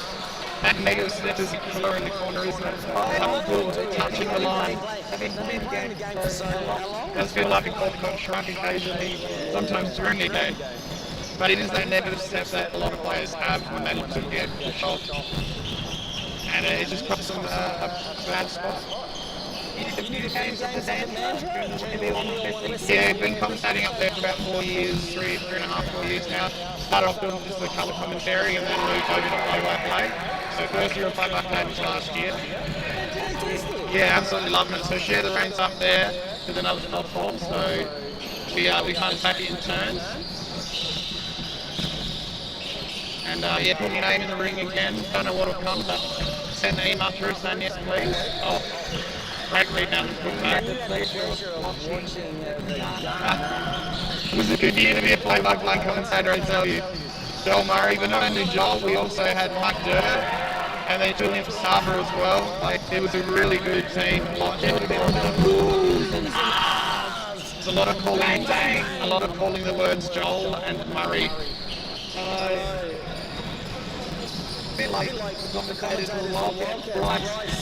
It felt very reminiscent of that, I can tell you now. He's probably... Oh, absolutely. I've seen him play for a number of years now. I remember he came up to Mandurah, played around a little bit up there, but decided to come back to the Slammers and Snip's hometown, and I think that's a good decision for him. I think it's the right move to play with the Slammers. Got Chalky in charge of him this year, so we'll be able to get a fresh look and be able to see what they can do with him.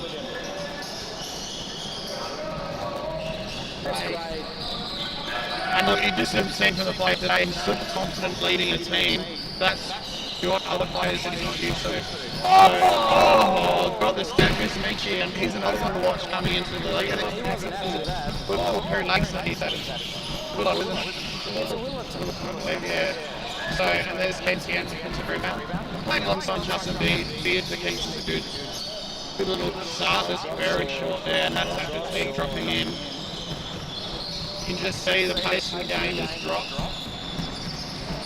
And Busso might pick. And a little underdone, but faith in some of their leaders. So I've known Christian Jelena for a fair few years now, and I've always loved his game. One of those guys will also do junior coaching when he plays in L1, and he'll get around youngsters and give his past experience. Good man. Got a couple of kids now, so he's become a family man. Yeah, equally impressive. No, it's good. I'd like to see the ball in his hands speak more in this game. I reckon he can make things happen. There's Chadgy Hasty going to work for him about. So yeah, I ran a little summer training program with him a couple of years back alongside a couple of coaches. It was in the interim when they switched over in the Mandurah coaches, just when our country took over. So I got to see him work with a little bit younger, raw players to see the development come through. Brilliant. Rush that, take a deep breath, Jakey, get that free throw knocked down.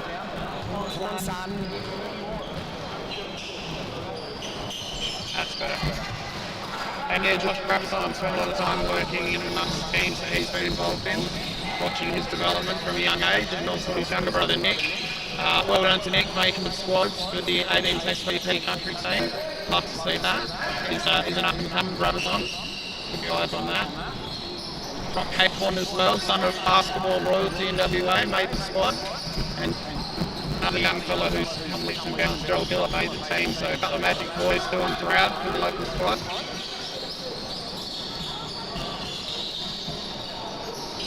Here we go. There's fantastic. Oh, and we're getting another 3/4, so it's going to be great. That's been announced as pod selection for our local and federal elections, so they're looking at developing. Surprisingly, I know it's shocking to think that happens. They do. So that was announced, as well as I believe Whitefoot on Taradale, that area, getting some development, and we all know about the Redbacks getting the 12-court stadium into here. And also Warwick's new training centre called Whitefoot's been out. So a lot of basketball development. We're looking at casting the eye a bit further down south to see if we can't get more courts down this way. very hard to find court space in any town nowadays. And I believe might be some sales out of school here, so I'll keep my sources close to the jet, but keep your eyes on an announcement out of Gero later this year maybe.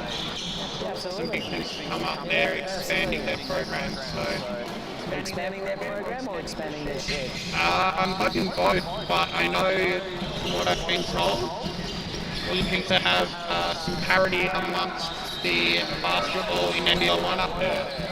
Coming shortly enough, we've spoken about numerous years, but I think it's really going to happen. So, talking about a women's program, NBL1 for Geraldton at home, not be happy. I know a lot of the girls coming through up in Geraldton, and they've got some good local talent that they'll be able to put in the mix.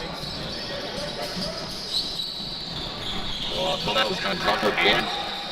Oh, good defense, good fight underneath. He's well done, Jordan Deacon, really pushing. It's a nice tight game. Top one in it. Tight legs have coming into play. Some short shots. And yeah, the cut's not as strong and hard as they were when we were in the morning.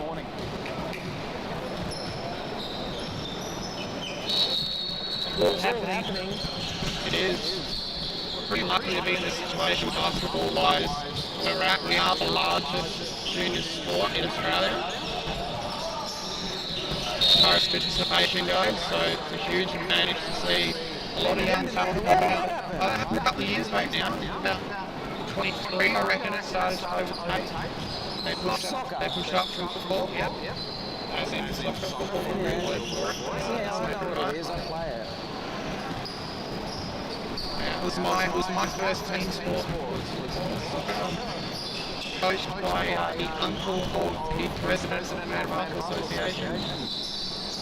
Sadly, it passed on to Tony Kearns. So shout out Cliff, you're out there. Me and Cliff were teammates back in the old days playing soccer, and now we've both found our way in basketball in different positions, similarly enough.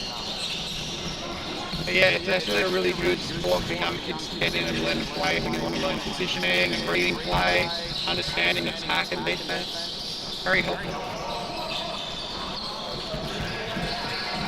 Selena secures that offensive ball from Pasto. He attacks, steps around, finds Fabian Johnson out on three, it's a bit left. And again, short pass, intercepted there. Selena tries to block from three.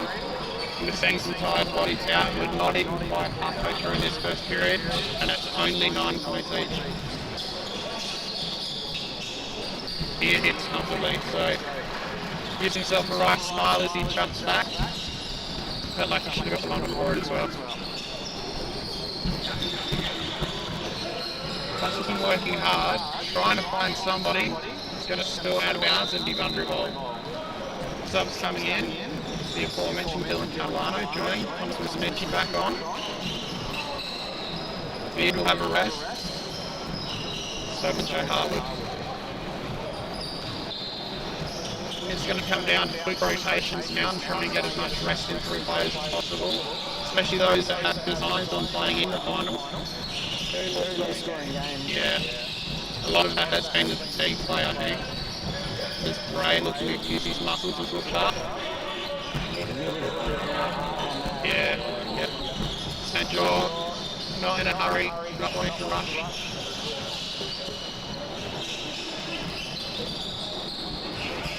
Almost could have gone into the cutter. Johnson and Iceland can't try. He uses his strength. Can't get the finish on the roll.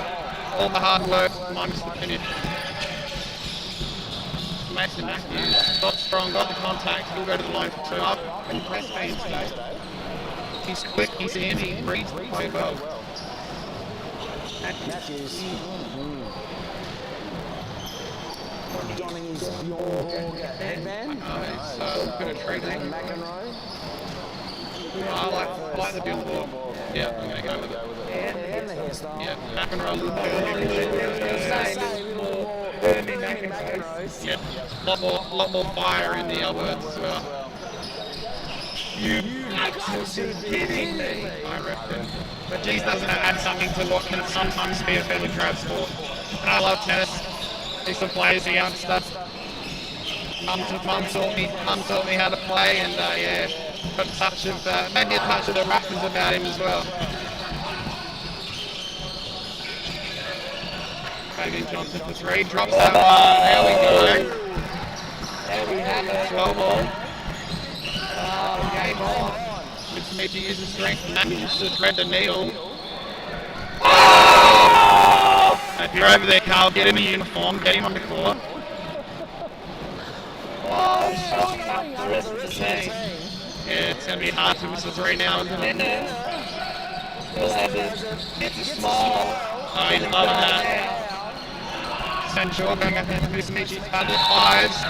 Oh, it's probably a soft one in the context of the contact we've seen today, but okay, we'll take it. I am trying to get this Paso team to win, so I'm going to do whatever I can to urge them forward. Can't see them going winless today.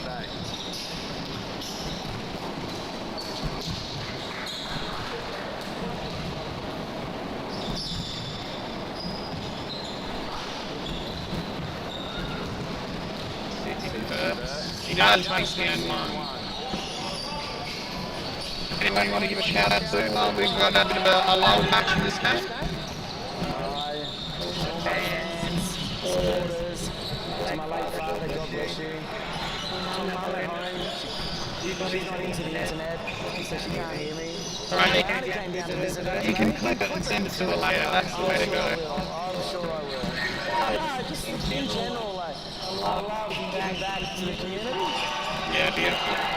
It's important that days like today, we get to showcase the upcoming youth of the region. Yep. And what it does is it sets the bar for players to know what their level needs to be, and they can aspire to it. Yeah, 100%.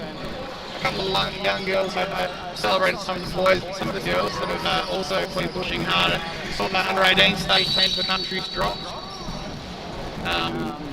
And a couple of under girls in the squad. Kiara Lloyd in the squad, Helen Tano, I think Sally Dewar was in there, and big shout out to Matilda Liebert, who has been plugging away non-stop throughout her juniors. Made her debut last year in the NBL 1 West Sandals, and she's made the 18 squad, and she's worked really hard off.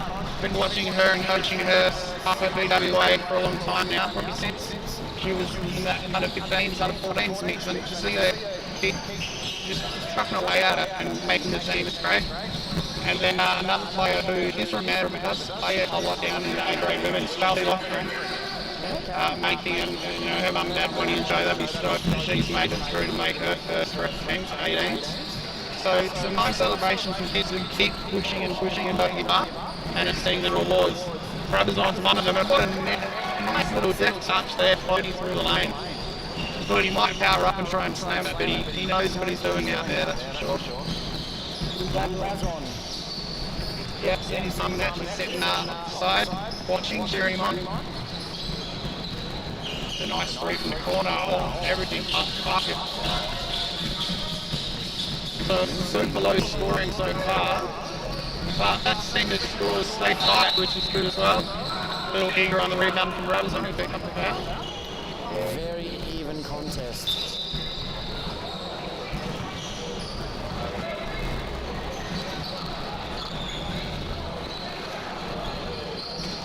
Yeah, a couple of the Bunbury boys have been working with the SBC program, been working hard trying out.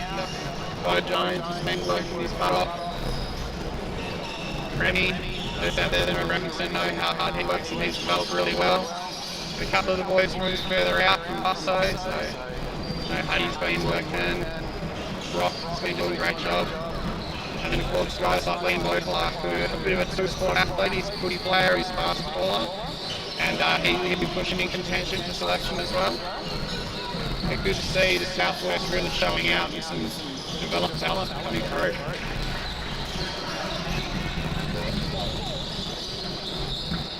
So what do you think about the biggest trade of all time? Luca for Davis. Melody feels that if you dig deeper in it, Time will see why they've done it. I'm not a conspiracy theorist, but you're going to have to throw some out there. Oh, it's fun. It's fun looking at what's being talked about. Jakey Hasty. Oh, great job, Jakey, hitting that three. We'll call him the Las Vegas Mavericks in a few years. Yeah, that is the conspiracy that Nico Martin's not a backroom deal. That's what's going to happen. It's going to be interesting though because there's another player in the periphery of this trade. Oh, Musumeci up high with a layup and one. This is a lot of talk that LeBron wants to get into ownership and he requires, and Ace has done a wonderful job in the WNBA for opening up Vegas, and so there's talk that he will be part of that group. So maybe this is a sweetener to get him one last chip before he comes across. It is all about the Benjamins. I tell you what, the press conference between Nico Martin and Jason Kidd was a study in passive-aggressive relationships. And I don't trust those execs. Yeah. Look at their history. They knew each other. And look, there's nothing saying Anthony Davis isn't an amazing player, but He's not a Doncic, okay? yeah, it's exactly right. Kyrie, Clay, Davis is not the big three that I think that people might be pushing as Mavericks diehard fans. There might be a few people who took a trip out of Texas to California to be fans now.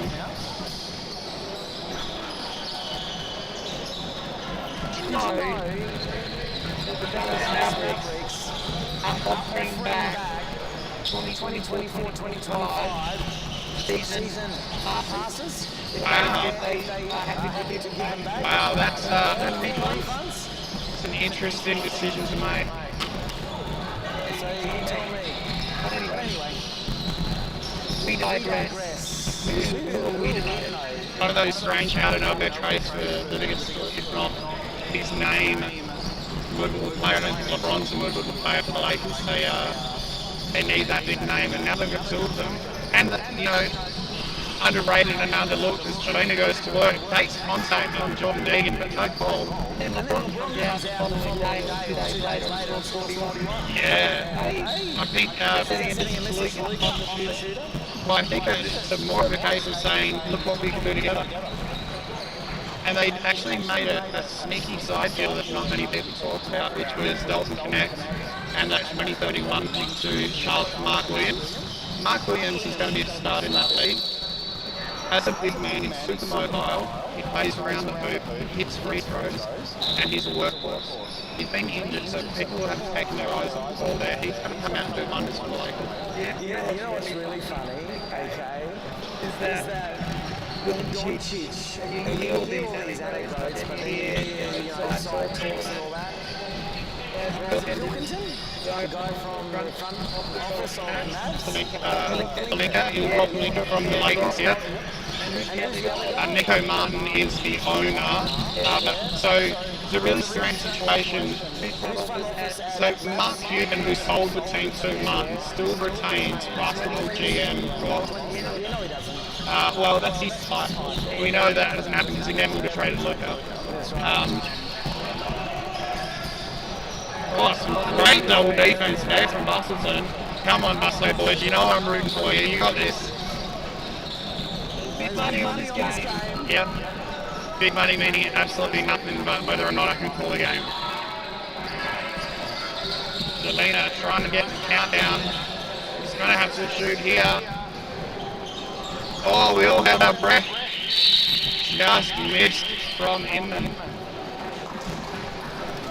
Nico Harrison, yes. And Rob Pelinka are all buddies back from the night days. Yep, they were, and I think there's a little college connection somewhere along the lines as well. So Nico Harrison, okay, apparently Luka Doncic has been asking for a centre, and Rob Pelinka delivered. He has. Mark Williams. He's done it. I tell you what though, if you track Nico Martin and some of the things that he's done, just Google Nico Martin, Steph Curry, and watch what happened when Nike presented to them and they spelled his name wrong, and in the opening address he called him Steph Curry. And then think about what Under Armour has been able to do by having Curry as their mainline player and their flagship shoe. Man, Nike were in a world of pain. So, big ball drop there. And unfortunately, some of the new guys that they've banked on, Dion, Jar, not really providing the Shalmaran and Zion are both Nike, and it's not really providing what you would want.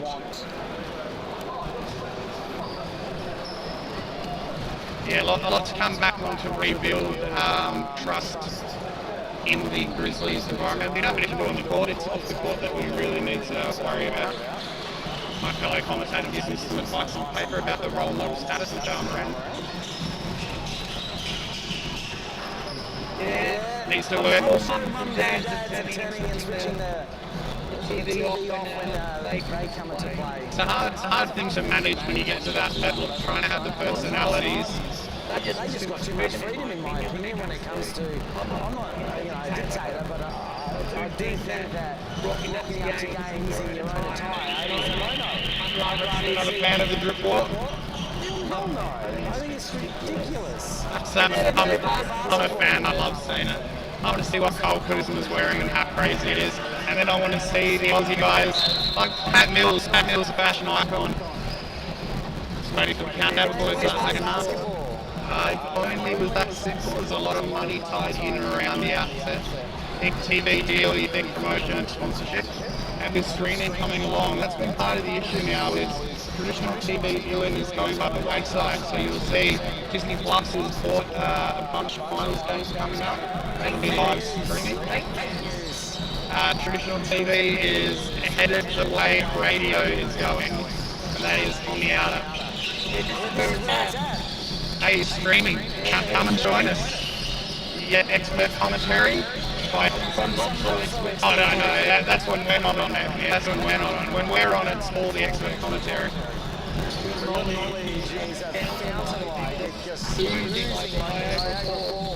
Nice try. Nice turn by Vogel. He's got to watch himself and go to loose shoelace out there. We've got to go domestic rules and hold the game up for him. Haven't seen much more from Delay come off opening forays. I'd like to see him use that criticism. Well, that was a shutdown pass, probably not on in the best of times. Settles. Yeah, it's good, and that's what they need to do. Like, just wait. Like we said, there's no shot clock, there's no need to rush. Tiny shoelace, I was reckon he was doing the old shoelace side. Hasty with the offensive forward. They're all used to shooting on nicer rims, I'm reckoning.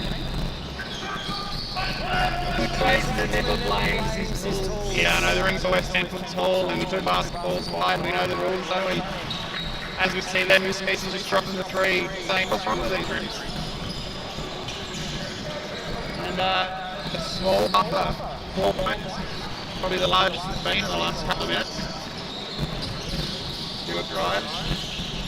Finds Inman, goes up with a little ball. Oh! Off the bank as well.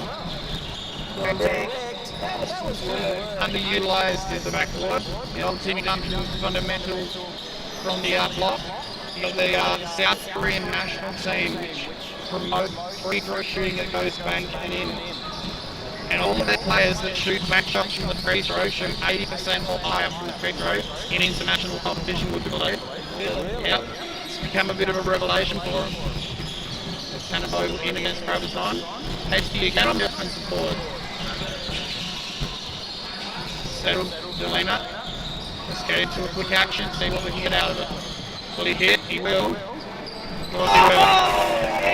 He is, and he's talking to Misbah Delay. They were teammates on the Magic a little bit ago when Misbah played in the G League. They trained together, so you got to let him know when you get one over an old teammate. Justin Beard says, going for me, smack the Bunbury. I tell you what, for a low scoring game, it's become entertaining. We're loving this.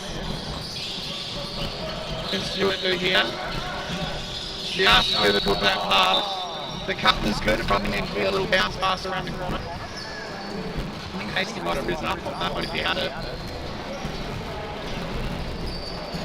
We need a good defensive prowess. I know.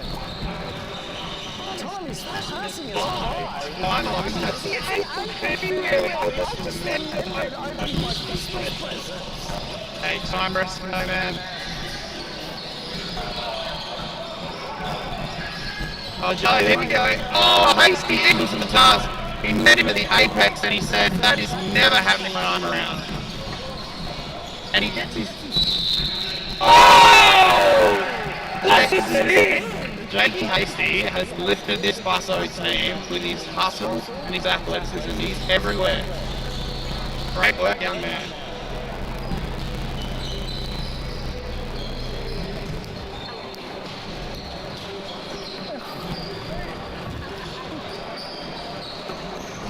Alright, to the free throw line. See if you can convert the end one. That's the one thing we're missing today. Floor wipers.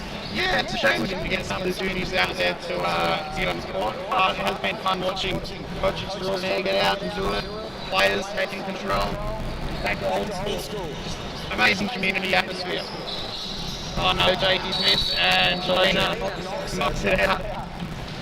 So we are tied up 30 apiece with 15 and a half left in the game. The good man had the ball in the hands, pulls up early on three and knocks it down over Hasty. Saw a little bit of daylight and he knew what to do.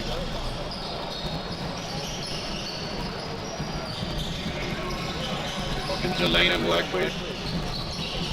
Scott's ashore. Hasty's been a man on fire so far, laying down low, cutting off everyone. Here's the cut again. Good feed, Deegan. Stuffs that one. Jelena's going to hit this. Oh, it rims out. Nice high play between Coach Nina and Jelena as well. Just a little bit of trash talk, all in good fun, of course. Kick off hands. Yeah, they're calling it. Great work by the referees, talking and communicating. Oh, we've got Dernan falling for a video replay. I think he'd lose his time out in his challenge if he tried it. That's why he's in the assistant ROM. Sad to see him in a moon boot. Hopefully he recovers fairly quickly. Gearing up for another good year with the Flames. They've retooled. They brought in Tevin Jackson. They put in a couple of blokes from overseas. Oh yeah, well, no more salary cap. So we're on par with the East now. So I don't mind a salary cap. It really works here. As you see, Mason Matthews hitting a great throw from Hungary, and that's pushed them out to a 6-point lead now. Then put it in, a lot of money, and don't take this the wrong way, but a lot of good money is drawn out by mercenaries that come to play. And now that there's a salary cap, how much will it cost each month to getting there? And it may come down to which clubs can develop their local players better or attract local WA talent on either locals or the semi-pro contracts. Because they're going to spend so much of their dollars trying to attract that bigger name who is the forefront of that team. But as we know, you're going to have 3 or 4 other players around them, right? So it's really going to be now a push to try and retain locals. And you want to start seeing it if you're on Insta, you follow the NBL One Web, a lot of teams securing up local talent for 2-year contracts, just making sure that they can work and develop them within the programs. And I think that's a good thing, but I think a salary cap makes the game more fun. Even to playing field for smaller clubs who are developing. And as we see, there's going to be clubs that want to join the NBL One West, like how far away Hills Raiders from having a team. They can't be too far away, they're building up bigger and better. But Hills have their wobble teams. Way out of Mundaring, they've got a beautiful stadium in Mundaring there. It's a hectic drive to get there, but once you get there, it's bloody wonderful. So how long before they're pushing for an NBL One team, I think they'll look at expanding. I think the only option then is to go to conference play. Quite some time ago when we had Wobble, it was conference north and south of the river. So I wouldn't be surprised to see as we grow and develop that become a bit more of an idea that gets floated around courts.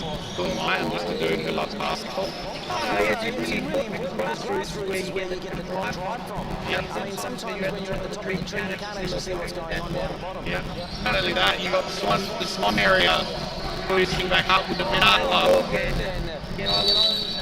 Well, Binard's got an association now that's affiliated, so that whole Swan Districts and area, out through Midland area, so they'll be pushing. We know that region grows and develops. There's wonderful sporting talent out there. The Binard group have done a fantastic job repping at state champs, country champs, getting their clubs in and around some various locations through the juniors. They do well. They're hard teams to match up on. They're athletic, they're smart. And every year they build and build and build. So really looking forward to seeing their development come through as well. Really big fans of the Binard Association. Yep, so, the Hills Raiders kind of stole their colours and their name, so, it's a big trek, 4-hour drive, or 4.5-hour drive to get there when you're in the city. But who's to say, we do have, of course, the Geraldton and the Kalgoorlie teams where we, I've spent bus trips out to Cal, 8-hour trips, so a bit easier to get down me. Hey, do you know what it's like to go to Kalgoorlie on a bus? No. I've been twice by time. Oh, you're going to have to do the bus, it's worth it. You've got to do your Southern Cross stopovers, got to get the Roadhouse food, got to make sure you get in there 5 minutes before your D-League team plays and you still take it to them. It's the fun of Western Australian basketball. And so, the West Coast Classic. Great 3 drop there. Great as well. And they've pushed that lead out to double digits now, so my tip cannot feel so flash. Take it again. Now I have a good thing I don't have any money to put on it anyway. Oh, good job, Pete. Oh, you roll. Wonderful work there. You were saying a true story? True story. Beautiful now. Yep. Basically, get on the plane, put our second trip, and the pilot would let us look at it. Oh, that's fantastic. So I had to take a 15-minute conversation with the pilot at the end of the flight, and we got into Kalgoorlie, and it was just so good singing. That's beautiful. It's great layout by Amari Malcolm there from us. So on a great block shot, like so.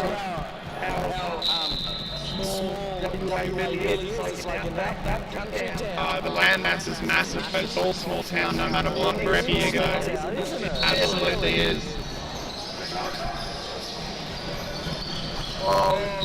Good convert on that one. Good backcourt pressure. Trapping on the halfway line. Finds Fabian Johnson, who goes in for himself. Bundle cleans up twice and gets the putback. So a bit of life still there. 8 minutes, plenty of time, 29 points. But it's this end that's going to really set the time for us in terms of defensive end. Ramson misses on that three. Vogel to Vogel.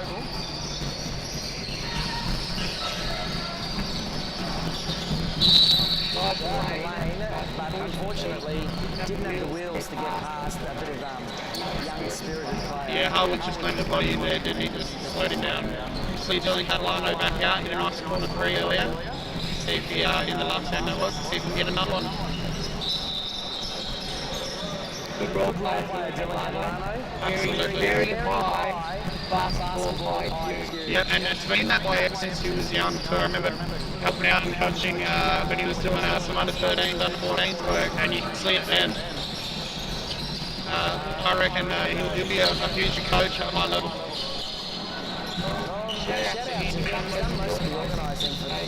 He has. He's been on the phone, on the DMs, trying to get players, coaches, commentators. Oh, rub with the rondo into Brabazon. Couldn't convert. Oh, that's unlucky. That would have been a highlight. Oh, he gets the steal back. He read that beautifully. He goes again. Oh, this time it's Vogel stopping it. Third time the charm. No, they're able to get the ball back up. Kicky ball handling goes nowhere. Chelina steals. Vogel for 3. Oh, drops that one. Brotherly support on the bench there. Oh, mate, Matthews goes up and under with the English. Perfect spin off the backboard. Oh, broken body position, but they're not going to call that an offensive. Great pass by Jelena. He kicks back out. Some spacing issues. Here we go again, Vogel. No, Catalano, secure rebound. Finds his point guard.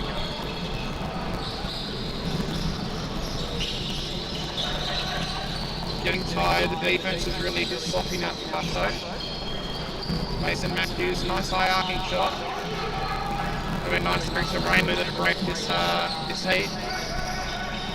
There we go, Pharrell. Hit Matthews, all activity. Offensive boards, cuts. Catalano, he's looked him off. Mine's brothers on cutting. And that's a nice left-hand layout. Good job to have the young guys, ex-teammates, who can connect in.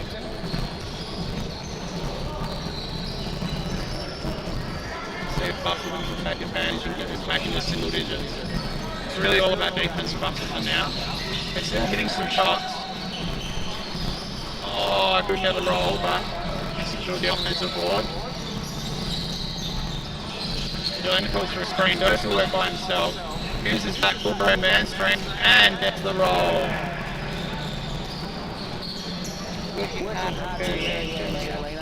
Yeah, we'll never give up that man.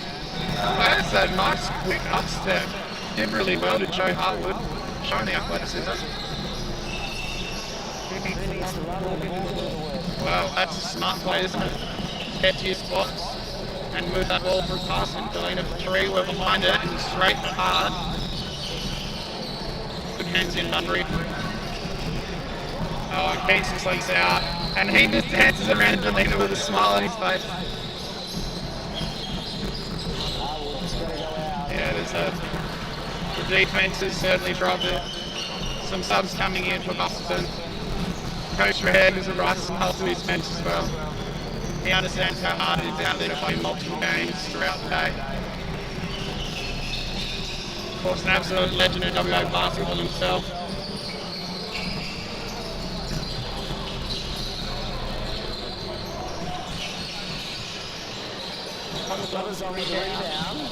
Russellson have moved into a glorified pick-up role at the moment. Good job, Howard just keeps fighting. Yeah, just being that bit of youth as well, doesn't want to have the old heads show him up. Nothing worse when the bench drops a move on you. Sure is.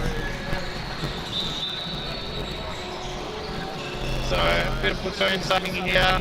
4 new faces in for Musselton, and almost a complete lineup change in for Bunbury.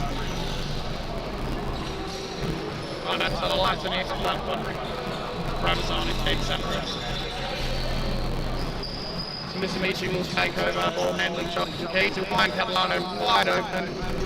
Missed that, Mason Matthews skies for the offensive board. Other than that, Fabian Johnson intercepts and he'll come back up to send for the Bucks squad. 3 minutes 25 left.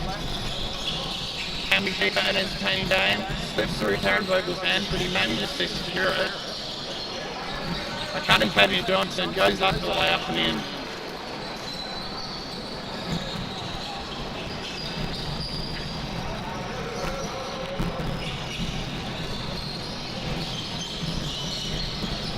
Mason Matthews moving the ball around every which way. Finds it open Harwood for three.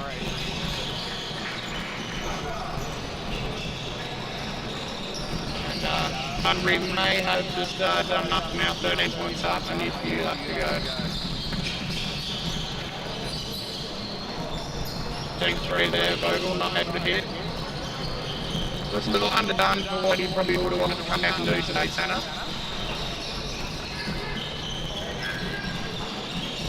He's a good player, we've seen him do some great things in local leagues, so trying to make that next step up.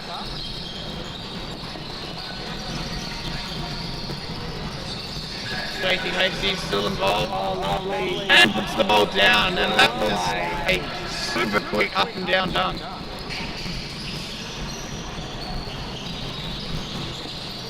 He's somebody perhaps gets the right tutelage, gets his outside game working on and becomes a bit of a 3-level threat. He can go down low, plays great defense, but if he can get a shot happening for himself, certainly makes him, well, there's a little bit of chippiness.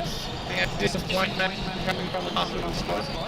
But yeah, players like Jakey Hasty, all the athleticism in the world, that play break down low, but makes it hard to get that first step when you are not a threat from outside yet. So areas for everyone to work on, of course. Important to see what we might get out of him in the future. Minute 33 left. Next game, Harvey versus Eton. That's a good one. Come on. Eaton for me. I can't look past them. Yeah.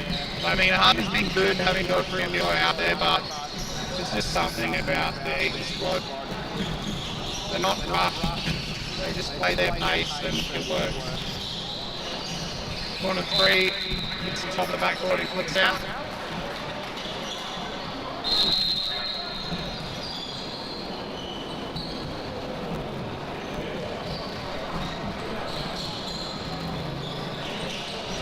So as we hit the last 50 seconds, my esteemed colleague has just given me some food for thought, and that is, it looks like it might be a Bunbury Eton Australian back end here to see which finish 22 and go on to the grand final. We're down to 4 remaining games in the regular competition. And at the moment, I think no matter what, Boston won't finish with a positive record, so probably wipe them out. Harvey will need to get the last 2 wins up and probably maintain a decent distance. But it's going to be a struggle for them as well, so strap in, people. Maybe turn to whoever you're watching with and make a tidy little bet. Maybe dishes for a month or something like that if you can't afford $20 on it.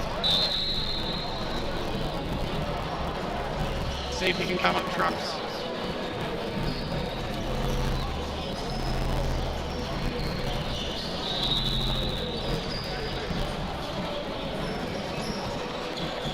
So our last time out with a minute remaining seems to be the theme of the day, the TV timeout we'll call it.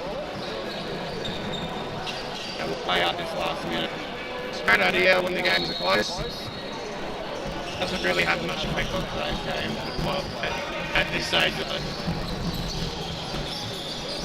Been working hard, it has done all game. Hasty saying again. Fabian Johnson's shown some really good things as well. Boston will reclaim that offensive board. Him and maybe just Tottenham, Dylan Catalano, who's never committed a foul in his life if you're watching. So devastated with that one. It's the first foul he's ever been called for, I reckon. Certainly after 10 minutes. Always shocked when he gets his number called on the foul. And Hasty again, just disruptive. Got about 6 tips of the offensive rebound. And plays with a smile on his face, which we love as well. The last play of the game.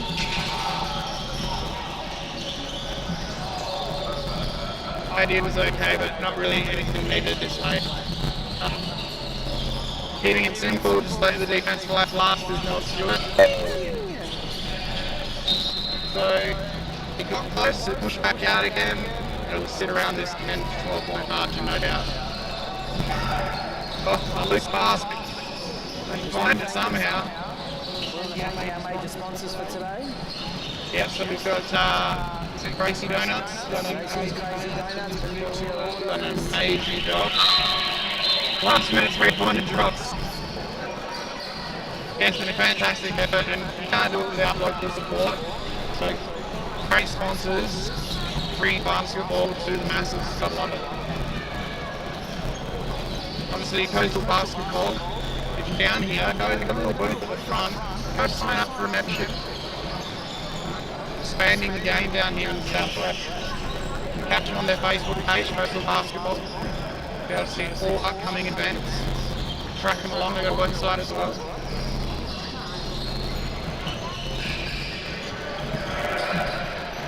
So teams get together and give their little rah-rah cheer. Lovely to see that respect. Yeah, Panuccio Auto's a corporate partner.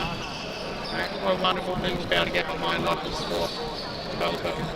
You know, we're probably making it a huge thing. 2026, I can see this going gangbusters. Of course, you've got Racy Crazy Donuts. They're out on Edinburgh Road in Forest Field, so if you're up that way, drop in. But it's another donut. Oh my god. Here we go with the warm-ups. So the Eton youngsters are getting up, trying to throw down some shots. Harvey content with some layups, just seeing the ball go through the hoop.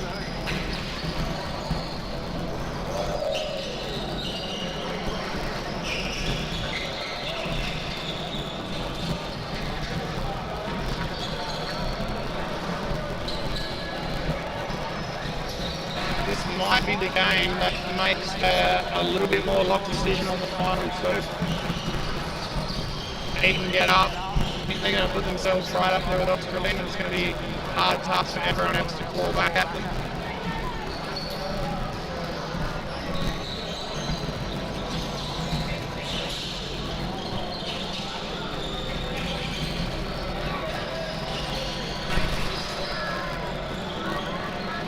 Well, we're just doing a little bit of a look at Gracie's Crazy Donuts on Facebook.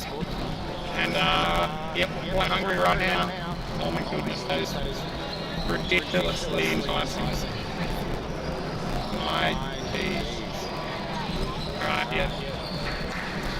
I don't live anywhere near, but I'll be making a trek. This might be a good local diversion coming through. There's 7,000 followers on this page. I love that. It's fantastic. So yeah, this is it might be wobble brunch, breakfast, depending on what time my games are this season I'm coaching. Open Thursday through to Sunday, 8 a.m. to 3 p.m. That's perfect time. Okay, I bet they probably do a good coffee, I imagine. No coffee. Alright. Just pick and go. Alright, well, I'll have to find the coffee to go with the donut. Maybe that's me trying to wish it into existence. Wow. Speaking my language. You guys can't see at home, but tell you what, do yourself a favour. Jump onto the interwebs and find Gracie's Crazy Donuts. You will not be disappointed. Like and share. Just trying to correct our screens at home so we can get the live game up for you. Got you. My technical advisor telling me we're resetting to the following game. It's given itself a repeat of 100 bucks. I am being further enticed by Anthony here. He's been scallywag and showing me all sorts of amazing pastries. And I'm salivating not just at the basketball, eating from the tip. Away we go. Oh, look, you know, sounds like a plan.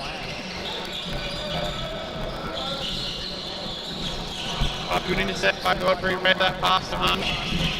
Really confusing with colours. Oh, yeah, Pino established his own for Godfrey, gotta love that. In comes our tech hero extraordinaire to sort out the home viewing.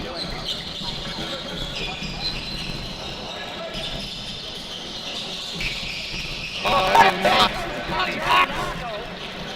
Out for a casual Sunday basketball and dominates from three.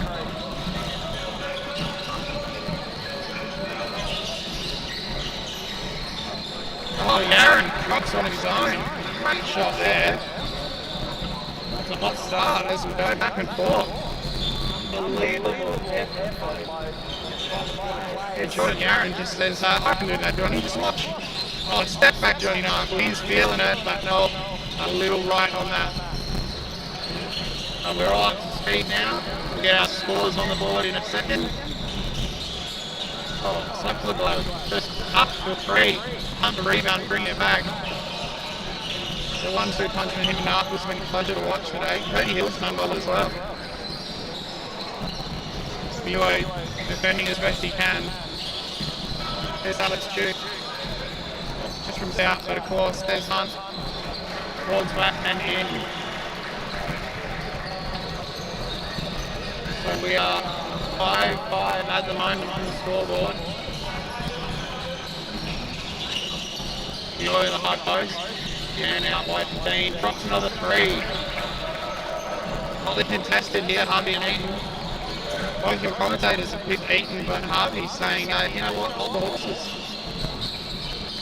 We've got the goods. Oh, that's a good roll off. He'll look for a short corner, had no one win himself. Socks off the bank, easy as short. Nice. Exactly what went in. 7-8 to score. A little bit too easy to hand the ball off there from Walsh. He needs to face up a little bit. Maybe go a bit quicker and earlier, not wait for the defense to be set.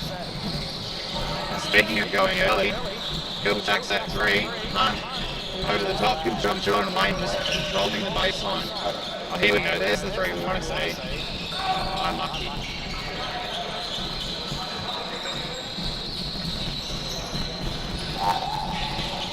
Harvey just surveying what's going on. Hands in from Marshall.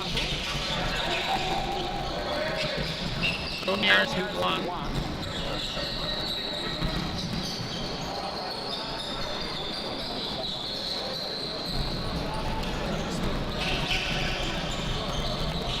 Adjusting out set up here.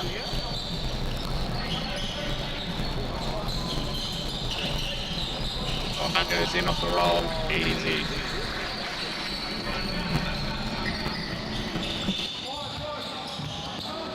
Hopefully we've got levels on our mics working now. We've just made a quick adjustment.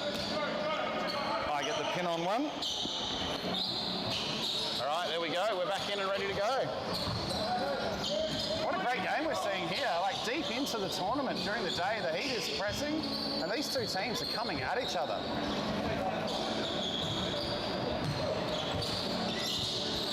Frenetic to start with, but give them another 20 minutes and it'll slow down. Yeah, well, they're roughly 8-9 each. We saw that was the score halfway through the first term of the previous game, so a little bit more scoring to start. Fingers crossed, we'll see some good defense to match it as well. Speaking of, Narkle shuts down the drive comfortably. Oh, beautiful. There we go again, Jordan Yarran. That's his second three in only 5 and a bit minutes.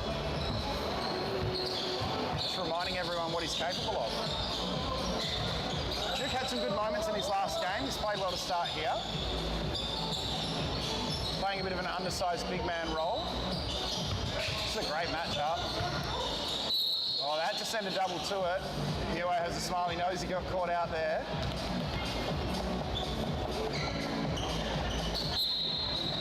Everyone takes a rest as we get some subs into the game. Riley Hall comes in for his squad. Fido joining as well for Harvey.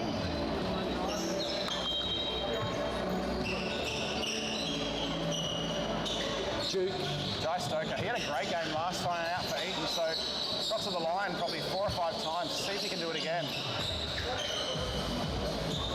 Quick twitch fibers working there.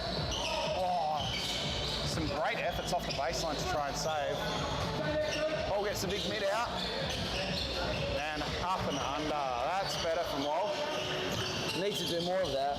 Yeah, I want to see him be more aggressive and look for his shot. He's probably deferred a little too much to Godfrey and Muo in that last game. It didn't work. And Narkle, floating on a cloud.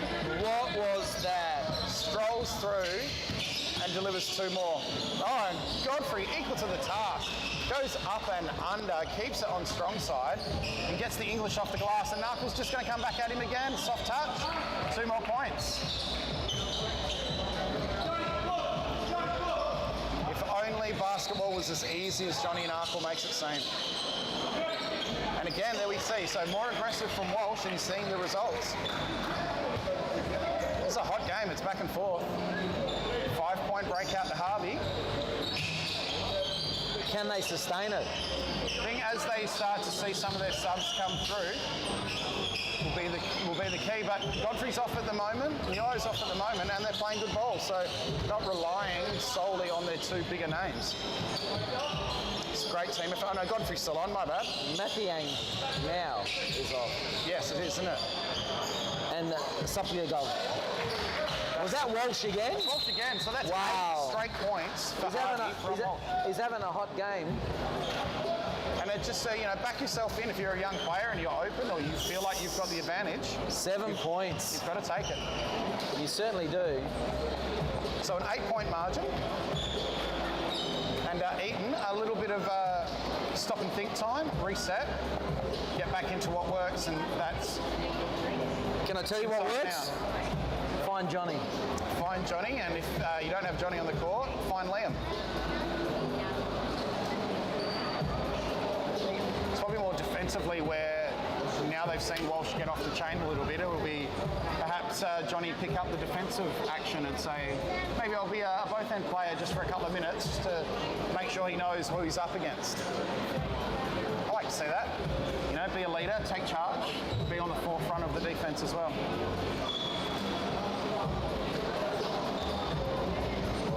just a shout out too to our referees that have come in to ref these games on an off day. A lot of basketball this weekend. We've got country champs going on up in Perth. Good luck to all the country teams that have come from many kilometres away for that one.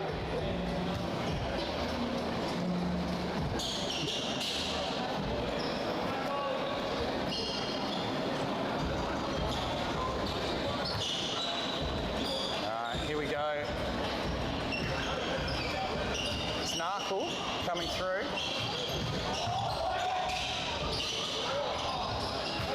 Stoker active again. That's got to get the foul. Stoker is at the free throw line again. Been a revelation for the Eaton squad. Every time they've needed something, he's put pressure on and he's managed to find a way to the hoop.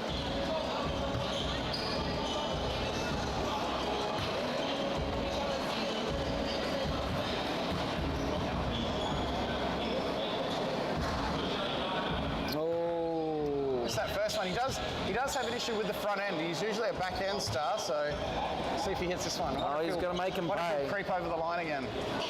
He did. He does it every time. It's not looked at that much because all the action's on where the ball's going and what are the rebounders doing, and he seems to have found a niche to get across quick.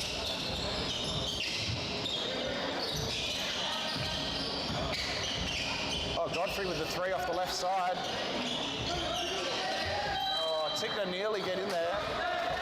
Spencer alone works hard to hold him out.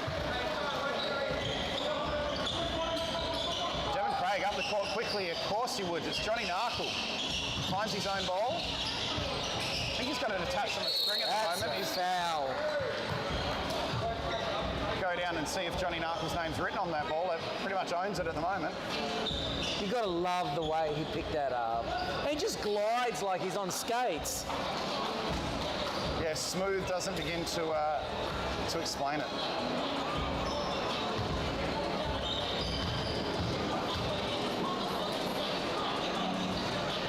Converts on the first free throw.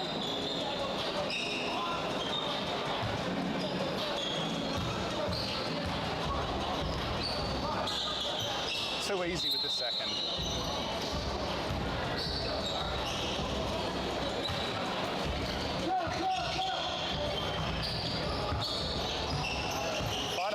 Brings it up against Stoker. Gets a screen. It's good defense, but great slip off it. Oh, there's a great cut. Tickner goes hard and rewarded with the bucket. Well done, Jed Tickner. So again, that was Nathan Walsh involved, this time assisting. Godfrey tracks back, honest defense, gotta love that. Makiang, phenomenal D by Craig. Godfrey. Frost is not happy, but it was definitely the right call. Mate, that's just quality, class. And just coming back in strong side. We're not gambling. Look at that. Yeah, coming back in strong side, knowing the defender's there and the contact's going to happen. That forces the referee to have to decide, am I going to blow a whistle or not? And I'd say Godfrey's going to get a fair few whistles. Wow. If Harvey win this game, that really shakes things up. Mate, it does. It means 2 wins could get you to the finals, and it's on percentages. Absolutely. So everything to win in for Harvey. And we quite probably had them around that 4th spot going in, and a win here might push them up into, equal second.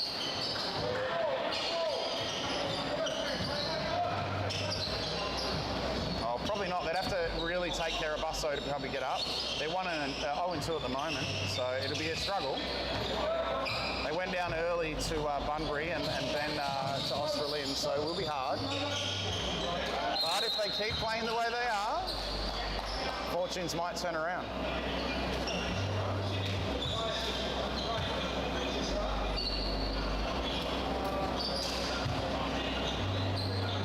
So hopefully that's just walking off just something soft there. Maybe toes or something. So just saw Stoker head off and he's undoing a shoe, which is never a great sign. Great lead out layup there.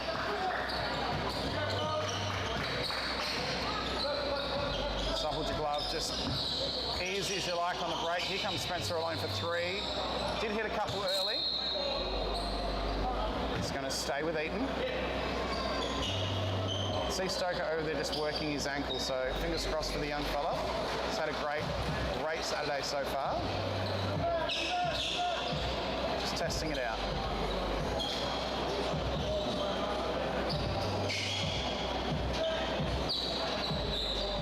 Takes a seat back on the bench. Fingers crossed we'll see him again. Narkle and Hunt, 1-2 punch. Narkle from the corner. Oh, Godfrey did all the hard yards to save it and just accidentally goes through the legs. Clean bowled. Supply Gov's got to learn to close them. Yeah, you got to protect your wickets.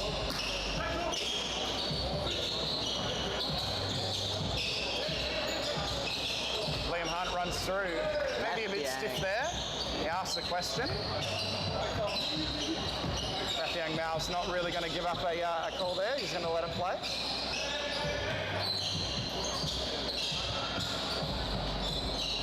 It's a hard move. Parado should have flicked it out. To should have been an extra. Hard move to redrive back into the teeth of the collapsed defence.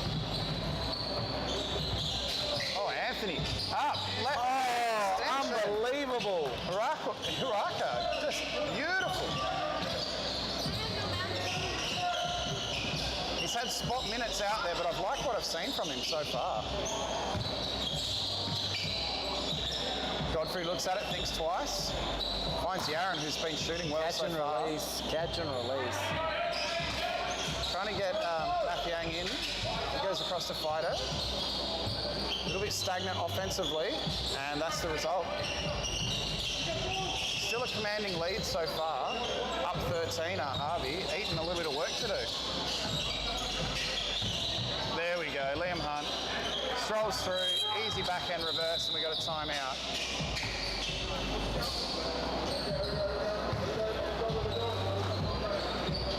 Eaton need to work hard. Yeah, probably the time, 4 minutes. You want to close that gap, get it down to probably, if you can't retake the lead, you want to be around that 4 to 5 point margin at the worst. Then you got a nice little momentum run heading into the second half that you can play out of. So we've talked a bit of NBA. What about NBL? Who's your pick for taking it out this year? You think the Cats have got it in them? If Bryce Cotton comes to play, absolutely. It's a tough ask. It is. I know it's a tough ask to put a lot of pressure on him, but he gets paid the big bucks, and he's going to get paid the big bucks. He has delivered this year. Yeah, very much so. Contract must be up for renewal. I think the first thing would be Mark Arena going straight to Bryce Cotton's house with the Brinks truck, as they say.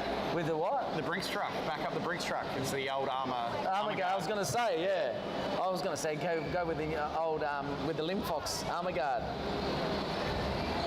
Yeah, you're gonna. Sydney doing okay. Melbourne obviously had a good year so far. Illawarra, I would love, if it's not the Wildcats, I would like to see Illawarra take it out. Struggled a little bit in recent years. Coaching change halfway through last year. Saw Justin Tatum come in and really reshape that team and push them all the way through. So I'd be stoked to see that. You know, it's a regional team. So still coaching? Still coaching, yeah. Jason Tatum's father. So, yeah, I know that. So connection, you know, a lot of connections with the NBA. You got John Wall as a part owner with the Southeast Melbourne Phoenix. They keep trying to see whether he'll put a jersey on. You got Carmelo Anthony out as a Next Stars rep. So Carmelo Anthony did a bit of Europe basketball. Yeah, a bit of promotions out that way, but now he's the Next Stars promoter. Okay. So he's working with the NBL one. Ryan Godfrey! Let's just say, what a great play drawn up by Coach Sidarav to get Godfrey that 3 out of the timeout. Not sure if that's what he drew up, but I'm going to give him the credit. That's what we would have drawn up. Oh, 100%, yeah. I'd love to say I taught him everything I know, but I've only worked with him in commentary, so probably, again. Godfrey was shooting from Bustleton there. Rockingham, isn't he? That's where he plays? Sure does. He's part of the furniture, isn't he? He's that trusty old one-seater recliner that you won't get rid of. It just gets moved around from the lounge room through to the bar room, then out to the back. Yep, in the sunroom. And he's a stable presence, and he's a quality player. and he'll have some extra support, so won't be relied upon so much to do the scoring load this year. And I look forward to seeing him distribute to a number of good players that he's going to play off.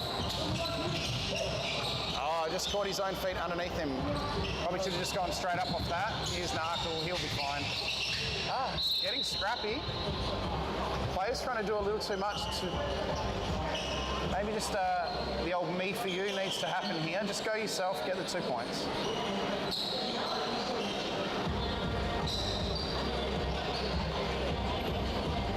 They're blaming the moisture down there.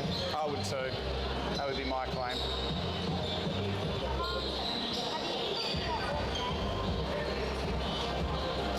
We need to find ourselves a couple of towel kids. I think we need to find some kids with fans to just fan us off. Never mind the floor, we'll be fine.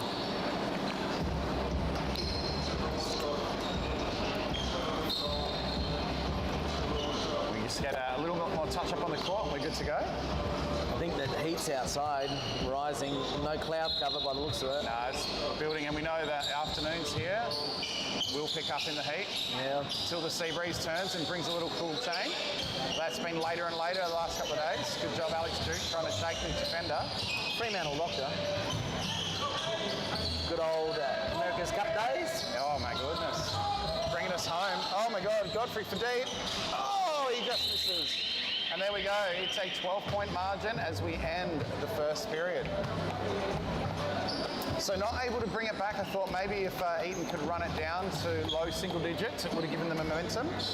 But it was Godfrey with a deep three and a couple of key defensive plays, just hands in deflections, allowing Harvey to maintain. So really shaping things up. Really puts heat on the next game too, doesn't it? Australian-Bunbury. So Certainly does. both those teams in the mix for a top two finish. One of them's going to have to lose. So then it's going to come down to whether Harvey can get up over Busso and maybe Eton pull something out against Australian. Very interesting run home. It's been pretty spoiled, haven't we? So Harvey win this game, right? Let's say, hypothetical. Harvey win this game, takes them to one win. Yep. They then go on and beat Bustleton. That'll take them to potentially 2 wins, right? Meaning Eton Australian would have to win their last game to get above 2 wins, wouldn't they? Let's say Australian beat Bunbury, right? Or it doesn't even matter. Yeah, either or for them. One of them's going to 3 wins. Yes. So whoever goes to 3 wins, and then it'll be They're down probably gonna secure to the one. last game. Yeah. So if Australian lose against Bunbury, It's probably almost 4 teams that can sneak their way wow, into contention. it is going to be close. You know what? We'll just say what great rostering and structuring of the teams. And, Yeah, because the gameplay. everybody's name was thrown into the ring, and then basically no teams are loaded. Everyone got a designated semi-pro. Everyone got then the next best group of players, and then the third next best group of players. And I think that's what do you call that? Handicapping system? I think it's beautiful. I think maybe the All-Star game in the NBA could learn a lesson from how they've structured it here and getting it even. I did look at some of those lineups and was a bit surprised by the draft.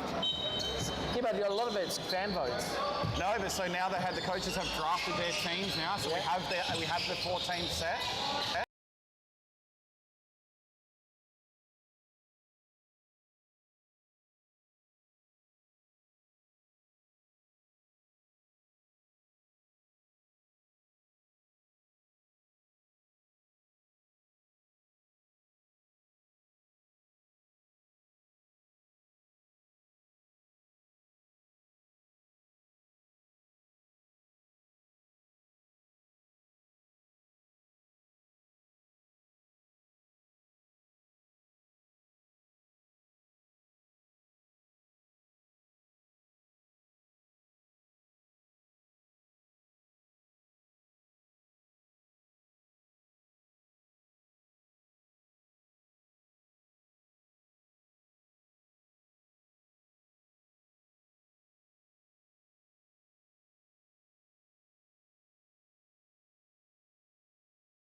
the money won't drop. One thing I'll disagree with Shaq, because streamers are going to take the money on because they're losing their viewership with repetitive programming, so they want to get somewhere new and sort of broaden out. I'll say Netflix and all live that. sport is the way to go. Netflix has just picked up the WWE. They have the rights to all of it. So they're making bank off that connection. Disney, as I said, has picked up the NBA. Well done. You're going to find Prime is going to pick up a little bit of the NBA, the WNBA. HBO are getting into it. TNT and their streaming platforms with Hulu picked up the unrivaled 3-on-3 women's competition, which is going gangbusters in America. So I'd love to see some EuroLeague broadcast our way, actually. I think we miss European game is a lot closer to our game. Oh, absolutely. And I think I agree with you. we need to see some of those high-level EuroLeague games being. I think if there's a way for free to air to increase it, it's a lot cheaper to bring Euro games in. There's plenty of big names playing in Europe. How good are the crowds, though? Oh. And the ultras. Atmosphere. The atmosphere. That's what it's about. The atmosphere. America could learn a lot from streaming. Yeah, well, the casual fan is the one that watches the most in America. The diehards don't really go to games anymore. You only have to watch a Lakers game to see courtside. It's more about The dollars. celebrities that are there rather than the fans. And again, talking previously about national TV schedules for big teams, you're not seeing the top of the crop. The top of the crop is Cleveland, OKC, Houston, Denver. You know, we'll skip over the Celtics. I'm a Celtics homer, so we won't go there. We won't mention them. People who know me know I can rail forever about them. Even the Orlando Magic started out pretty hot this year until they lost their two top flight players to injury. And some of those younger teams are starting to make noise. We talked about Houston. Detroit's another one that's starting to play much, much better. Atlanta Hawks are getting better. Exceeding expectations. Yep. What we're seeing here is high-quality basketball in front of us. It's a nice professional foul there from Jordan Yaron. Just knew to come across and take the body contact on Cody Hill, and it would stop that fast break opportunity. I love smart players like that. Just making sure they can be set for defense. Little horns action. Screen the screener for an open Wayne 3. Oh, he wanted that one. It's Cody Hill again, dances through, fakes it off, hands it off, and one. Wonderful. Eaton. Doesn't he love it? 20 points adrift, though. I think this is the time where rotations become key. Not allowing the Harvey team to become stagnant and get run over the top of. Running clock, 20 points is pretty tricky, but fatigue could be the killer. And as we said, a Harvey win here really shakes up the ladder. Stoker back on the court after tweaking an ankle. That's wonderful. Matthew Yang says, thank you, I'll take that.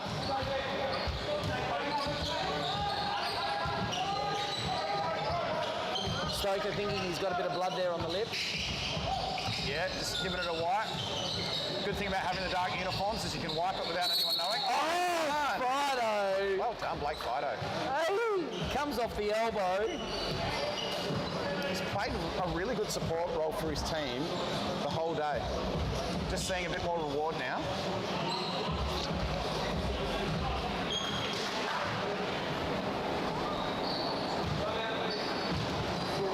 Timeout by Harvey.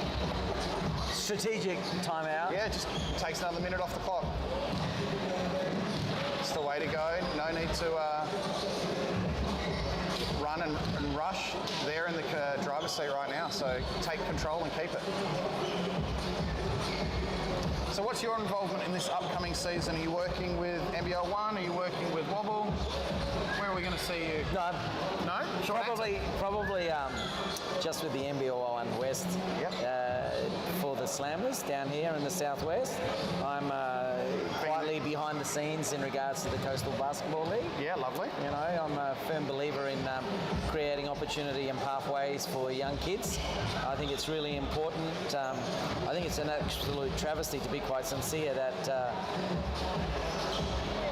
the way the business model has been set up in relation to children's sport, it is more about the administration rather than the kids, and so I've got a very, very strong view on that.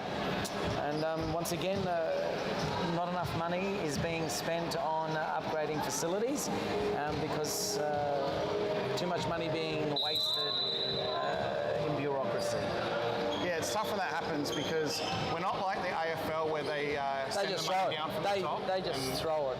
You know, we're a bottom-up funded sport, so you do have a lot of pressure on domestic competitions, on junior development competitions, funding through. Hopefully, with the show that we put on in the NBL 1 Grand Final and basketball in general, trying to come to the forefront. It's more eyes on, more corporate partnerships, more investment from governments, because who doesn't also love sitting inside on a winter's day watching sport rather than out in the dreary wet? That's how I try and sell it to the parents of the youngsters. Come play basketball, you get to sit inside, it's beautiful. But yeah, a lot of levels going on involved. We want to see grassroots basketball continuing to be the forefront of the sport. Okay, so have a look across the board. Apart from Willerton, Mandurah, I don't think there's been much development in regards to the basketball community over the last 10 years. It's all stayed pretty much same, hasn't it? And the what's clubs the at the top population? have been at the top. What's the population done? Well, yeah, exactly. It's boomed. Yeah, no, coming from the Mandurah area, there's been concerted effort over like various boards coming through of trying to find strategies to promote and push and get a lot more community involvement in. It's been a big thing is how do we get the community behind us? Everyone's got different ideas on how to do things, but it's really important, I think, the Magic have done a good job in fostering that sense of community. Packed out crowds, involvement from the players at junior levels in coaching, turning up to wobble days, making sure they're visible, running coaching programs. Even in the off season, you see them out there, you know, putting their time on the line to help young players come through. And we see it. Some of the favourites from all the kids are the young juniors coming through. Hannah Chatfield in the women's program. Can't go anywhere near basketball in Mandurah without having a horde of screaming kids running up to come and greet her. And as a 17, 18-year-old, that's what you want coming through. Yeah, absolutely. You know, like Mandurah's had a good tradition of like local talent staying long term and playing through. You only have to talk Casey Milo. Yeah. Been there since a 15-year-old and a dominant force. Now she's part of the furniture at the City of Mandurah. Yeah, she's CEO now down there at City of Mandurah. Copping some heat. Look, you can't go into a job like that and not, can you? Handling herself very well, like she did on the court. Yeah, yep. So you got to look and go, that's the community bond you want to build and grow. We've got a good GM in place. Brent Barclay's doing a good job down there, really trying to foster everybody getting together. NBL One Night's absolutely rocking last year, and as you would expect when you have the kind of players that we had. But, you know, outside of that, returning players that are coming back are really important. You know, Jermaine Malley's coming in, back again, Julian Pasava's back. I'd say that 90% of the young local lads are coming back as well, which is wonderful to see. Lockie Bertram, mate, we've adopted him down there. I mean, that man should never have to buy a drink at any watering hole in Mandurah. Really? Oh, he came from Redbacks as an afterthought and became a top flight player. And the amount of times he lifted energy or bailed us out with big shots and just kept his composure. I've seen him here today supporting as well. An absolute legend both on and off the court. Yeah, a lot beautiful. of time for that young man. Right. Mark Hartley gave him the keys and said, we don't know what we're getting out of our import guard, so for now we need you to make sure you're going to be a presence. And then when Joel Murray turned into a phenomenon, Lockie Bertram played off him like you could only ever ask a professional of 20 years to do, and he's only a young kid, so we're very lucky to have him as our adopted son down there. This game's still a little bit hard to call when they get to these 20-point blowouts. No one's really going to work too hard. Little swallowed whistles from the refs, maybe. Oh, that one was a little too obvious to swallow. But yeah, I think they I'd be a bit disappointed in this result, Eden. I probably would have thought out thinking, well, Harvey, you've not really done much to start. They're 2 losses. They kick up the pants that Eton need. Could well, So this they might be cues in the rack. might be the spark, mightn't it, to actually push them for the rest of the comp. Yeah, he's going to get called for that one, reaching across. Just keep my eyes and see whether or not Stoker can get some minutes for the Suns in the NBL 1 West this year. I don't get to see too many of the D-League games, G-League games. I'm not sure what we call it, Wobble Champs now it's called. So, That used to be the D-League, the old D-League. Yeah, yep, exactly right. Now it falls under the Wobble banner, so it is the Wobble Champs now.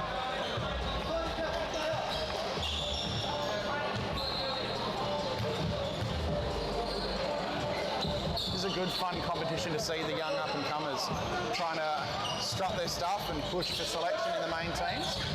Good read by Cody Hill. Just got a finger on the ball and a foot on the sideline.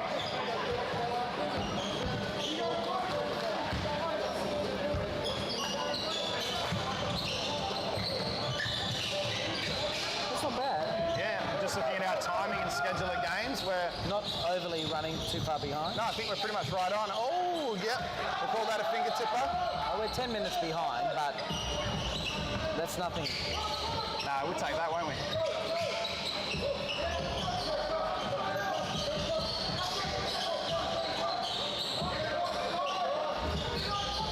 think we're a fraction of. Yeah, not too bad, is it? Like 2:45, we're looking to start the next game. It's only 2:50. There's only 5 minutes left.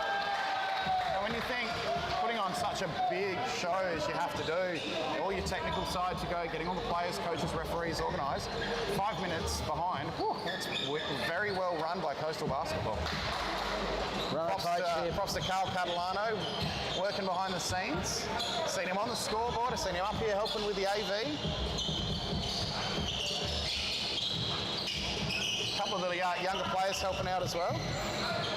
Kept his feet well. He had it planted. He did. It did not shift. That's not easy to do on that stretch. Good flexibility from the youngster. Fido and Jordan having they're good old teammates from before. Eton might be looking to keep this close because they may finish on equal points with Bunbury or Australian, and it really could come down to if they can peg this game back to shorter margin or if it blows out. Oh, wonderful by Supplegov. Beautiful steps. Knuckle out. Quick buckets back.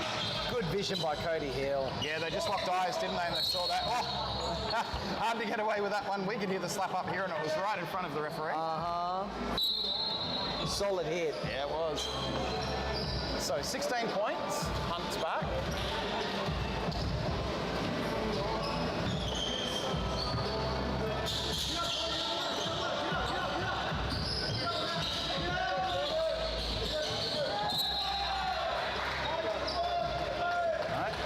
Defensive pressure from Eton. Tickner loses the handles. Needs to be better if he wants to see a bit more court time. If they are going to go down, I think Eton's probably looking to get around that 6 or 7 point margin. Not having it out, 16 points. It's only really been one game. It's been a massive sort of blowout start to finish. 14, we'll track it as we go. Oh, Stoker tried to pick Godfrey, but too much experience. Sadarav urging his chargers to come up the wing on that, bounce back out of the corner. Bit of love over there with Nixie and Travis Dernan. Yeah, just having a chat about when he's due back, no doubt.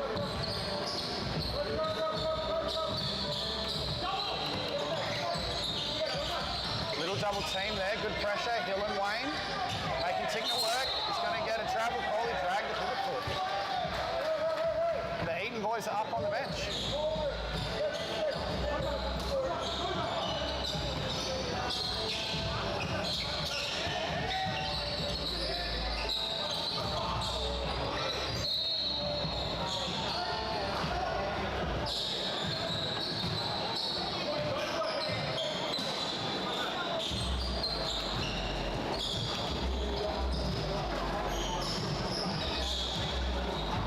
Subs going for Harvey, Porter joining us. for three. Doesn't get the friendly roll. Good, put back, Stoker again. Fights through hard and tough. Not lucky on those tips. Jeez, if he can play like this in his NBL 1 trials and training with the Suns, I reckon he's going to push to get some minutes this year. Seems like a very capable young player. Oh, Cody Hill way too open. You called it. So an 11-point margin now. This is better. And a turnover.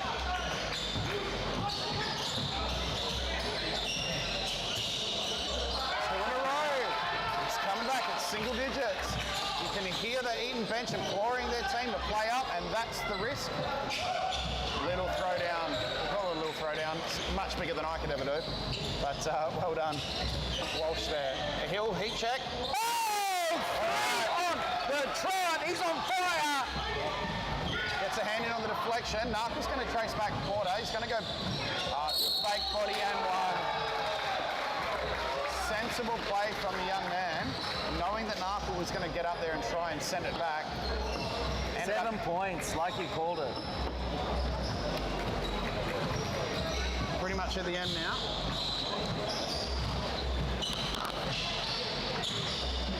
Alright, as we'll see the back end of this game.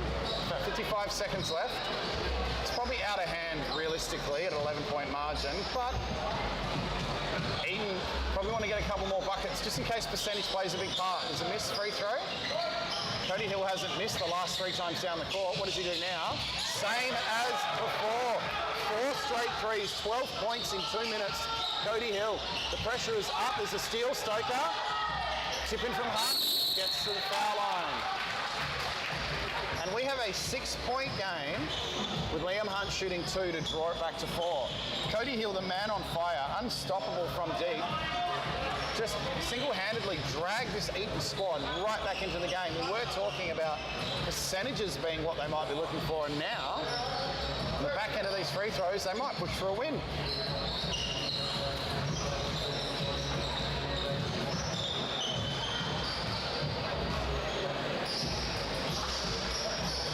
Oh, every piece of the rim that doesn't drop for Hunt. So 1 to make it a 5-point game. The Eton bench communicating with the players on, really working to put pressure up. They're going to work the ball. Narkle gets a hand on it. It's tipped everywhere. It's out off Eton. No, it's out off Harvey. Eton ball. A timeout has been called. 35 seconds left. We have a 5-point game. Strap yourselves in, those of you watching at home. You're in for a treat in the final half minute. Eton are up and about. They're looking to get this win and take themselves to what would be a 3-0 record. So down 20 at one stage early in the second half. What can they do?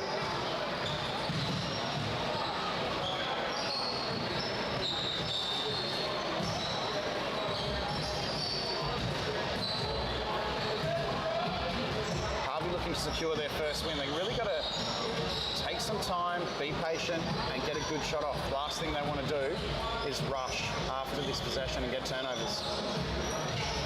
So good defensive possession here from Harvey. Get the ball quickly through some hands. The fouls are not going to come into play. We're not going to be playing the foul game in this last 35 seconds. Eton's done it all with hard-nosed defensive pressure in the full court. So stretching out just that little bit, we've got our following game. Australind and Bunbury is the game coming up. See them warming up on the back court.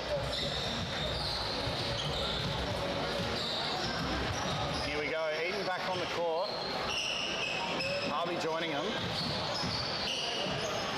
I was only talking about how it's a hard game to call when it's a blowout. Now it's certainly not a hard game to call. Much more exciting.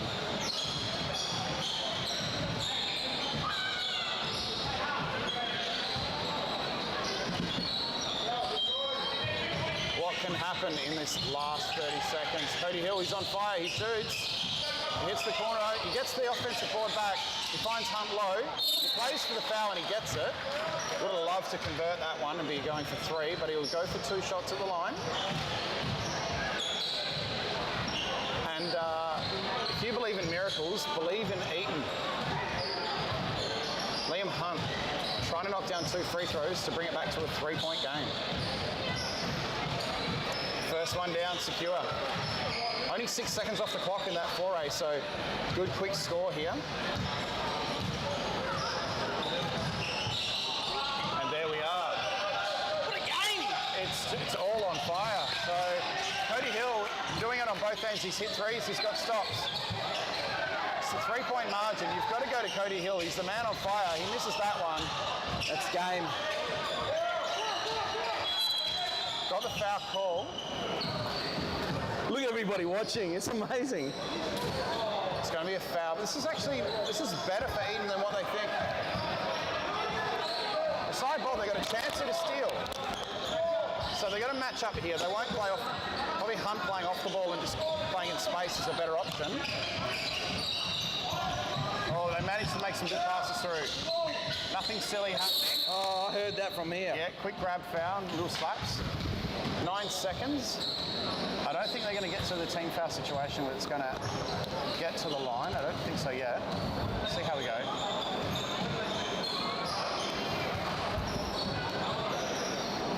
Great energy source. The old banana, gotta love it. So here we go again. One last chance to steal the inbounds. 9 seconds to play with. There's the man you want securing it. It's a good reach-in foul. Not gonna do anything but set the Godfrey to the line and no, side ball. Faked out everyone. He went to the line. Everyone went around him. Another foul again. Surely we must be getting close now.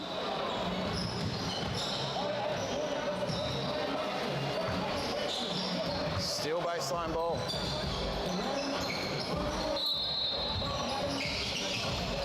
Good inbound to Godfrey. They'll track him down. Oh, that's an interesting play by Godfrey. Ran, jumped into the backcourt and then threw the ball over his head before he landed. So no backcourt. Time expires and Harvey escaped with a 3-point victory. But as far as the loss goes for Eton, it's their first one of the day. Percentage-wise, did themselves no harm.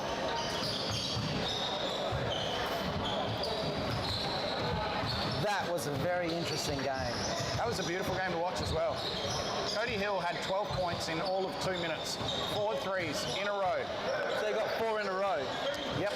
Got that 4th one. It was phenomenal to watch. And I tell you what, it's tournaments like this that can really change fortunes of players as they go into their next league. You come out, you play really well, you know you can match it with good quality competition, and that boost of confidence travels forward into the NBL 1 West season. So there we have it.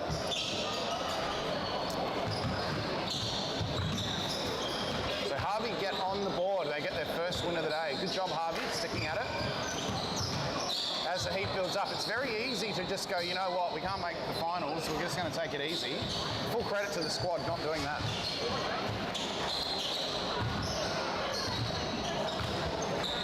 So now, Even with a 2-game break now.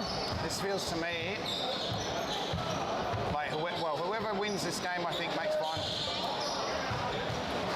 I got a feeling it'll come down to whichever of these 2 teams gets the win will be the first team in final. That's right. Bunbury are on 2 wins already. Yep. And Australinda are on 2 wins. So either one of these teams is going to go to 3 wins, and that's big. And then it really will come down to that final Eton and Australian matchup.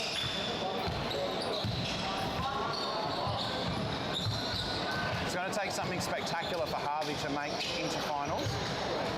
Bustleton, I think, have probably positioned themselves out of it, having gone with 3 losses. I think Bustleton and Harvey are out of it. Yeah, it's going to take a miracle for Harvey. Harvey'd have to have a 50-point. Because all Eton have to do is win another game, win their next game. That'll take them to 3.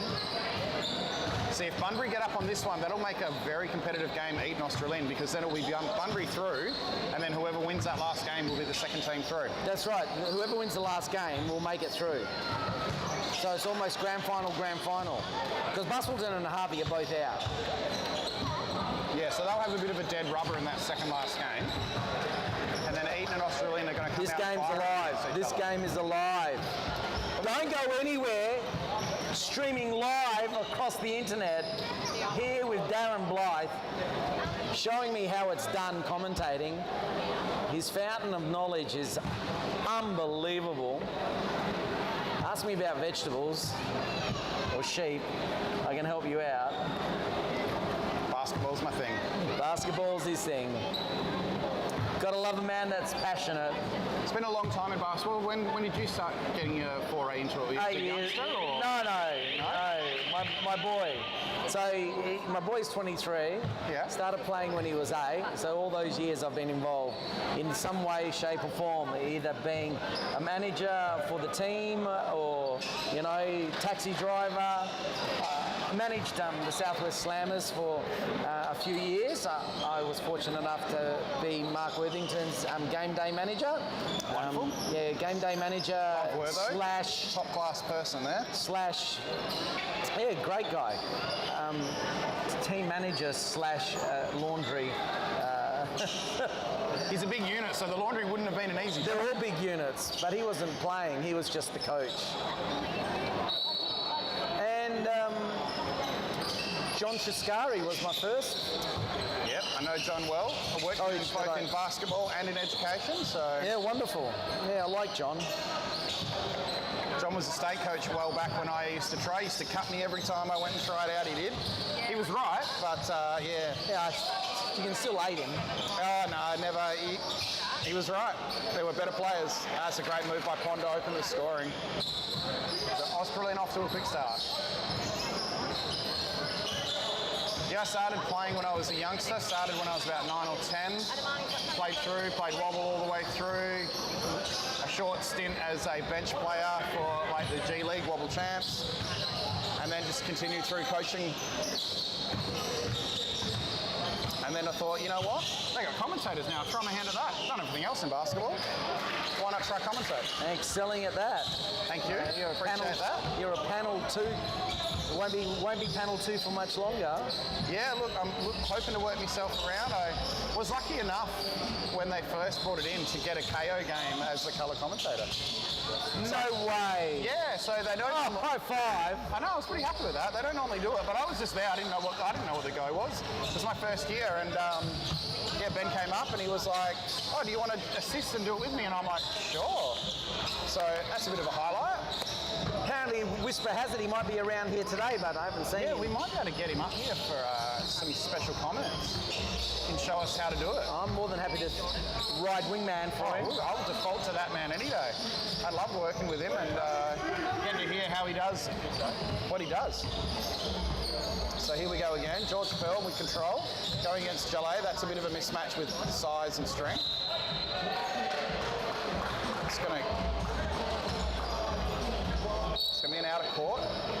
Bunbury retain possession.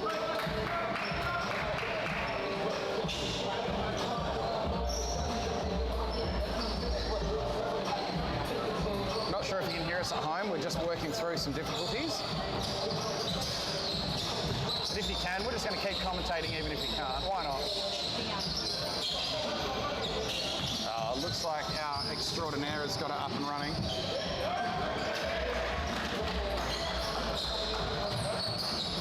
It's a bit inverted at the moment. It's getting that hot. We're dancing on the ceiling, so a little bit of Lionel Richie coming out. Won't take long, and we will be back in the saddle. We offer you everything here at Coastal Basketball League.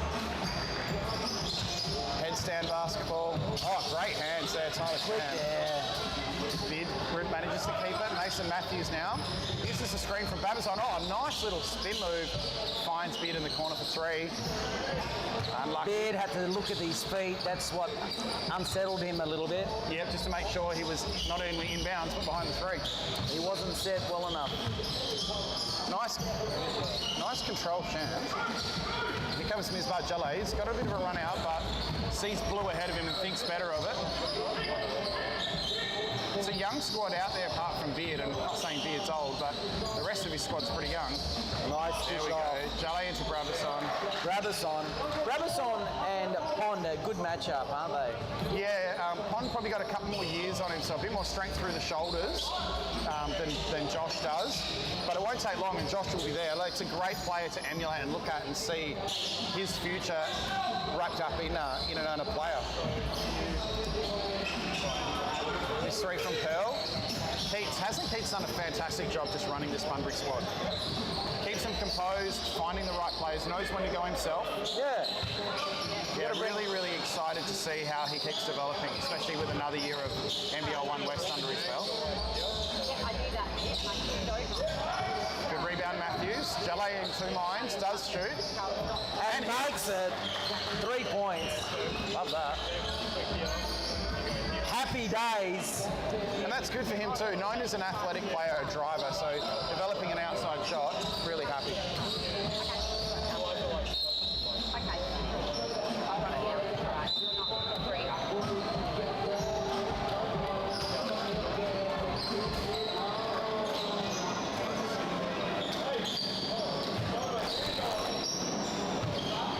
Bunbury ball.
Myself. Again, they're just really searching for fun down low, aren't they? That is one of the things I found, that I've noticed today, the amount of deflections with feet, you know? It's just a case of using whatever tools are at your disposal, isn't it? It's about slowing play down. It is actually one of the big ticket items to track in basketball is deflections. Deflections and pick-up point. I know I did some work with Wildcats. I got invited to a couple of coaching courses and some trainings of theirs where they went and talked to us about what they look at. Reject! Shuts Deegan down. And then we're off and running down the other end. How quick was that? Australian. Just trying to get a little breakaway on the scoreboard here. Running downhill. A nice bucket here for Bunbury just to secure it. I'll tell you what, Deegan did a good job moving. How good was Regan then? You've got to be really happy with that, Jordan Deegan. That's great. And there we are again, though. Pond. Oh! I was a little worried for the structural integrity right there. We got told to use these ones. Not that one. That's why I unplugged it. No, yeah, that's why I unplugged it because I thought I didn't want to hear. What's happened? Oh, well, because we've moved on to these ones. I'm unplugged that, but Jordan was like, oh no, it's unplugged.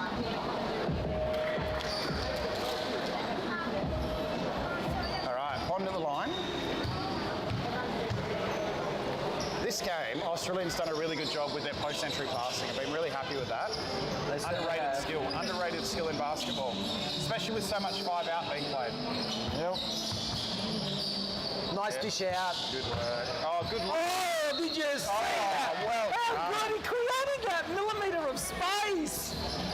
It's Jeez. amazing how when you move your eyes and the player buys it. Sam Bray. One of the things I always tell our kids is your eyes sell lies. You know, whether inbound passing. Oh, you got all use the your sayings. eyes. Kids love a rhyme, so you work development and you work with young kids. You find a rhyme, you find a pattern of speech for them. They'll remember it a lot easier. Yeah. Lot easier than too many words. And obviously, I'm a man that loves to talk. You lost them. Here comes Riley. That's a lovely drive. Oh, Beautiful work there by Reece Barrett. trusting yourself to get front of rim and finish works wonders for young players. Shandon Deegan, Pond having a well-earned rest. Deegan knowing he's got a little bit more on the size there.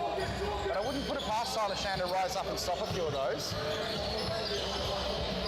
Riley kept control. Yeah, arm in there at the back end. Joe Harwood just reaching. Oh, they called it on Deegan. That's interesting. Always interested to see what angles different people take when they see fouls. Comfortable in the first, Riley?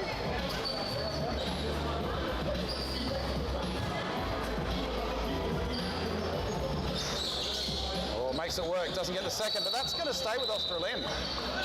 It is... Oh, Jordan Deegan is going to remain very quiet right now because he knows that came off him. Yes. What a beautiful game. 15-18 with 7:37 left in this first half. Exactly what we want to see of two of the teams we think might actually end up playing off, or close to playing off in the final. Bunbury will get that back, another deflection.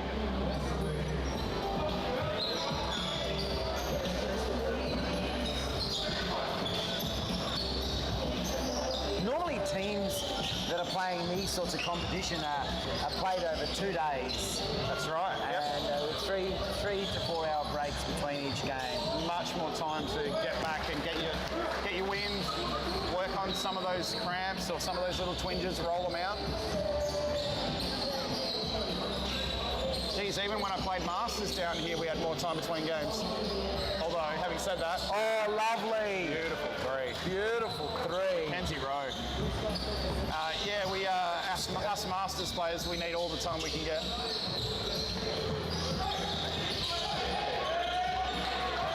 That's it, Hungary. For Kelly. Getting that ball forward to Shan. Well, ambitious. And just on the line, out of bounds. A little hectic there. Bit of a the last sloppy, minute. yeah, very sloppy play. No need for it. There's plenty of time in the game. Just need to slow it down. It's the excitement of youth, but that's a good backdoor pass. Oh. Can it go? Can it go? Good job. So, Reece Barrett doing the hard work. Michael Riley being able to put the ball back in the hoop. Billy Catalano out there. Yeah, Slip by Tyler Shand. Sam Bray just felt the body contact through the head back and got the call. Yeah, but was it? Within the context of this tournament, probably a play on. Yes. They haven't been calling it all game, No, and now that's they've right. decided to call it. Maybe a different referee in a different location. Wants to assert, a good challenge up high, and as you see there, a lot more body contact there, no call, than there was out on the wing. Good hands, managed to stop Shand. Little lull in scoring at the moment from both ends. Can Keats change that? Gets the runner, gets his own rebound, misses off. He didn't have to do that. He could have waited, set himself. There's Reece Barrett again. Going for Can he hit that? 3. Strong rebound there by Pearl. Catalano just getting a hand in off George Pearl, otherwise I think that would have been an easy 2 points.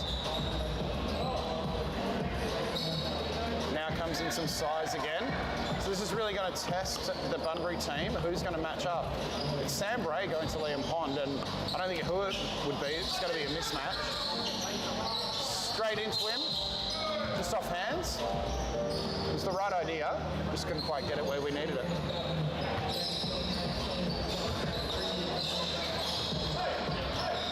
So I think whichever team comes out now and plays with a bit of composure in the back end of this half, probably going to put themselves in better stead. It's a lot more rushed and playing with adrenaline rather than playing with the IQ.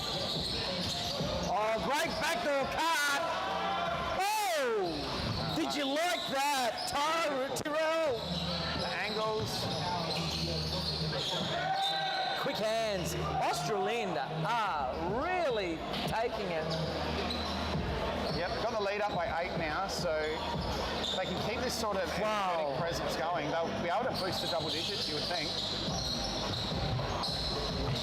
Well done, Bray, taking Pond. Felt that he had the advantage on speed. Pond did well to stay with him, but that quick flip left-hander, money. Oh, working the post so hard, Pond. Nails it! Just a beautiful touch on that shot. And it's really important. A lot of bigs always get plonked in on that short post, down on the block, and you have to develop your skills. You can't just rely on, I'm going to be a tall player because I'm tall when I'm young. And things like watching Nathan Pond stretching his shooting distance out year on, it's been really wonderful to see. Yeah, you've got to become a weapon. You never know who you might end up playing with that might be bigger than you, and you might have to stretch out. So it does help to be able to get out to that short corner space, work on that baseline, that elbow jumper. And you can see too much. Definitely the game. Too much. Definitely the game plan now is to feed the bigs. Yeah, just go post Yep. out to a double-digit lead. Chalet slips but couldn't convert. Keats gets the Grand Theft Alvarado steal, coming from behind.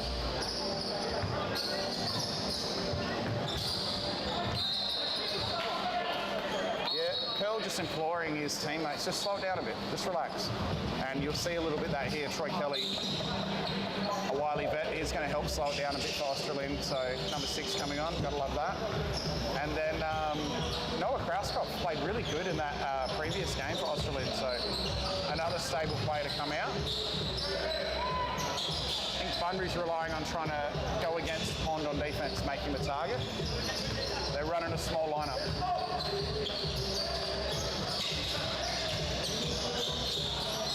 Oh, that was a close travel. Very close. Lovely work there. I was going to say, Keats moved his feet well on D, but Pearl was just a Pearl. Boom, boom. Shallow from the corner, can't convert. Beard doing everything he can to keep it alive. Kelly looks up, sees what's ahead. There's an alley-oop attempt. Somehow comes back, but heartbreakers, Bernard can't finish.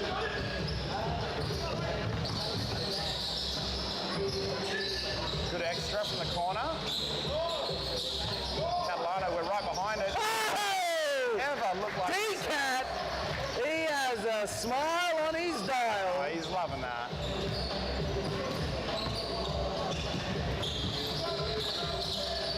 Sure, we'll see him get some reps with the Wobble Champs team for the Slammers.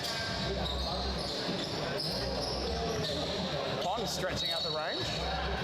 Yeah, doing a Nikola Jokic. Yeah, down to 40 seconds left in the half. It's a 7-point deficit. Bunbury can get a score here, keep it to 5, maybe 4. There's Beard. Probably a rushed shot in the offense. Could have really been a bit more patient. Should give Australian the final possession of the half, unless something absurd happens. Nice high pick and roll. I'll run out of a bit of a pitch action. Back to the screen. Pearl's going to get to the corner. 4-3. Oh, Wonderful. I mean, great shot by Lincoln Bernard, but a bit of a heartbreaker for Bunbury, where they probably could have taken a bit more time on their offensive possession and rushed it, and then that 3 given up on the other end. All eyes on Pearl, and he finds the right connection. Was that Pearl that took it? No, Pearl was the one who made the assist. That's right. Yeah, so everyone, all eyes on him, watching he collapse the D, and a nice kick to the corner. And great positioning by young Bernard, just to be ready. Yeah, you got to go into your spots. Yeah.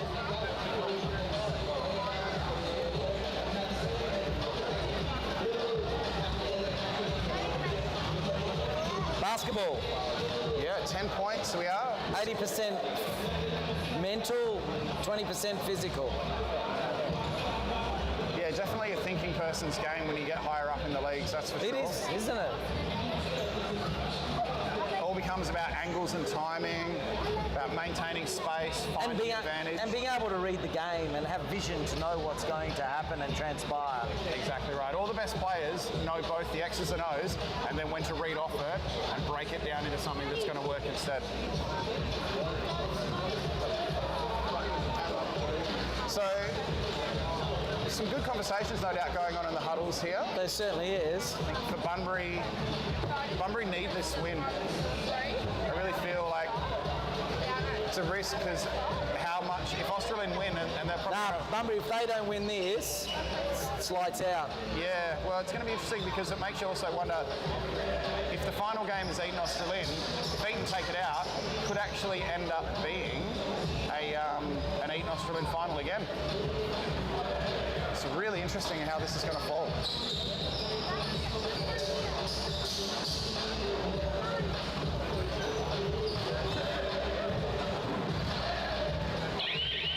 All right, second half about to start. If Australian get the win, they won't win against Eton because they will rest their players for the final. Why would you put all that on, right? So then that allows Eton to perhaps sneak into that position ahead of Bunbury. So Bunbury's got everything to play for here. They don't have another game till the final if they get this win. So leave it all out on the court and try and secure that third victory. They must win this game. And it's a very doable margin. It's only 10 points. I think it's been Nathan Pond just learning that he's the dominant force.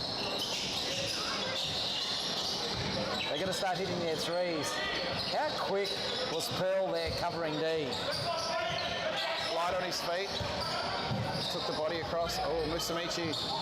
He's another one I think can stand to step up his game and look for a bit of his shooting. Try and find some space. Oh, good corner turn. Big foul. Players just making sure they all understand where they sit and stand. Mason Matthews put the body in hard. George Pearl a little bit unsure of what that was meant to mean. All's well that ends well. No injuries, no issues. Unsportsmanlike foul. Pearl's not happy. No, it is an unsportsmanlike on Mason Matthews, so we'll be 2 in possession. And yeah, it was a bit of a shove and grab from behind, which it's not a basketball play, it's always going to end up there. It does show the level of seriousness that the players are taking this competition with, though. They don't want to lose, they don't want any easy buckets.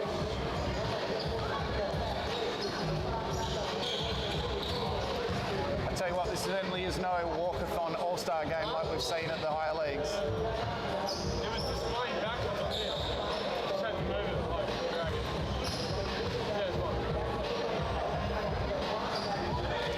Oh, empty run.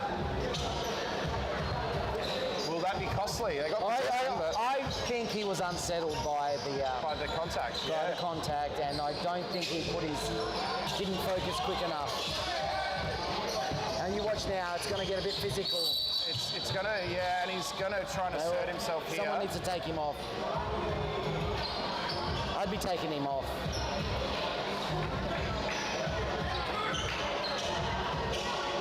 So quick communication with the coach. I think you might be right. Sub's coming to the bench. You're 100% right, sir. The symbol is subs on shooter. And you can tell that it's gotten to him. He's missed his free throws. Expert commentary here.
He has.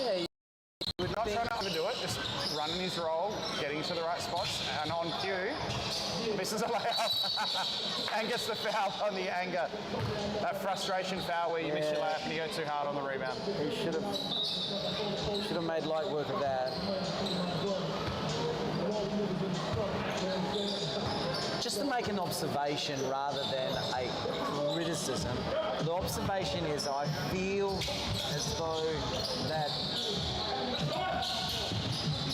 part-bid players struggling to make that next step, if they were to finish off, would be making that next step. And, it's all about composure and realising. Oh, Nathan Pond testing both rims in this game. Yeah. Massive dunk. I think you're 100% right.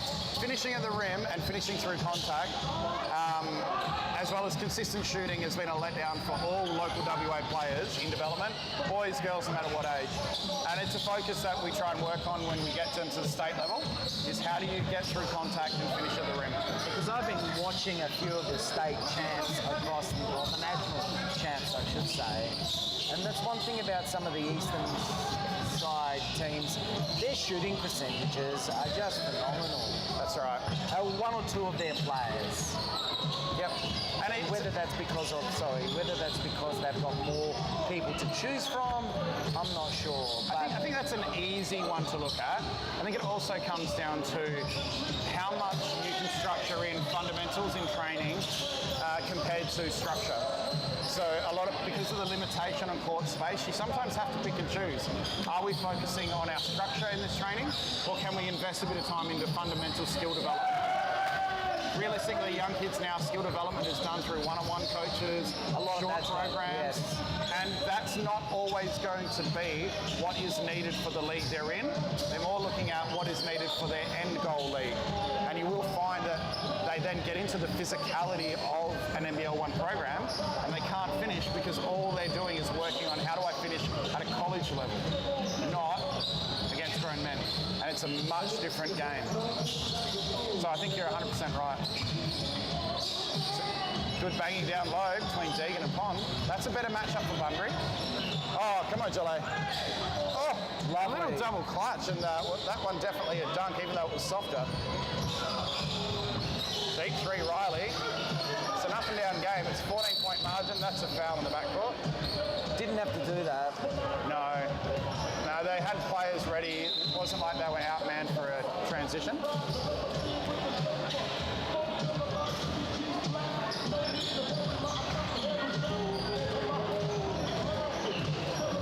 Here come Bunbury. Can they eat into this deficit? Ray off balance. Good rebound, Shand. Oh, great leak out, Reece Barrett. Athletic take. It's good D. Harwood, really trying to stay in front of Shand, but he's equal to the task. Oh, and he runs through and slams it down. That is a super strong take off the drive.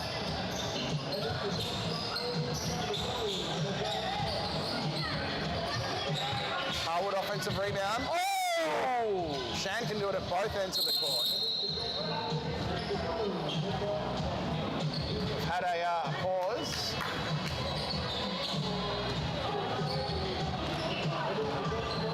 I think the rim from our angle has been decimated after that Nathan Pond dunk. The spring has not sprung. Oh, Jordan Deegan, what a save. Organiser down there just saying, can we maybe go short on the Shaquille O'Neal dunks, Nathan Pond? We would like the rim attached to the backboard for the rest of the game. Timeout coming our way. A little blood rule, maybe. Oh, he's hurt his hand, pushing it back up. He's got some blood. Oh no, Jordan Deegan. May have saved the tournament. Cut himself. May have saved the tournament, but cut his hand, pushing the ring back up. Still a legend in our books.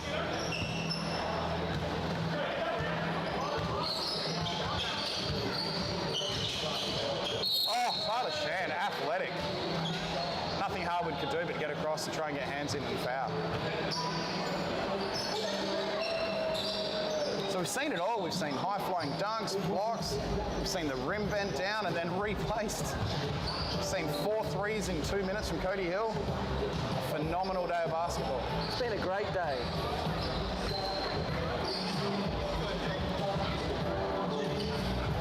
Shand misses that first one. He'll be looking to get his legs under him here. Drop this second free throw.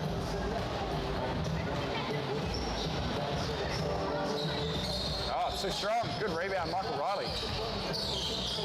Interesting shot choice. A bit rushed. Shand and Bray get tangled up, but Tyler Shand does the right thing, helps him up.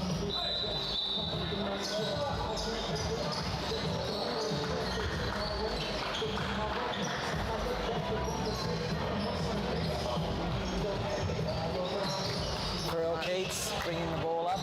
Bunbury's still down 16. It's becoming a more and more dire margin, although from that last game it's never over. Harwood, good reverse layup. They're going to work themselves into some stops here.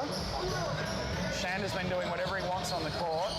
They haven't really found the right defender to stop him. They're giving him space to shoot. Yeah, they're just slowing down now. Yep. Maybe played for that one. Get up. Yeah. Umpire on the ball. Absolutely. And out of bounds, Sam Bray. Yeah, that one he'd landed. He felt a touch of contact. He decided to just drop. It's a great call by the umpire. Didn't call the flop, just said, get up. Might as well have been the same thing. Here's Shand again. I think the umpires or referees not calling the flop basically doesn't infuriate the player. It doesn't like give fuel. Yep. Wonderful intercept by Tyler Shand. Oh, he tried to get the connection up high, it wasn't there. And so controlling the game in saying to the player, just get up, okay? You're not going to get it, and that's it. And that the player's okay. It's a case of there was some contact, Yeah. but not enough to result in a foul. and I'm not going to then Penalise you as a flop, yeah. basically not smear you with a flop call. Yeah. Especially when someone feels as though they didn't flop, you know? Honda's rejoined the squad. I'm sure he has. See if he can renew acquaintances with the rim. He needs to be told to ease up on the rims. Pretty sure that was the call, was no slams. A little dunk's okay, but we don't want you hanging. Not built for that kind of Well, it's not. man mountain. They're not. These are for children. They're quite old. They've been here for as long as I can remember. Oh, unlucky Harwood. It's probably those little finishing errors that have kept Bunbury out of comeback now.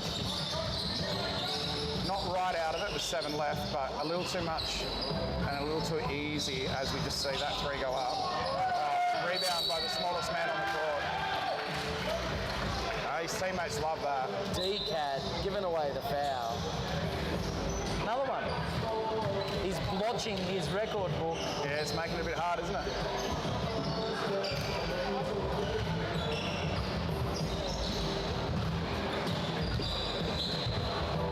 Bunbury probably needs to look at, can they just stack the floor with shooters and go down that They're not route. that far behind. 14.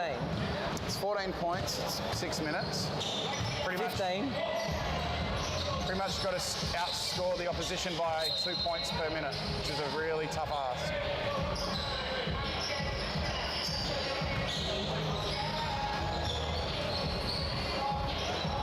But a couple of timely threes, and that'll put the pressure back on Australind.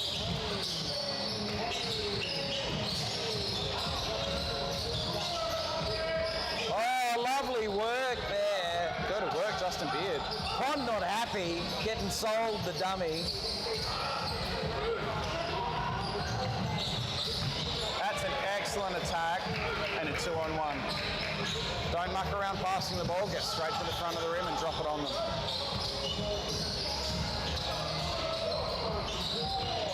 Jalay in 2 minds in which teammate to pass to and ended up passing to none.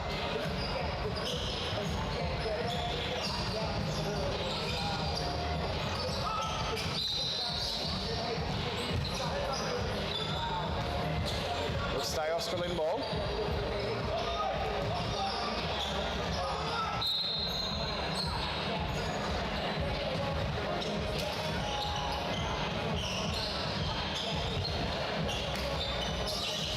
Young kids are loving Manny Woogle out there, saying hello to him.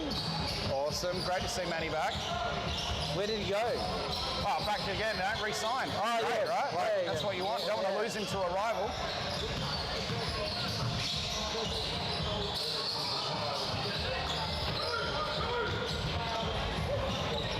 Yeah, I'm sure they were knocking the door down.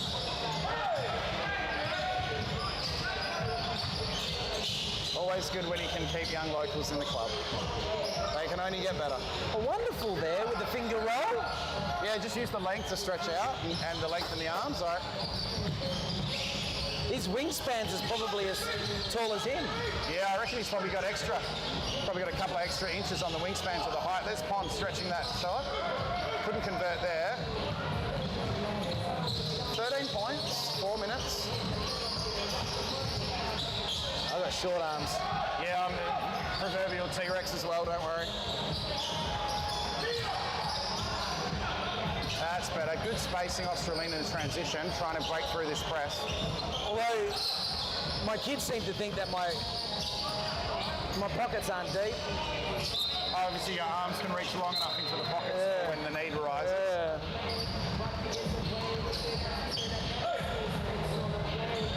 Tyler Shand will rejoin his team. George Pearl having an extended rest, and right now probably no reason for him to rush back on. Nice. I wouldn't be putting him back on. No, I think 320, they're going to walk themselves into a final. He could get the rest of this game and most of the next one as a rest and be quite fresh coming into the final. That was it. That was game, in my opinion. Yeah, probably needed to hit that one to stay closer attached. And yeah, it's just slow to get back. Oh, that's If the missed three wasn't game, the made three was. That was. Mate, that's a 6-point swing. Absolutely. And just took all the air out of the Bunbury team. They've just missed too many long-range shots today. Reece Barrett's had a wonderful game so far. This is the best one he's played today, as he just has a bit of trouble with the ball, but finds the right team.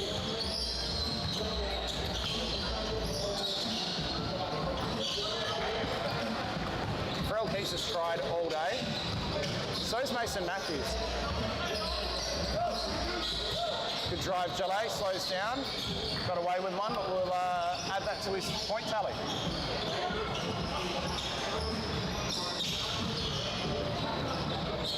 Just take care of the ball moment now. Oh, we could have, might have been the whole tournament called off if that dunk had gone down. In the old days of Shaq. He deliberately went out to destroy them. Shaq did, oh, absolutely. He said that many times. Yeah, you don't build them strong enough. That's what's going to happen to them. Actually changed the NBA's requirements of how your stanchion is built and made. So, yeah, quite an impressive man. And again, there he is on cue, Reece Barrett. I hope he's playing slammers this year. Jalay with a nice easy dunk. All the emphasis in this game's gone out.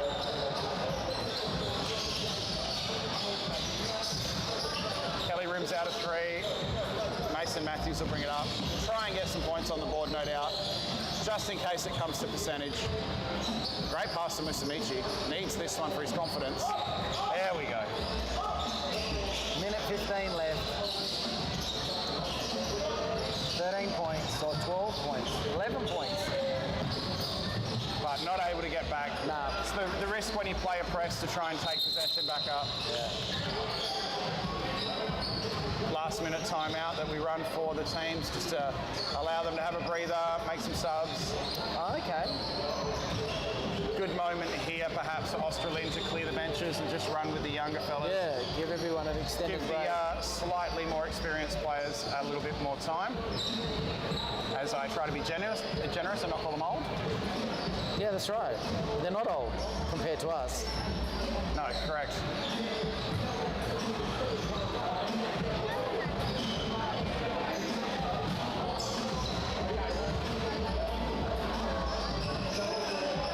Still a good-sized crowd in, watching and supporting, cheering on their family, their friends, players they love to watch.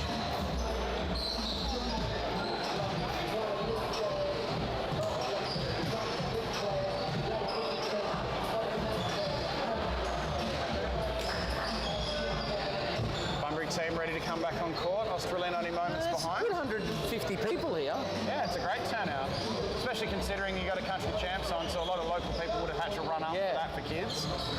It's been an excellent turnout. And the heat, of course, always a hard one. So for all the die-hard locals to come down and support at the Les Knott Leisure Centre, much applauded. Danny Van Dyke walking through the door. Lovely to see. He's an absolute stalwart of the wobble scene. Very popular very popular man down here at the Southwest Slammers. Wonderful to have. And yeah, under a minute now, no real reason to do anything but just make some passes and maybe put up an outside shot.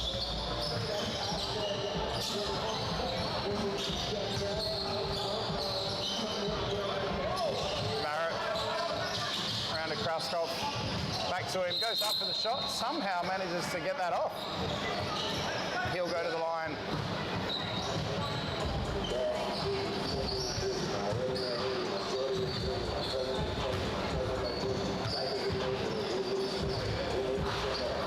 So turning our attention to the next game, Bustleton v Harvey.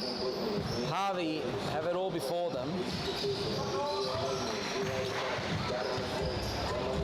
Well, with Bunbury having this loss, that puts them on 2 wins and equal to where Eton currently is. Yeah. So if Harvey get a win and they get a sizable win, they'll also be on 2 wins. Yep. And then maybe and if Australian beat Eton, then Eton's on 2 wins, and then we go percentage. Wow. So it really could be anyone's ball game. Tyler Shand will just dribble out possession, 10 seconds remaining. And that's Australian getting another win on the board. So far, Australian have a clean sweep, no blemishes on their record. They are making their way through to the final. We've got a few minutes before our next game starts. Don't go anywhere. Maybe a dead rubber, but a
Travis Vogel knocks it down. Yaron wide open, misses the layup. Travis Vogel with the rebound, brings it up, looks up. Ryan Godfrey says no, dishes off to his brother who doesn't want to do any hard work, throws it up. Bit of a missed possession, that one, wasn't it? It certainly was. Want to get a bit more out of it, but as you said, it's a bit of a dead rubber. Sapligov, I think it's going to be a three-point fest with this dead rubber, but it could have a bearing on the outcome of the next game. Yeah, absolutely. It's one of those weird things. Harvey might just catch fire and end up winning big, and there's a little bit of pressure on them to make sure that Eton get the win.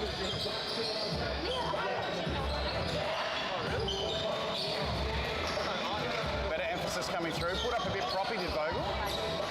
Toughen up, Princess. That's the Travis variety. Oh, he's on fire. Sapligov. Dean. Have to change his name to Threen if he keeps hitting that, won't he? Jakey Hasty picks up. Good control. Couldn't finish. That's a better rebounding effort. And that's a better finish from Tanner. That's been missing for most of the day. Oh, look at that. That is just... That's a training drill. Press, hit, repeat. Pretty sure I read something similar on the back of the shampoo I no longer need.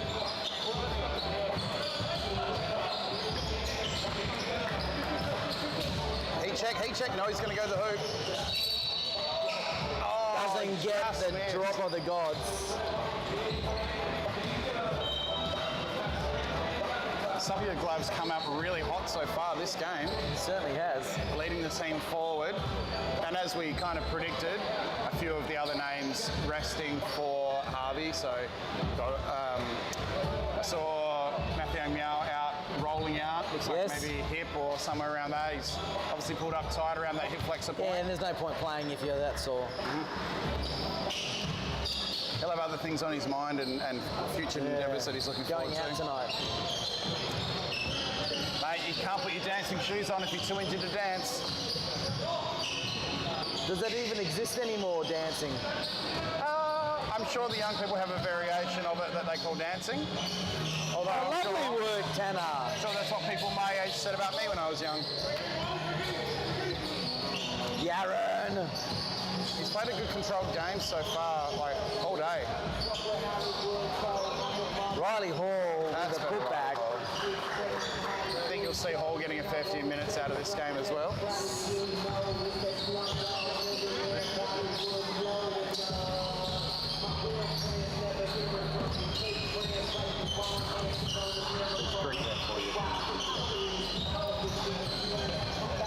Hasty working, Yaron, Tanner picks up, pulls back, jump shot, and finishes beautifully.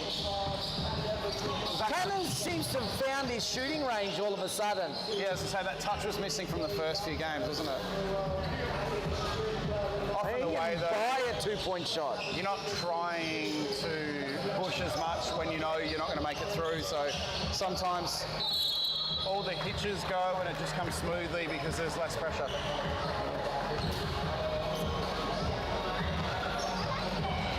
Travis Vogel off. Yep, Amari Malcolm on. He's not happy with himself, but No. poor Travis, he's his own worst enemy sometimes. I'd prefer that in a player that at least it tells me they want it, than a player that just strolls around not caring whether they're up or down. Here goes Hall for his second free throw. Big lefty, extends up but doesn't get it, and Fido slaps it out of Tanner. A bit too lax today, in my opinion. wasn't it?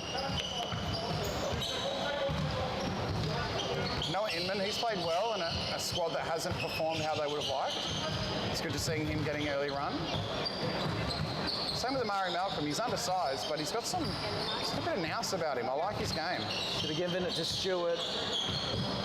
Probably overhandling at the moment. Oh, it as I say it, he just makes an excellent drive. Didn't convert, and that's what we're talking about with finishing. It's hard to imagine like getting that extra bit of air under the ball. Oh, Ryan Godfrey with the pass. Block shot to from Walsh. Hasty. Oh, Godfrey. He faked it. What a classy player. Hell, If only you could clone him. There'd be every club in the state would take one of him. why wouldn't you? I think the Flames would probably take two. They've been blessed to have him in their team. Oh! All right. Two in a row. Let's see if he pulls the heat check on the next run down. Harvey are here to make a statement. I'm predicting Harvey are here to make a statement. a yellow line 3 from Godfrey coming up. Oh, good. Well done. Oh, got the second effort. Got lucky. Noah Stewart hasn't been able to impose himself on the game how we would have liked to have seen. That Godfrey goes to who? Oh, Lovely. good drop off to Hall. Oh, Riley. Come on, son. I'm going to almost call that an air ball. Bread and butter. They've got And to we got finish another it. big man miss down the other end. Hasty managed to secure the O board. Well, that's a travel, but not called. How good's the D there by Godfrey? Stewart out to Tanavogle. All these games in, like knowing that it's unlikely to make final, and Godfrey's still out there playing both ends. Oh, just the See character. that he's spent, but he won't give up hard on that. He looked at the bench thinking that sub surely is for me. It wasn't. They've got other ideas. He's got his team up to a 6-point lead. There'll be a point of pride for Harvey too in keeping Bustleton closed out. How good was that drive? Unbelievable.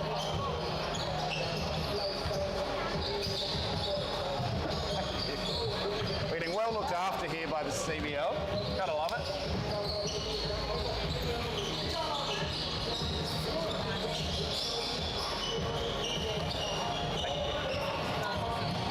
They take way too much care of us. That's why we're saying if you're listening along, if you're down from, come down, sign up for a membership.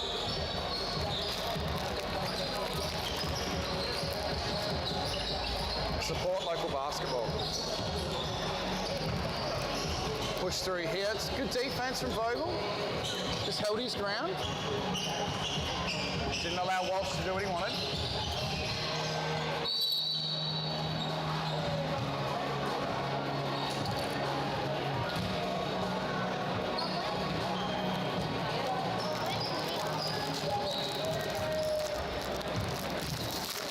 A lot of hands on knees and breaks of play here. You can see players have really put it all out. And I will say, down at court level, it's actually a lot cooler than it is up here, but it's still a hot day.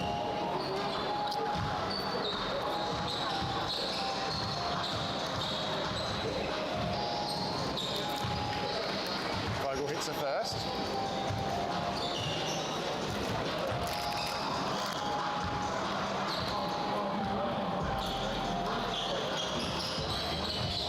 Not on the second. St. George crashes hard off the free throw and gets a foul. So now he'll walk to the line.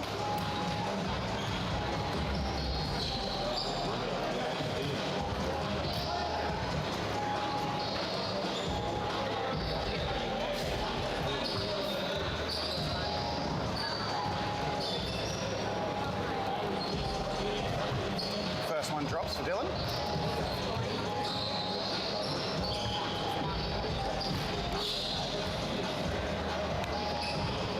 Second one drops as well.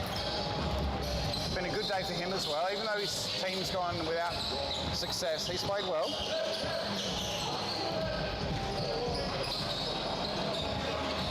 Rims out. Had a late game sub come in because that 12 is certainly not Christian Jelena. See if I can pick up who it is.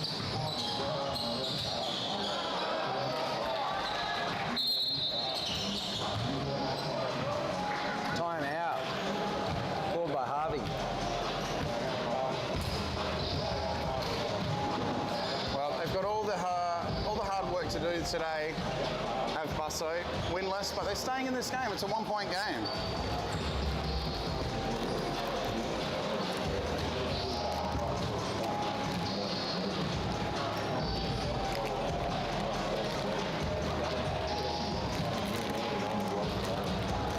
We all take a breather in the timeout. It's a time to relax. Some smiles on the bench for Bustleton, which is really nice to see.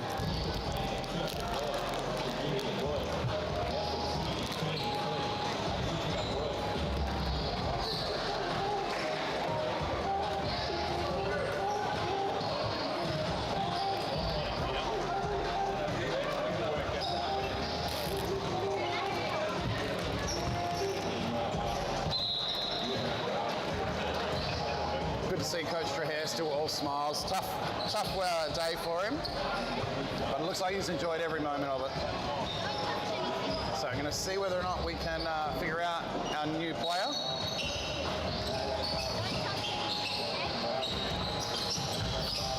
Check our squad list.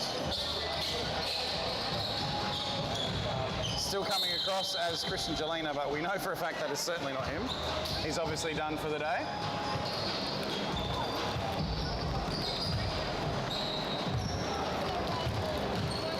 Getting a run and getting some minutes is the young fella in number 12 for Basso.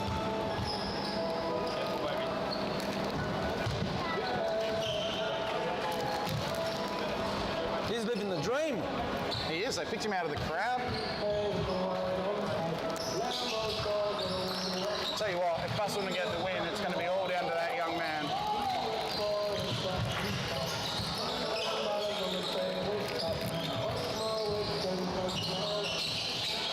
Troy Vogel misses his pull-up jumper. Yaron with the rebound out to Fido.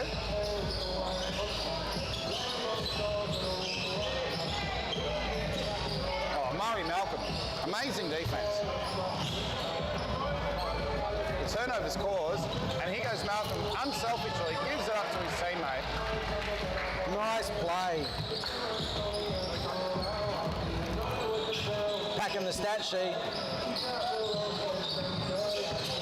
It's the kind of player you love having on your team where could have easily turned and got a chippy, but just felt that the best pass was to Inman. Oh, here we go. Come on, young fella. Cover yourself in glory. Hey! Well done. Our number 12, the ringer, with the score. And look at him. The effort has boosted his team forward. We got St. George with a steal and a bucket. Geez, if Bustleton had found him earlier, it could have been slightly different results.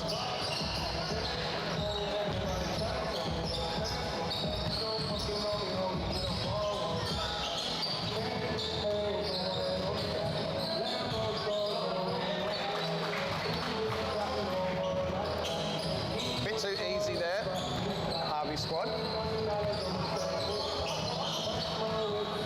Nice close game.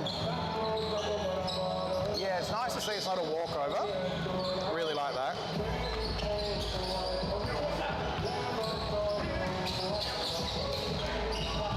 Been advised that some of our sneaky snacks can be heard on the camera. We'll have to be careful about that. Let's give a nice big shout out to the people at home watching, Zan and Megan, Sailor Fox. Thank you for updating me on that. There's a miss there, and Harvey will bring the ball back down.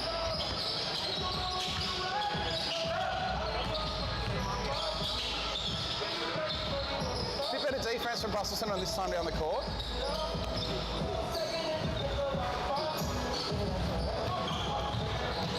It's a hard life, this commentating, and it's back to back, back to back, back to back. I mean, seriously. It's hot up here in the cheat seat. Oh my God. I thought heaven was meant to be cool, but this feels like H-E-double-L. Oh, to be fair, I think this feels like where I thought I was headed. Oh, some challenge at the rim. Oh, lovely work. Dylan St. George. No backing down. And Bustleton in the lead. Come on, Bustleton, you can do it. Get your win.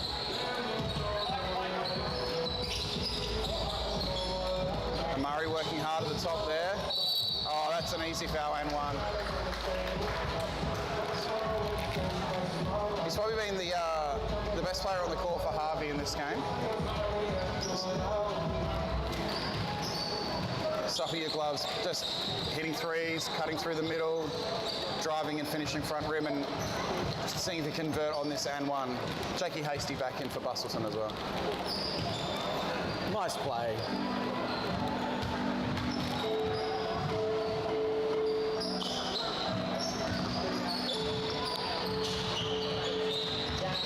Viewers at home absolutely loving it. Getting messages through now. This Trav Vogel turns the corner, tries to get front of rim, he does. Can't convert off the foul. It's a better drive for him there. A little bit more action coming his way, I think.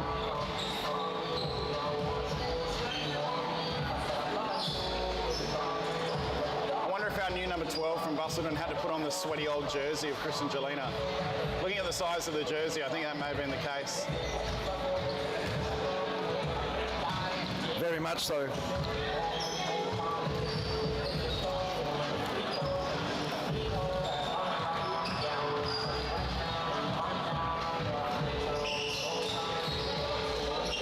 And there's the conversion. All right, Godfrey's still playing his trade hard.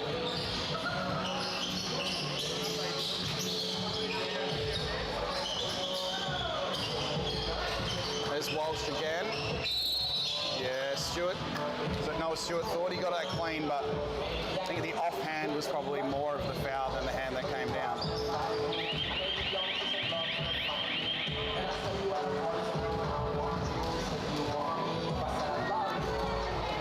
End of the first period, 36-34.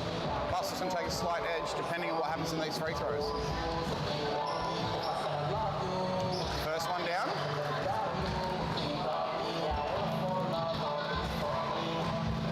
And it's now all tied up, half time. So we start again, second half, effectively 0-0. Effectively.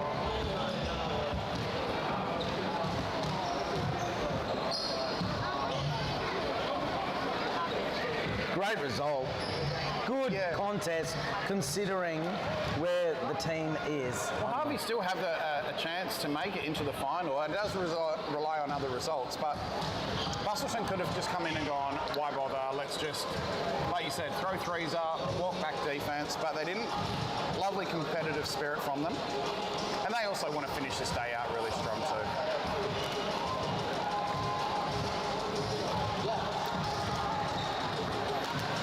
Who knows, this might be a good chance to talk to Coach Trahair if you're looking at maybe moving up to the Suns and getting some minutes. They were certainly looking to bounce back from a slightly underwhelming season in the NBL 1 West. And no doubt Aaron will have his Chargers really working hard in pre-season, looking for that nice opening run of wins. Coach Zadara, fairly animated with his team, really wants them to keep going. I think he would like to have that bonus win as well.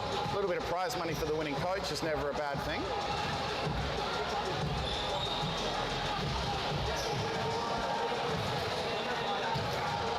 So Bustleton are quite eager, they're back on the court already.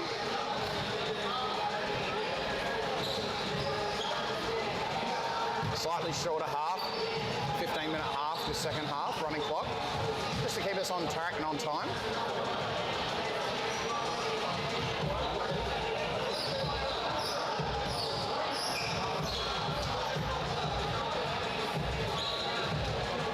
Here we go to start the second half. Bustleton will inbound. Dylan St. George will bring the ball up.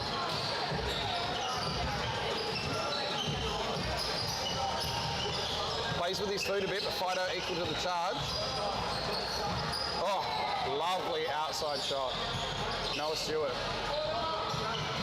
Fido up the court quick on attack. Finds Yaron. Oh, lovely three-point shot. He's been a great shooter, Jordan Yaron.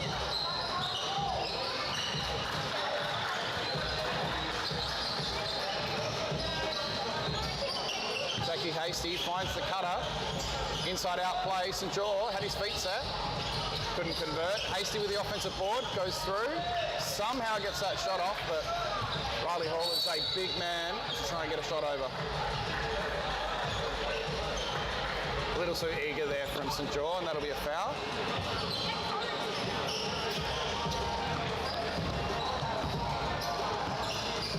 Sapula glove to the hoop. Oh, a hard fall. Oh, that's no good. Took the wind out of him, if nothing else. Fell on the hip, maybe. He's bounced back up and he's back in the game. Oh, what a terrific and one. Both ends of the court. Foul off the gather and a magnificent and one from St. John.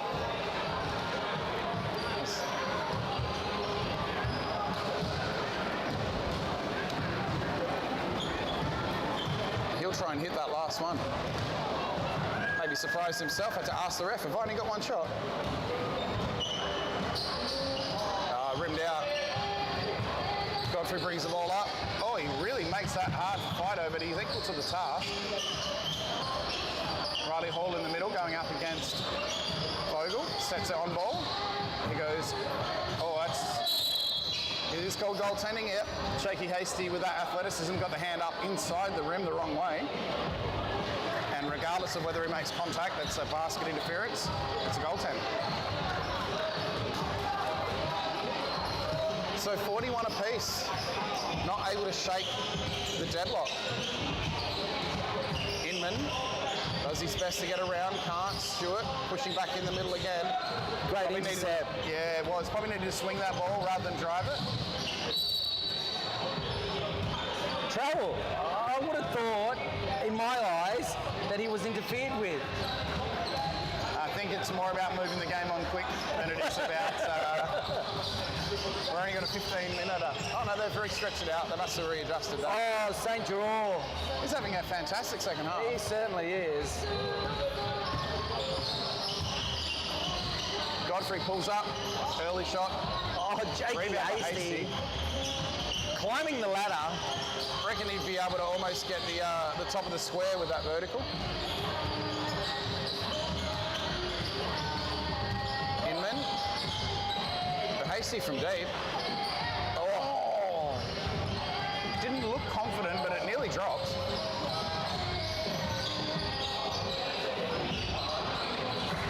And obviously, falling and hitting the ground hard does nothing to stop Dean hitting threes.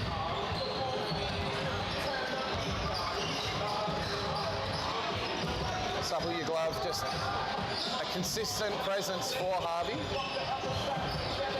Oh, Ryan Godfrey, good positioning. Yeah, just strength in the rebounding there. Riley Hall all alone. A couple of fakes. And Tanner Vogel says, fake it all you like, I'm still going to swat it.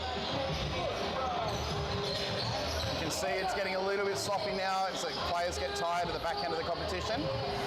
Both these teams not expected to make any real push to that final top two position. Oh! Stewart saves himself as he just missed the putback dunk. Hasty rises up and hits. Nice finish.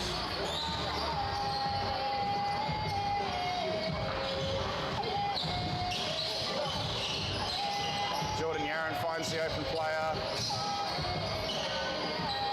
Yeah, there's no real bad pass, no real rush to do anything here. I think it's just more a case Bustleton want to get a win and avoid being shut out for the whole day. Yeah, that's what they'll be looking for. Harvey's crept back in front by that point, but it's been close the whole game. So I'd expect this one hopefully to go down to the wire and be quite exciting before we see what's likely to decide the finals. And Godfrey.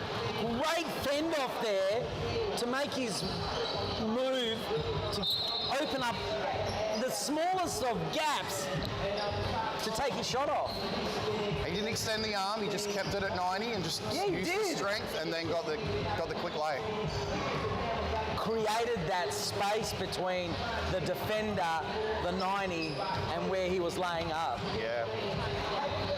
Teammate's confident he's going to hit, and he does. No one filled in. Love their style. St. Joel back again. Travis Vogel. What can he do? Drives strong.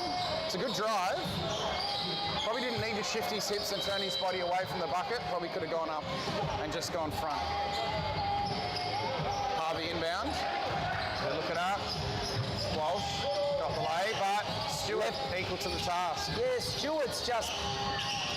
Walsh has been pickpocketed a few times today, and that's just the stagnant ball movement. Yep, and there's Dylan St. John again, providing the offensive firepower for Busselton. Watch Godfrey, how he positions himself and what he does with the ball when it's in his hands. He's asking, looking, seeing if there's any umpires on the court. That's what you do when you airball a shot, though. But they interfered with me. Nobody of Godfrey's standard airballs. It's always a foul. Love it. I love it. Dylan St. John again with the three. What an amazing shot. This is the game of the tournament so far for him.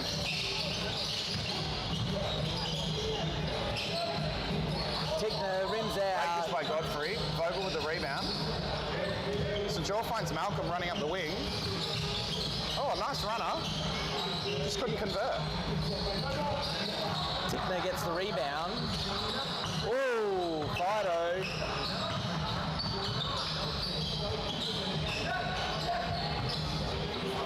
Vogel out to St. John. Protects the ball. Easy rebound, easy put back.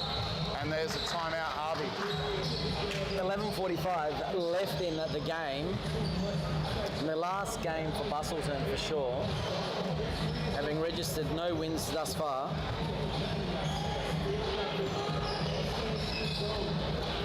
They've just eked out a 4-point gap, but it does feel like one of the larger gaps of the game so far.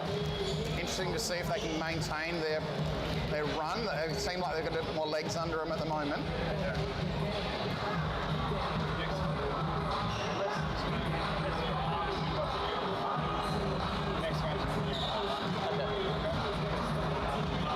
Because those two teams would probably be in it anyway.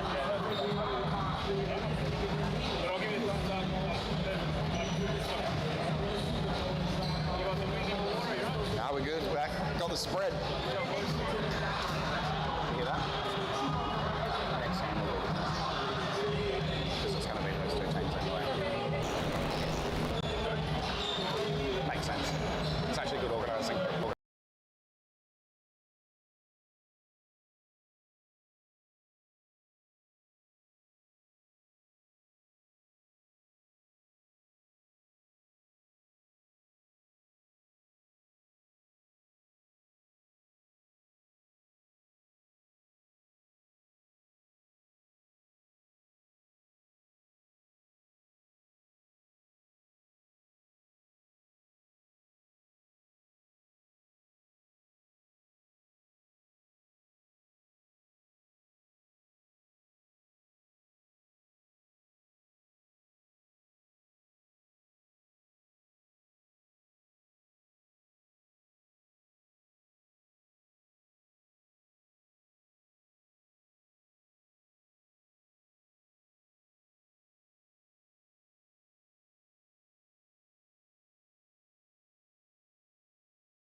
travel call. And we're moving through. We just changed mics as we work through some technical difficulties, but bear with us. Everyone working hard in the heat. Pretty much got to a stage where the Heat might have won all games, to be honest. Yes. Alright, here goes Amari Malcolm. What can he do from the top for Bustleton? Works with Inman. He gets in high post. A great high-low action. Amazing high-low. Travis at the high post sees the cutting Tanner low, and that's an easy score, and they're up and about together. They're happy. Yeah, they are. That's a good brotherly connection there. It's the stuff you talk about. Riley Hall battles, tries to flip a reverse from right underneath. Tanner Vogel comes to the rebound, outlets to his brother Travis. He's got options, but he'll just survey, take time, work the 1-2 with his bro toes, another 3. A little bit too strong. Fido kicks it long. Anthony, Ben, Darren. All right, here we go. Malcolm will come in. Our young number 12, CJ Jr. maybe. Oh, good floater from Inman, but not quite there. Fido will get that. Bring it up. He's dribbling it up. He'll use Howard. Wolf, sorry. Yeah, that one, unfortunately for Vogel, he was never going to get control. Got pushed. And we're joined by Ben Pether. I was going to say, a little local legend being gracing us with his presence. Wonderful to have you here, Ben.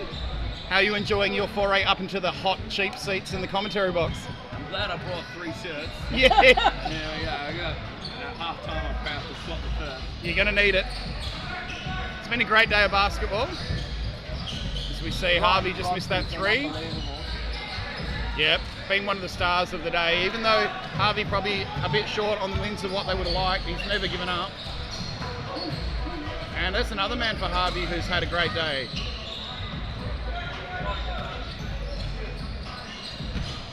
The pace has slowed a bit as we enter the final 5 minutes of the game.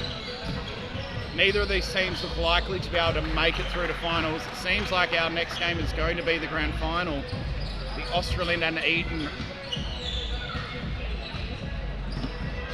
Take a miracle for Harvey to push their way back into the top of the standings here, and looks like Bustleton could be on the verge of their first win. Another big 3.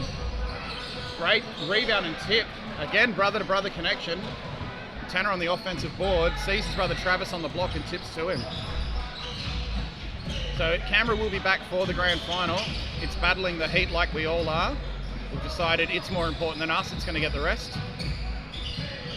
And a nice little floater in from Fido. Malcolm will bring the ball up left-hand side.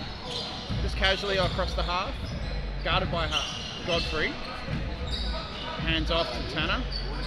Across to our youngster. We've just missed that 3. Back to Inman. He goes through the teeth of the defence and a deflection from Fido. It'll be Bustleton ball. Subs coming in now. Jakey Hasty will rejoin us. Dylan St. John. And we've also got Noah Stewart back on the court. St. John goes and hits another corner 3. Excellent game for him in this fixture. His shot's been finding him. He's been able to drive and score.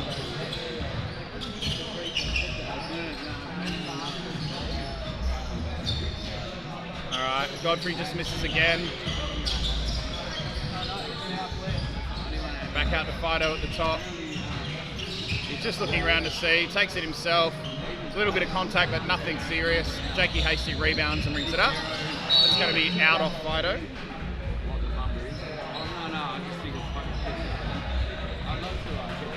And Bustleton will inbound.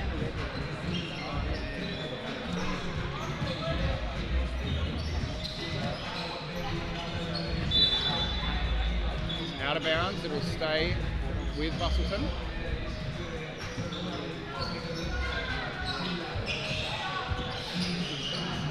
St. John will just pull it back out, be calm with his possession. Takes the screen, pulls back, step back 3. It's a high arcing 3. It hit the bank. He got his own rebound. He could have rushed it, but didn't. Finds the cutting Hasty. Hasty in the air, got lost with the ball and turned it over.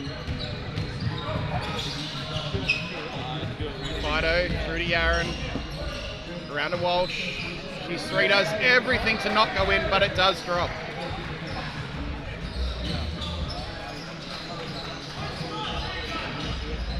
Just about to enter the sub 2 minute section of this game. Turnover Bustleton. It's going to be very interesting to see how we go here. Harvey have a 1 point lead. Can they get a stop, get that score, and get their first win of the day?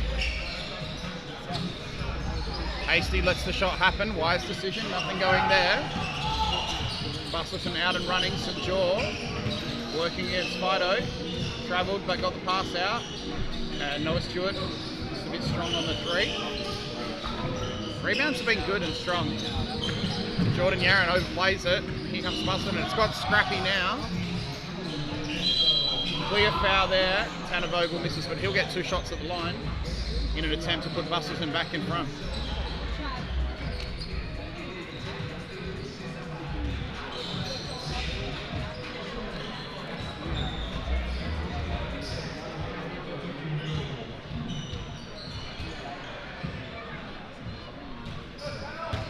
Vogel misses the first 3. If he can connect on this one, it'll be a tied ball game with 1 minute and 5 left. And there we are, 1 minute tie ball game. So really well done by both teams being able to push and ensure that we're seeing top class game happen in this final rubber for both teams.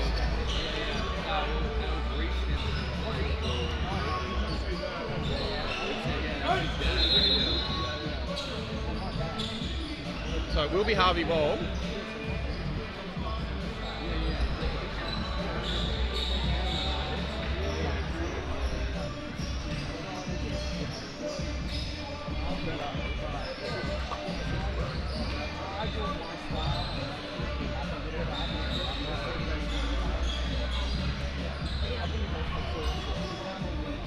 Slight delay as we sort out scoreboard, time and clock.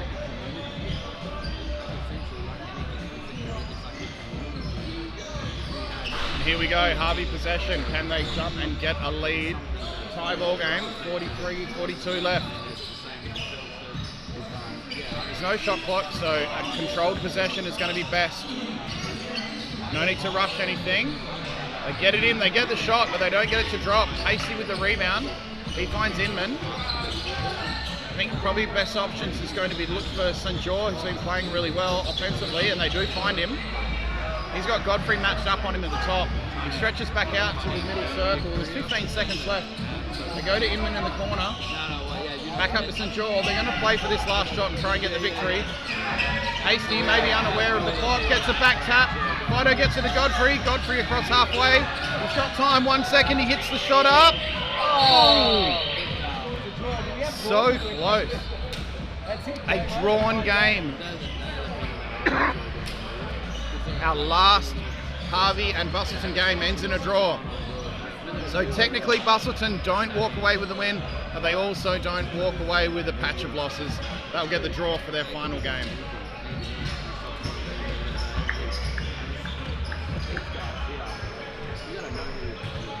We're working on bringing the footage back to you. Our next possession and our next play and games are going to be between the Australind and Eton clubs, and this will be our grand final. All those players have watched them for the last several years.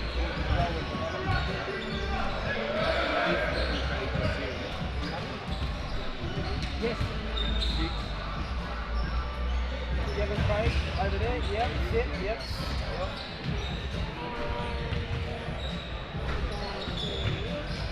I'm happy for you. I'm just going to sit and watch. Sure. Is that okay? It's fine. Oh, you don't want to go in? No, I would like to watch. I know. Yeah, absolutely. 100%. You're not stepping on any toes, my friend. No, we've been here all day, you're fine. Okay, yeah. Sorry. We appreciate it. Earlier, but we have Saturday sport at Wesley, so yeah. So my guy plays soccer in London. Okay. He's at Trinity College. Okay, yeah. He's across the river. Yeah, literally. We played Trinity today. We beat them in overtime. They weren't happy. We love it. So this one. And hopefully they big stuff.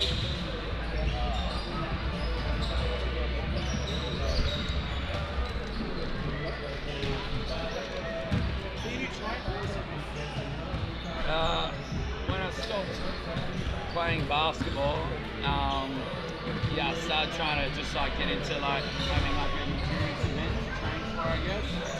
So I'm doing the Bustle GC tomorrow. My friend just won it the other day. Oh, the one down. Oh, really? Yeah, mate, I'm not that good. I'll tell you that. No, I He's just. representing Australia. That'd be pretty handy. That'd be pretty handy. Kyle Lee. He's the open water 10-kilometre champion of Australia. Yeah, he's a beautiful young man. He was the bloke that had to wait for 15 minutes for him to finish his second lap of the jetty. He went around, won, got out, went again. He was training, and then they were like, "Where is he?" He was like, "Oh, apparently he's still coming back in for his second lap." Doesn't that just make you go? Alright.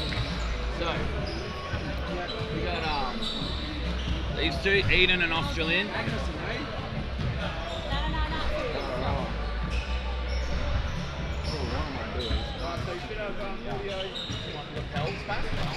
Lapel? Yep. Putting the muscles in. Yeah. And then you will basically write down how many points they score at the same time? Kinda, sometimes. Too difficult, mate. No. Usually,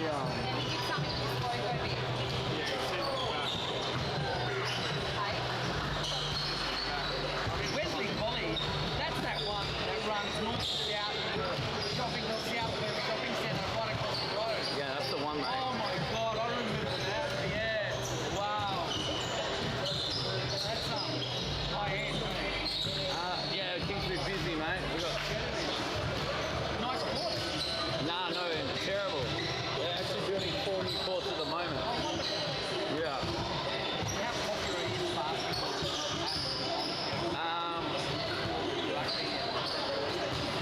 They're going to pick a summer sport and a winter sport. They're going to do it compulsory. So we have, we've got about 35 basketball teams. Yeah. So I sort of like organise, make sure that we got like enough coaches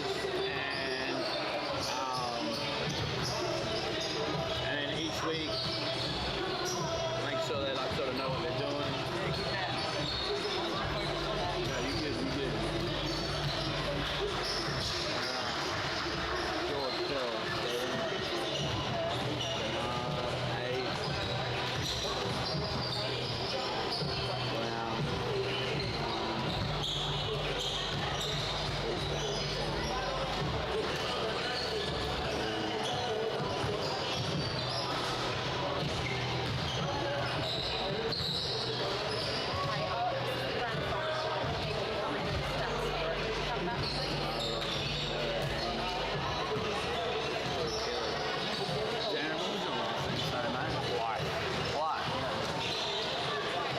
jumped on together before at manager.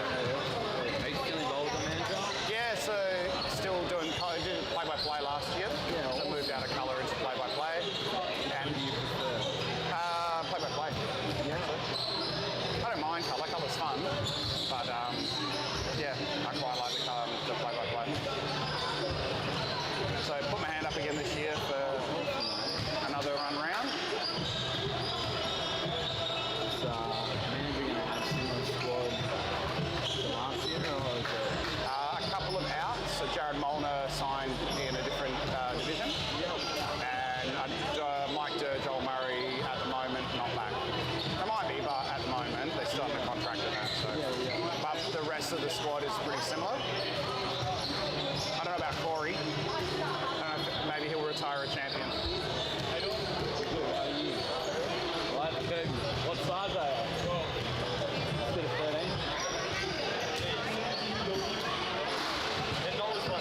Oh, they know us. No, fair enough. See you, mate.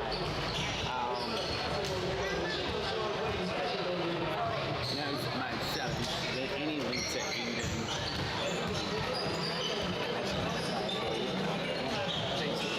Like the team names. Yeah, that's all right. Yeah.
everybody to the Leisure Centre here at Australian, Western Australia. It's the southwest part of this beautiful state. It's a big warm welcome on what is a hot and steamy afternoon here in the southwest of WA. My name is Ben Pether, and joined alongside me has been here for all of the action of the CBL Summer Classic. It's a big warm welcome to Darren Blythe. Thanks, Ben. Yeah, it's been an amazing day of basketball. Really well structured and put together by Coastal Basketball League. And what a classic we've had. We've had thunderous dunks that have broken rims. We've had amazing shooting from deep and some defensive highlights as well. Lovely to have you with us to this grand final.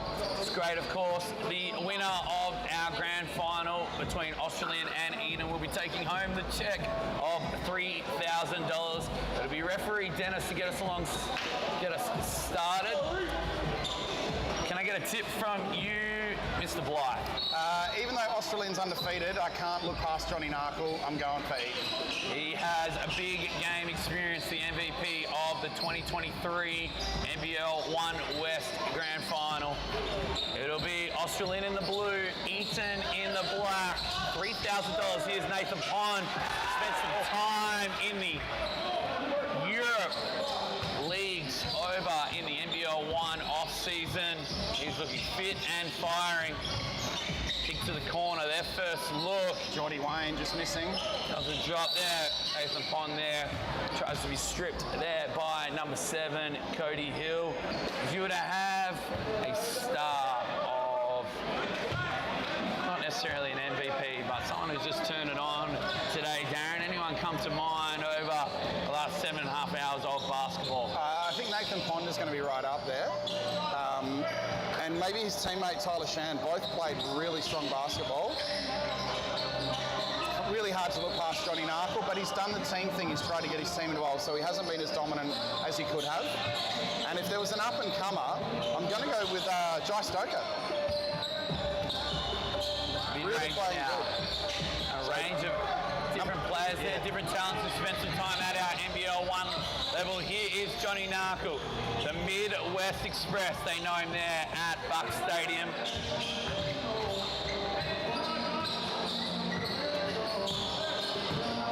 Yeah, Jai Stoker's been a great presence for Eton, getting to the free throw line and just calming them down with great penetration and looks.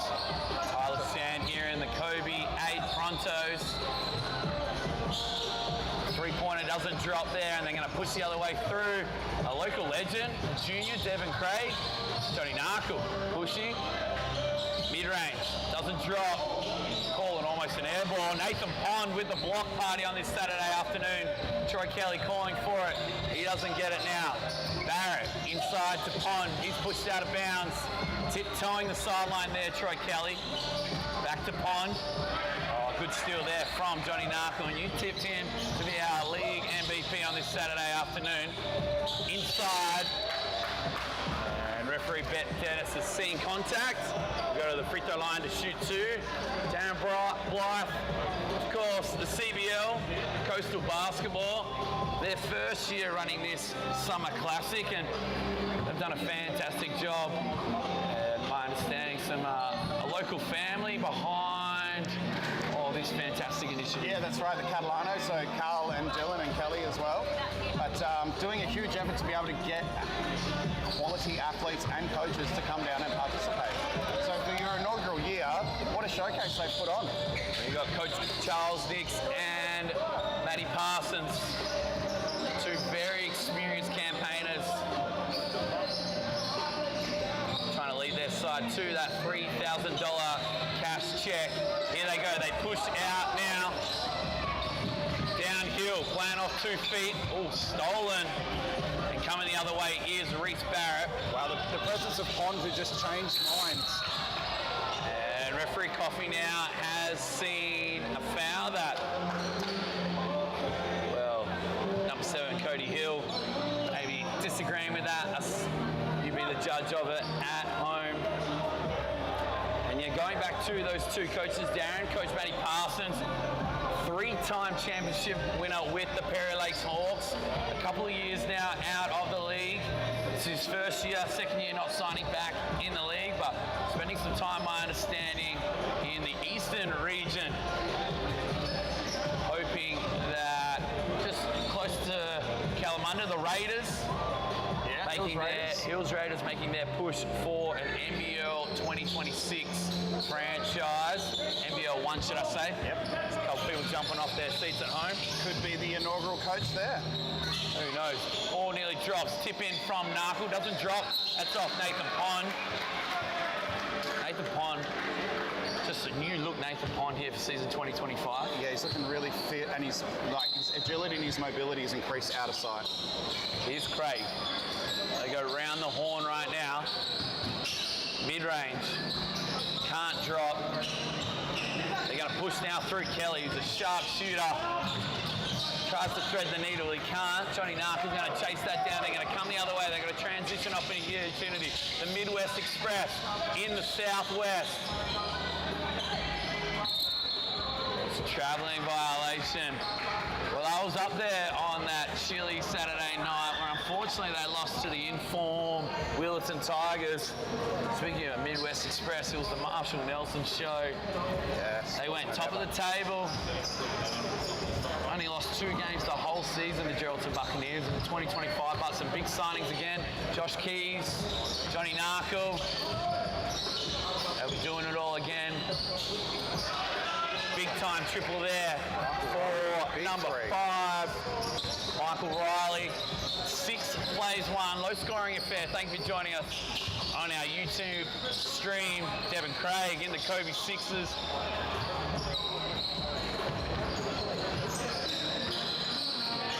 Yeah, I think fatigue's going to play a big part. Both teams have been playing all day, and the heat has really sucked the energy. A quick start's going to be a huge boost. So our players may be a bit nostalgic back to the state champs days of the hot West Australian summer, playing all day on a Saturday. Good thing Bendat's got some large fans. For those who can remember, the old Perry Lake Stadium was the epitome of a hot box, Mr. Bly. It was. Those dark hardwood floors had no mercy for anybody. I've played numerous games there. Here's Spencer alone. Geordie Wayne. Back to alone. Shot fake. Goes into the defense. Really wanted to get it off. Just couldn't line it up. They're going to push the other way. Into Pond. Back to the basket now. Nice pass out of the post. Oh, great find. The find from Riley. The finish from Tyler Shan. Monday to Friday is a Warwick Senators Junior before the CBL Summer Classic. An impressive start here for the Australian basketball right now. Darren Blythe, your thoughts on the first 10 minutes? Obviously, it's a big focus for Australian to get the ball inside, and even off that play, the inside out, just creating the open shots. Nathan Pond is drawing all eyes on him as soon as he gets a deep seal, and he's just a man mountain taking up a large amount of space defensively. So a little bit of off-ball cutting and movement for Eaton is probably going to get them back into this game offensively. Defensively, they may have to send a second player to the reverse side of Pond and see if they can't get a few turnovers. And of course, we mentioned there's some team players who've travelled all the way from Geraldton to be here for today. A lot of players from Perth, the coach from Perth, I caught Willetton head coach Adam Nina in the foyer, but some local talent on show as well. Yeah, 100%. Some guys who have been pushing their trade through the Southwest for quite a lot of their juniors, Jordan Wayne, Dylan Catalano, of course, Devin Craig, Pharrell Keats, all showing out and showing off today, and just a fantastic push for youth basketball in the Southwest. And again, made better by the CBL having a location where they can go and hone their trade as well. 10 plays 1, Australian right now leading Eaton. The winner, $3,000 check for our Summer Classic, the CBL. Coach Matty Parsons with plenty to talk about. He'd love to have Ben Purser out there right now, the defensive stopper. Yes, he would. To the cup, playing off 2 feet, Johnny Narkle. And the winning coach themselves, $500 in the pocket. Might get himself another snapback there, Matty Parsons, if he can turn this around. Does enjoy his caps. some of those limited edition ones with 500. Ben Feather in commentary, Darren Blythe with all his special comments. Here's Nathan Pond down the middle. Making a splash, Nathan Pond. Another thunderous dunk for Pond. Here's Narkle now. Alone, 2 feet in the paint, lose the handle. It'll stay an Eaton ball. Of course, earlier, Ben, we had a slight delay where Nathan Pond went up with one of the bigger dunks of the day and bent the ring permanently down, had to get fixed. So a huge unit. Here's Narkle now. Johnny and Narkle playing off 2 feet. Any juniors watching it along at home able to take contact. Nathan Pond bending the ring. Well, that could be a claim to fame. Puts you in an elite category there. Craig runs into Pond. Mid-range now from the lefty. And coming the other way. Spencer alone. Offensive foul. Tyler Shand. In those halo Kobe Yates, Tyler Shand. Well, just a great sacrifice for the squad. Yeah, you've got some floor maintenance going on right now. The maintenance guy's very busy today. Absolutely, yep. It's been good to see everyone chipping in to help out though. Players, coaches, support staff, all getting their hand to wipe. Turnover, here comes Spencer. 2-on-1 with Johnny Narkle. Through the legs, can he get it back to his... Can't quite. Here comes Tyler Shand. Nice find. Oh. Devin Craig. Thought he'd be able to get some local rules. You can see he felt like he got all ball there, but different angles from the umpire. Of course, Devin Craig spent some time playing for the Perth Redbacks. Now back with the Southwest Slammers. That's a great addition for that club.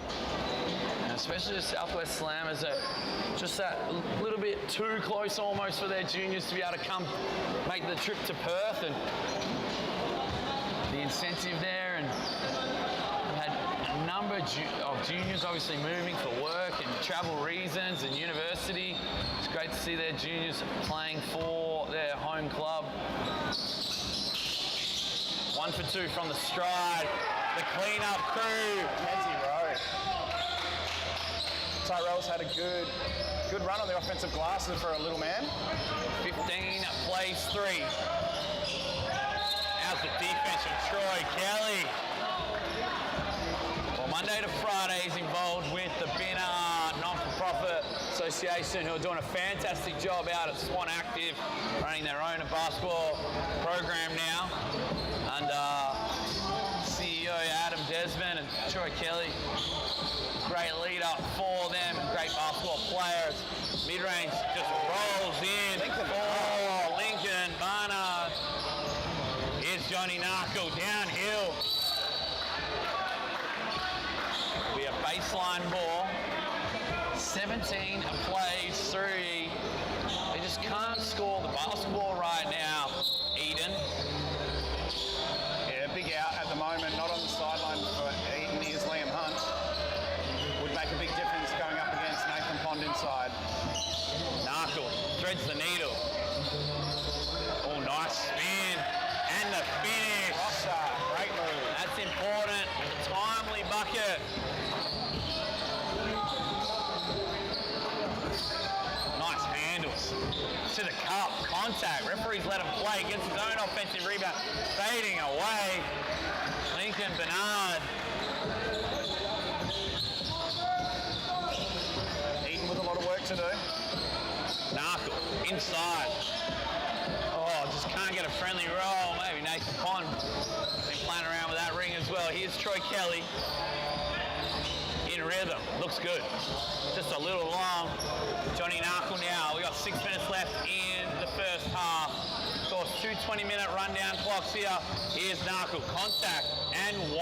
Johnny Narkle. Will they give it? No, they won't. Oh. Very close. It's a lot on Narkle on the offensive end. Coach Nix now means business. Shirt in as always. He wants a timeout now. Coach Charles Nix, no no stranger to the Southwest. Coach Nick's, of course, involved with the top level men's programs almost 10 years ago now.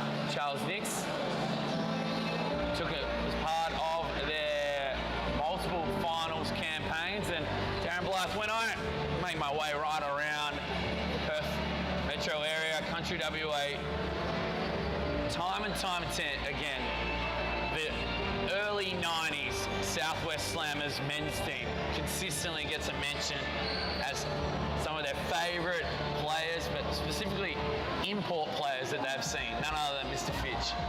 Yeah, I mean, those were the heydays for the Slammers.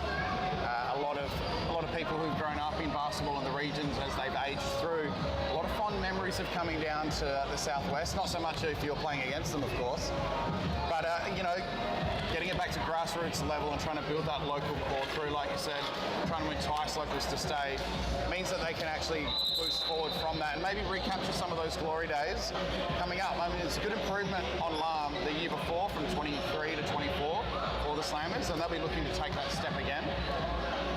New coach in play for the men's program and the women's.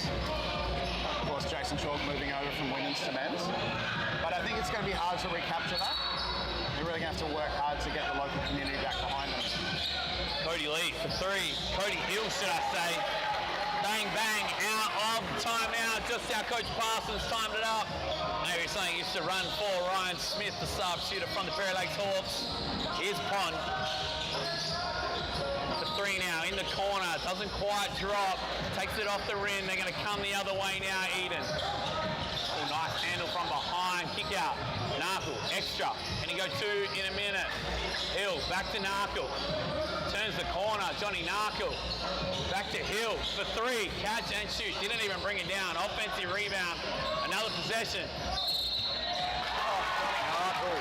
And one. Johnny Narkle makes the bucket. Took contact from the defense and the referee. He'll go to the line, and all of a sudden it's about to become potentially an 8-point game. What an important 90 seconds here for Eden out of that timeout. Yeah, just a lot of pressure on Johnny Narkle. So good to see Cody Hill getting some shots up, just getting the defensive eyes off Narkle and giving him more space to work. But it's going to be hard to look past Johnny Narkle as we get deep into this quarter, half I should say. Narkle to the free throw line. Of course, last time I commentated him in a grand final, he blew out one of his shoes at the Bendat Basketball Stadium, so hopefully he's packed another pair. Here's Pond. Been in there a while. Narkle tipped it to their advantage. Eventually, let's just come off alone. It'll stay an Australian ball. Reece Barrett checking in for Australian. Stolen. Here's Hill. He got him started out of that timeout. The bounce pass threads the needle. And that's just two easy layups they've missed now. Yeah, Baden Parsons had a couple of bunnies drop out. Step through. Michael Riley kicks it back out. It's the headband crew here for the Australian. Troy Kelly now to the cup. Nice find in the corner. It's a triple there for number 5, Michael Riley. Great work collapsing the defense and finding the open corner shooter. Playing in a pair of red Kobe 8s. Here is Hill. Inside and out. Cody Hill. In a pair of the GT cut 2s. We're at 90 seconds remaining here in the first half. It was 17-3 at one stage. To the cup. Contact. And Reece Barrett. Yeah, Reece Barrett's been aggressive all day, getting front of rim, really using his athleticism. I'm glad he's keeping it up in the grand final.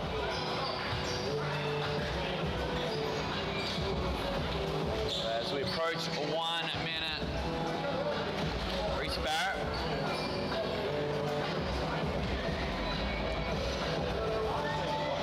Makes the first.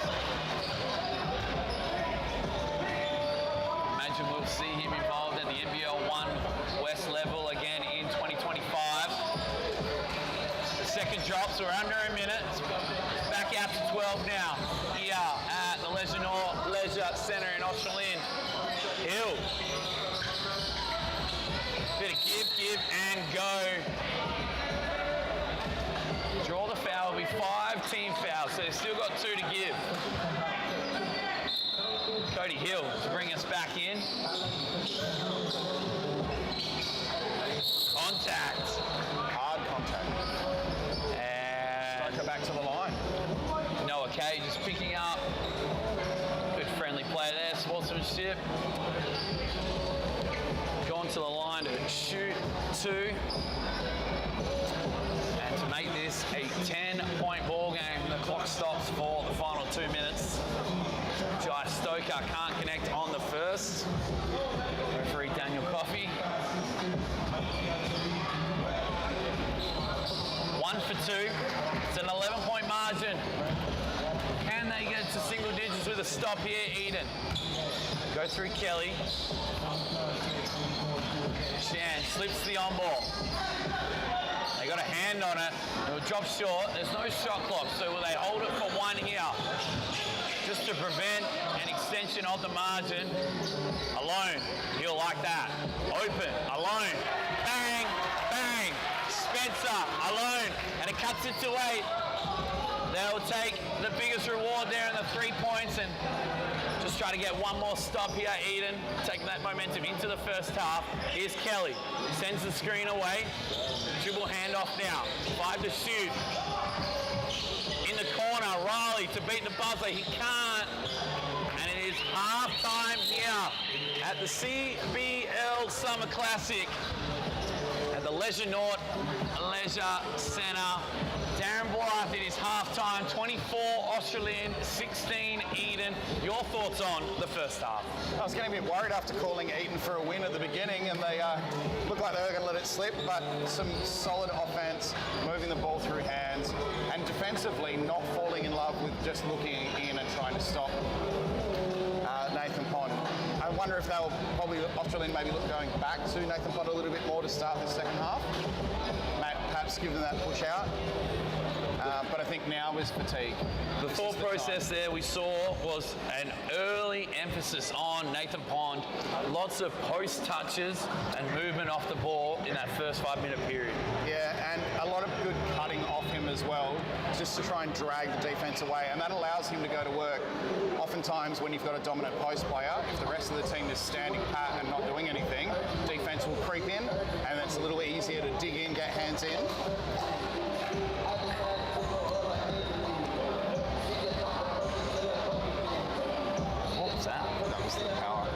Is that power?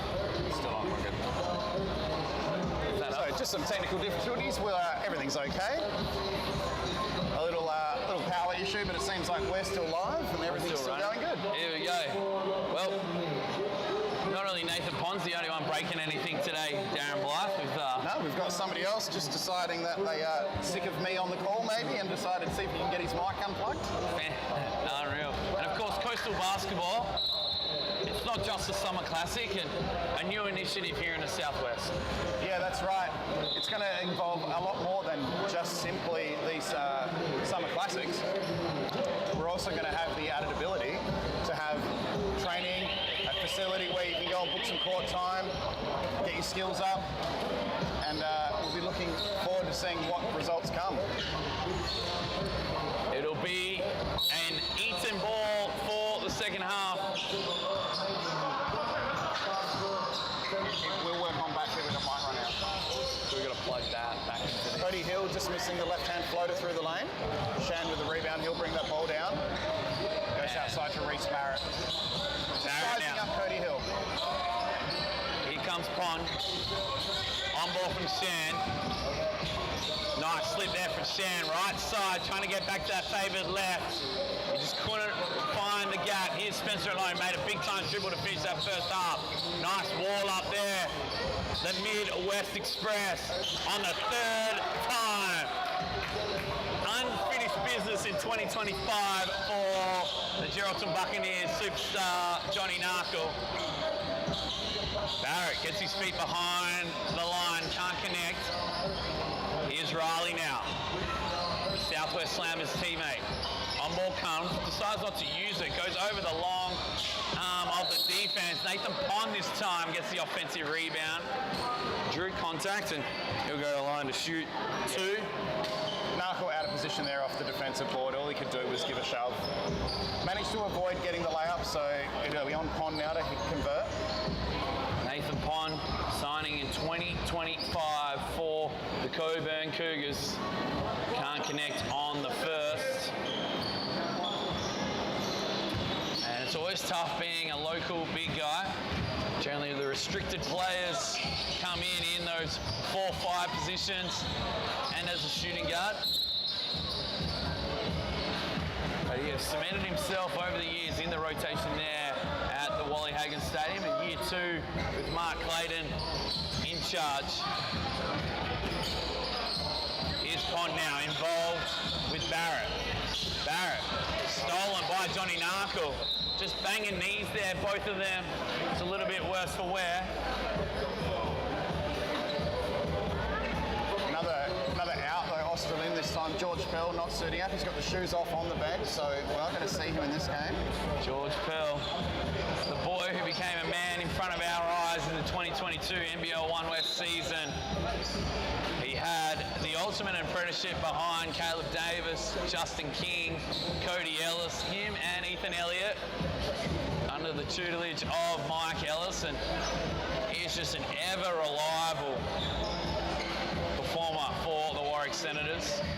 Part of their starting rotation for multiple years now. Thought he's a bit unlucky not to get an opportunity as a DP in the NBL level. Here's Shan. That's a travel. Referee disagreed. Nonetheless, here comes Hill. Narkle's just in front of him. How about the tap to Narkle? Narkle in and out, gets his own rebound. Gonna go third time lucky again, Johnny Narkle. He'll go to the line. Said it once, we'll say it again. 2023 NBL 1 West Grand Final MVP. He's won the 6th Man of the Year, not once but twice. He's had a couple NBL tryouts.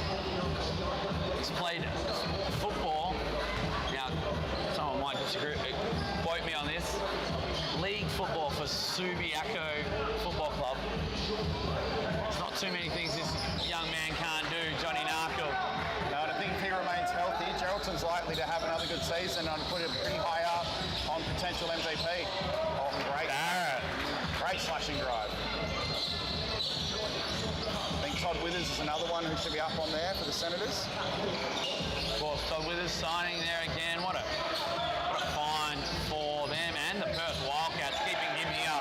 Perth, Western Australia, just allowing that. 23 years of age, Johnny Narkle. Quite impressive, really. Here's Hill.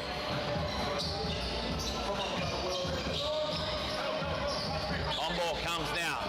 They use it downhill, mid-range, the lefty. Just can't connect there for Australian. Much better defense on the pick and roll on Pond. The rotation's Contact on the better. dribble. Stoker. He's been impressive for him, Jai Stoker. Yeah, Eastern Hills in Wobble Champs last year. Be looking to push his way up to NBL 1 with Coach Traher. Riley goes at Spencer alone, spins, washing machine there from Michael Riley.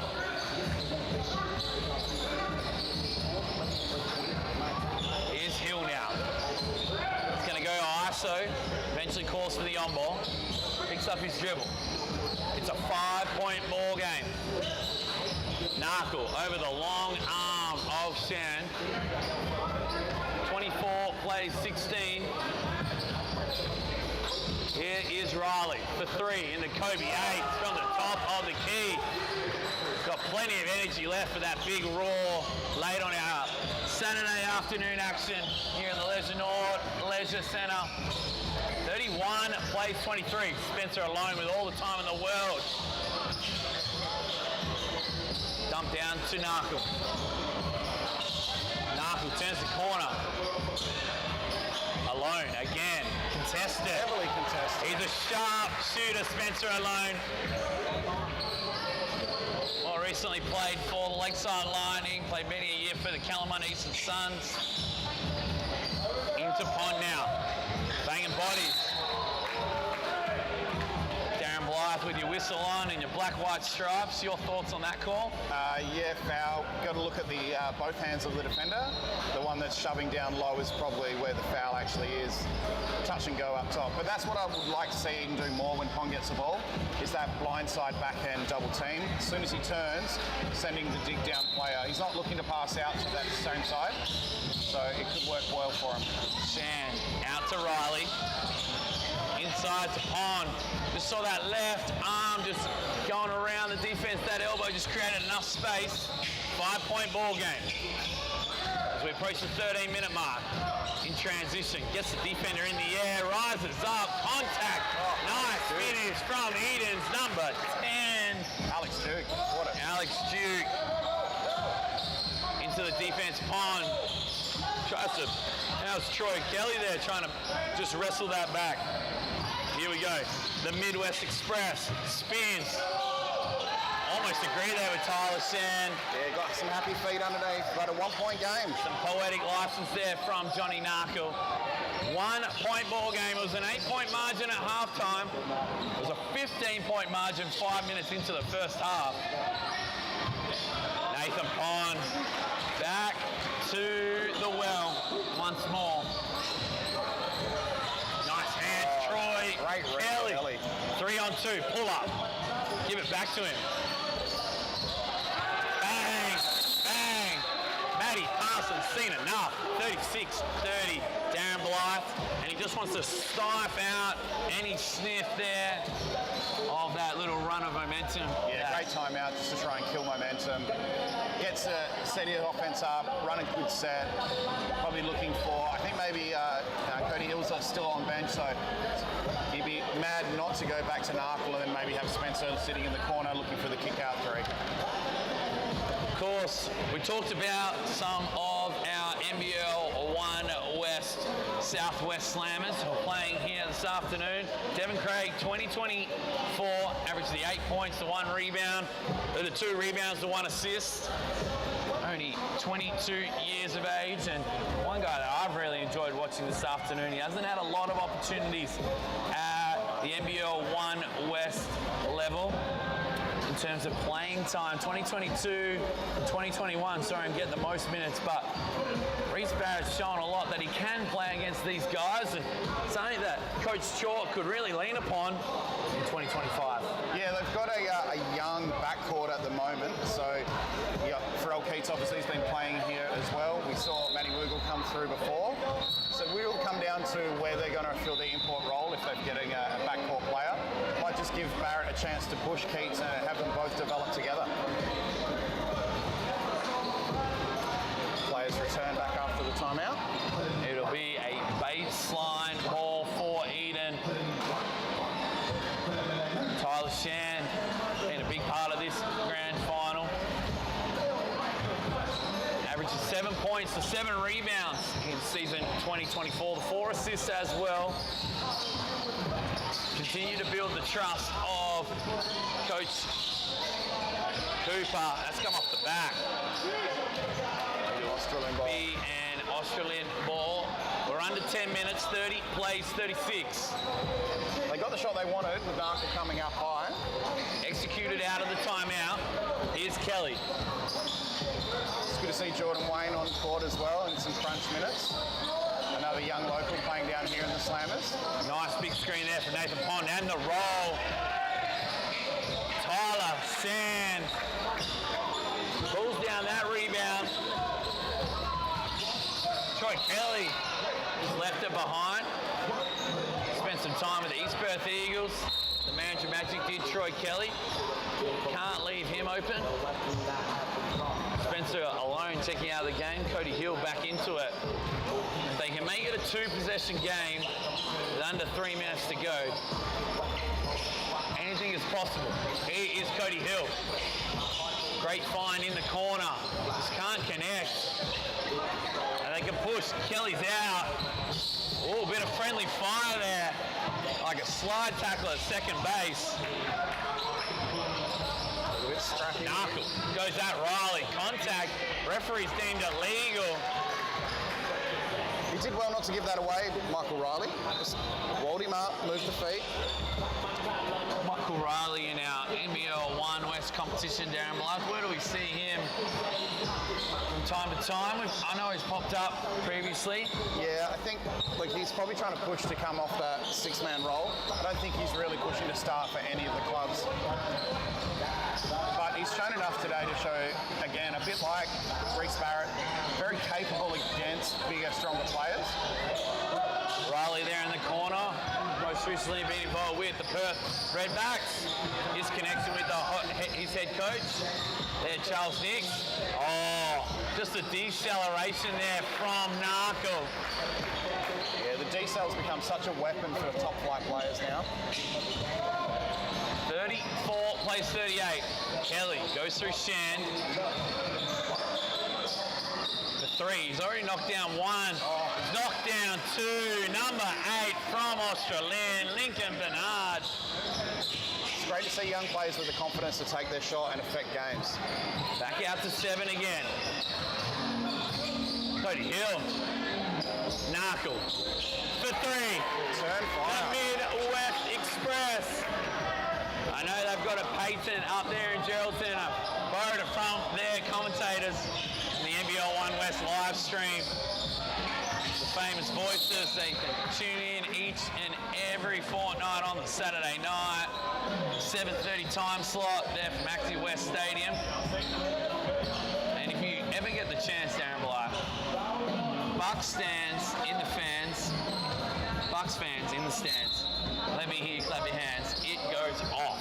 Yeah, I've been invited up by a few people I've worked with out of Geraldton, a lot of juniors I've worked with over the time. A fair few basketball families up that way that I know. So if I get a chance to get up there, I think I'll be deeply entrenched with the Bucks. One of the best basketball experiences in Western Australia. They're treated week in, week out to the Johnny Narkle show. Of course, unfortunately, no Liam Hunt this afternoon. A local legend. So just massive in that 2023 grand final was Liam Hunt against the Joondalup Wolves. His father Dan, a local legend as well. Here's Shan. Bounce pass to the corner from one lefty to another. Here he is, Shan. Australian will retain possession. 6 minutes remaining. 4-point ball game. $3,000 for the players to split $500 check for the head coach. Brought to you by Coastal Basketball Summer Classic, CBL, Catalano family. Done a fantastic job in its inaugural inception. That's a foul. Referee Coffee agrees with me. Jump on the socials through our live stream. Check out all the fantastic things they are doing with their basketball facility here in the Southwest. As Coach Nick's happy with Lincoln Bernard's minutes. He's hit some big shots and he's been really honest on D as well. On ball comes now from Alex Duke. Here's Hill. Bit of Dellavedova pick and roll action there. Alex Duke took a cop to the face. Hope his eye's all right. Here is Barrett. Shan thought about it. Oh, nice find in the corner. Just can't connect, and now Alex Duke, only being able to see out of the one eye, is going to check out of the game. Good job by the referees there, recognising and just allowing the dead ball situation to stop. Referee Danny Coffey, one of our veteran referees of the NBL 1 West competition. He's originally a Wilton Junior local, and I saw the great Peter Horton in the corner before. That's offensive foul. Yeah, a little too much from Prosser. Really wanted to create that advantage, but ended up moving the elbow and the hip out. And the clock has now stopped now. So for the last 5 minutes, Darren Blythe, not trying to read between the lines, my understanding, the clock will stop. On, trying to get a good steal there. He's been in there a while. Coach Parsons agrees with me. offensive foul. Yeah, he's called it. Nathan Pond trying to break another ring, and he has. He has. He's got the same thing happening again. Might need Jordan Deegan back out. He was the man that fixed it last Jordan time. Deegan's in the corner here. Loves some good goatee facial hair, does Jordan Deegan. Yeah, got a cut on his hand, pushing the rim back up. But Here we go. got to be a little.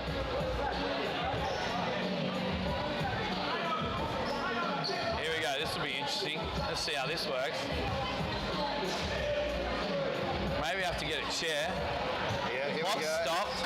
Oh, no, we don't. Devin There Craig. we go. Devin Craig. Extra muscles, got it working. No, break it. Devin Craig. We're back into the action. Ben Pether in commentary. Join alongside me, the voice of Mandurah basketball, Darren Blythe. Here is Cody Hill playing off 2 feet. The look away pass, too slick for his teammate. Now Michael Riley. Downhill, Riley to Barrett. Too slick for him as well. Maybe a bit of dew and sweat on that ball. I think Barrett might have made the decision before he'd caught the ball about what he wanted to do, and when you take your focus off, simple mistakes mean turnovers. Bernard back into the game right now. They are going with Shand, Pond, Riley, Bernard, and Kelly. For Eden, they're going with Narkle, Craig, Hill. And referee spotted a foul now. Stoker and Wayne rounding Stoker out and that Eaton through. Didn't want to jump the gun there with my poor non-spectacle vision from up here, Darren Blythe, for those numbers at 5 and at 8. Yeah, they look very similar, Thanks don't for they? helping me out Thank here. you, all right. Phoning a friend. Narkle. Oh, good battle with Shand. To the basket. Nice take. Oh, Jordan Wayne, important bucket. Nice finish there from Jordan Wayne. Another youngster that signed on with the Slammers for this year. Played a lot in Perry Lakes. Had a short stint in Mandurah in his juniors. Here we go. We're going through Hill. Hill with the runner. Tough shot. The hardest shot in basketball. Darren Blythe, you're going in one direction, you've got to send it up and down. And we've got a tied ball game with 3 minutes remaining. Don't go anywhere. This is going to be an exciting finish.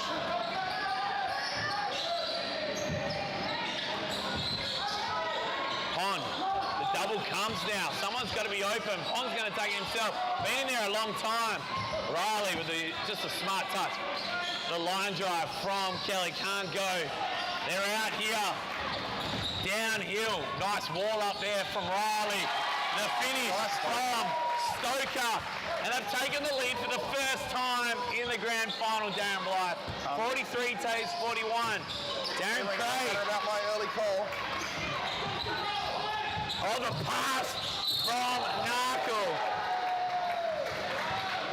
Sparkle Narkle. The Geraldton Buccaneers star threading the needle. Just great sportsmanship there. Michael Riley down on the ground. Jai Stoker down on the ground, just checking on each other, making sure they're all okay. But yeah, Jai Stoker's been a bit of a revelation for the whole day for Eden. Every time they've needed something, he's been able to either get to the hook or get a foul call and get to the line, and here he's done both. And Jai Stoker will go to the line to shoot 2 very important free throws.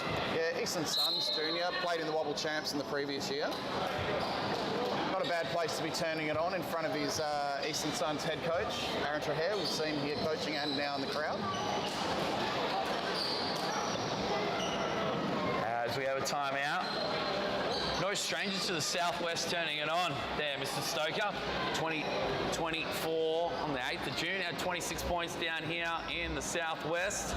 Must like the air down here, I think, Ben. Yeah, it's it, the cooler weather, but it definitely hasn't been cool today. Well, you mentioned there Coach Aaron Traher, Coach Adam Nina, Blake Sadara, Matty Parsons, and Coach Nix, our head coaches for our Summer Classic, all with multiple Coach of the Year awards, championships, and we have to give a shout out again to the Catalano family for putting this together and some of the big names of our basketball community.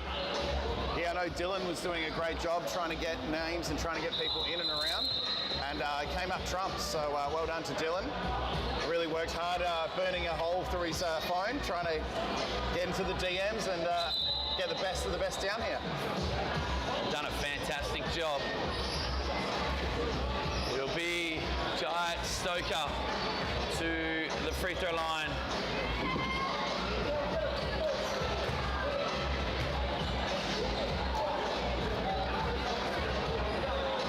Speaking of the Kalamunda Eastern Suns,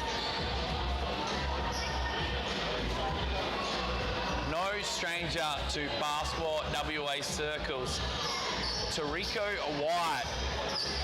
It hasn't been announced yet, Darren Blythe, but on good authority, I have an understanding that there is Yeah, just waiting for all the official paperwork to be signed, no doubt. official paperwork signed. Tariko White is locked in, but there is another scoring machine who is no stranger to the NBL 1 West competition, who will be named for the Kalamunda Eastern Suns in the coming weeks. Exciting Look news forward to that one. to keep an eye out for. Great off-ball movement.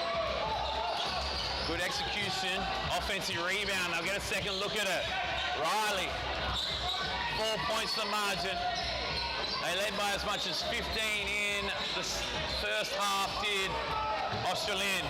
Nathan Pond, Shan, Pond down the middle. The ball party from Johnny Narkle. He seems to have taken on the pressure of guarding Pond a bit more in the latter stages of this second half, and it's coming up dividends. Johnny Narkle. Well, you know you've made it when you've got your own Wikipedia page, Johnny Narkle. Might have to be some fan edits going on after this weekend too. Here we go, Stoker, mid-range. Looked a little awkward out of the hand. It's out to 6, 90 seconds remaining. That's the foul. Probably a little too eager there to seal the game. 6 points the margin. It was an 8-point lead to Australian in the first half. Darren Blythe, while we take a moment to catch our breath and we attend to the sweat on the floor, what do you think's been the change here in this second half for Eton? They found a better rotation pattern, and they've been able to spread the floor a little better by having Cody Hill out there a bit more and getting Devin Craig involved. He hasn't had a lot of ball contact, but what he does do is gets to the right spots, and he always looks a threat, and that just brings the defense out and gives advantage for your Narkles and for your Stokers. Darren Blythe with all our special comments for our grand final. To the cup, Barrett gets back iron, Devin Craig. One more score I feel would almost seal it. Narkle, that deceleration. Hill. It was Hill in that first half who kept him in it coming out of that timeout. Devin Craig on the left.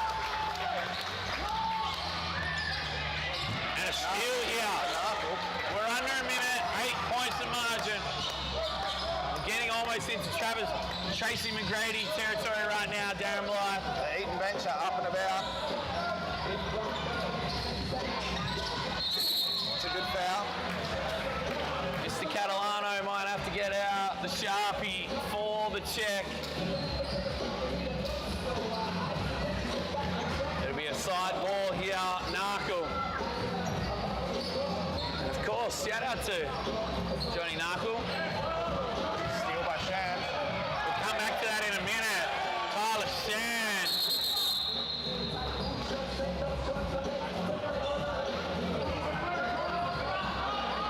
Just a little bit of contact on the way down. Stoker didn't expect him to drop off the ring at the same time and got caught up. Everything seems to be okay. Points the margin.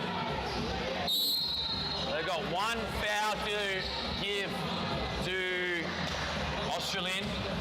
Down 6 and timeout now called by Coach Matty Parsons. Yeah, good timeout. No point trying to fiddle around in the backcourt. You want to just advance it, get it in. No shot clock, so no impetus have to get off a quick shot in 14 either. We'll talk about Jai Stoker before being a Kalamunda Suns junior. Speaking of Kalamunda Suns, Matty Parsons played for the Kalamunda Eastern Suns, the East Perth Eagles. He got his first head coaching job with the East Perth Eagles. Won a championship with the Coburn Cougars in 2016 and made the trip over to the home of basketball here in WA, Perry Lakes Hawks. Multiple championships. He won the first inaugural NBL 1 West competition in 2021. He had Alex Ferguson, Mitch Clark, and a bloke from down south who I thought was the people's MVP that night, Matty Leary. Oh, Who yeah. could forget that half-court, three-quarter time buzzer beater over Greg Hire of the Rockingham Flames. Didn't Matty love that one? Got a chance to coach with him with some juniors a while back. That was a fun occasion as well. He's asked to advance it has Coach Parsons. It'll be Stoker to bring it in. All the hard work on Australian here. They just need a nice, easy inbound pass. Nothing tricky.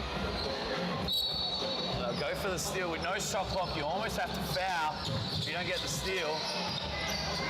Let's see how long they leave it. They foul now.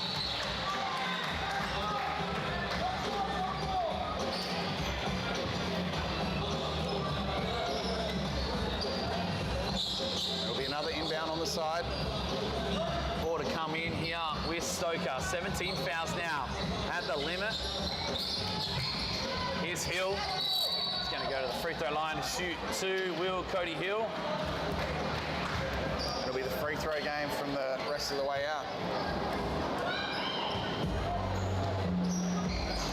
And it's always fascinating to see what some of our NBL 1 West players are up to nowadays. And one of the teammates there at the 2021, Lewis Thomas, took a year off. He was a police officer. He's signed with the Kalamunda Eastern Suns. And my understanding is Andrew Ferguson, now based in Melbourne, studying.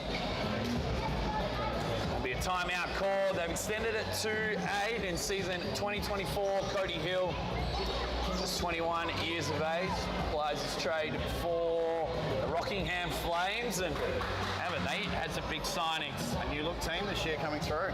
Isaac White, Emmett Nah joining head coach Ryan Petrick. Tevin Jackson heading down the freeway from the Redbacks. 6'8" point guard Tevin Jackson. I saw a Southwest legend, local legend in both football and basketball, Travis Dernan, walking around in his space boot. Yep. I heard he's done a lower limb injury. There he is, Ankle, having a yep. chat to Mr. Catalano in the corner. He's been playing his trade as an assistant on the bench today. That's Trav. Heard he's the boy from Pinjarra, pretty handy as a ruck rover. Yes. And having good success playing alongside some pretty well-established names in the Flames as well. An important player for them, so they'll be looking forward to him healed up and back ready for the start of the season. The ball, they've advanced it. They must get a score here. Be interesting to see who they go with. Riley's had a hot hand. Barrett can shoot it as well, as can Shan. Can't afford to muck around with it. Got to go quick. No shot clock. Here he is. Little Gates action there. And I feel that is almost... I think as long as this is a successful inbound, we can pretty much call it.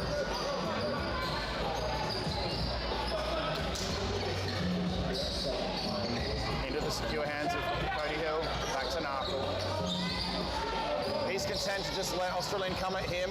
Here's Stoker down the middle, out to Devin Hill. Craig. They'll run it out the clock. They'll wait to see if it fouls. It'll be a come from behind victory from Eden. The last 7 seconds as some of the locals count it down. Full time here at the Leisure Centre, the inaugural CBL Summer Classic for 2025.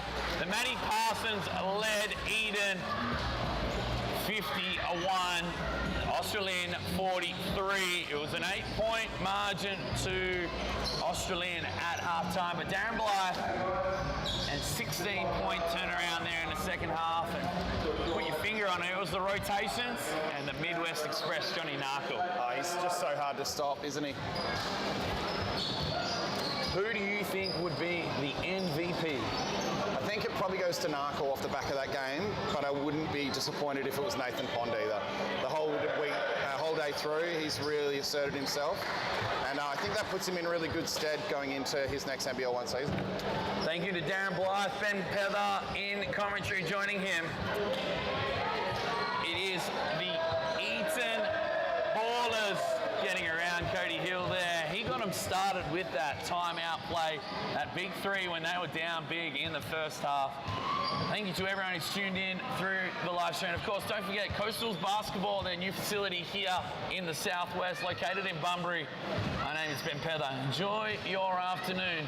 It's goodbye for now. Ooh.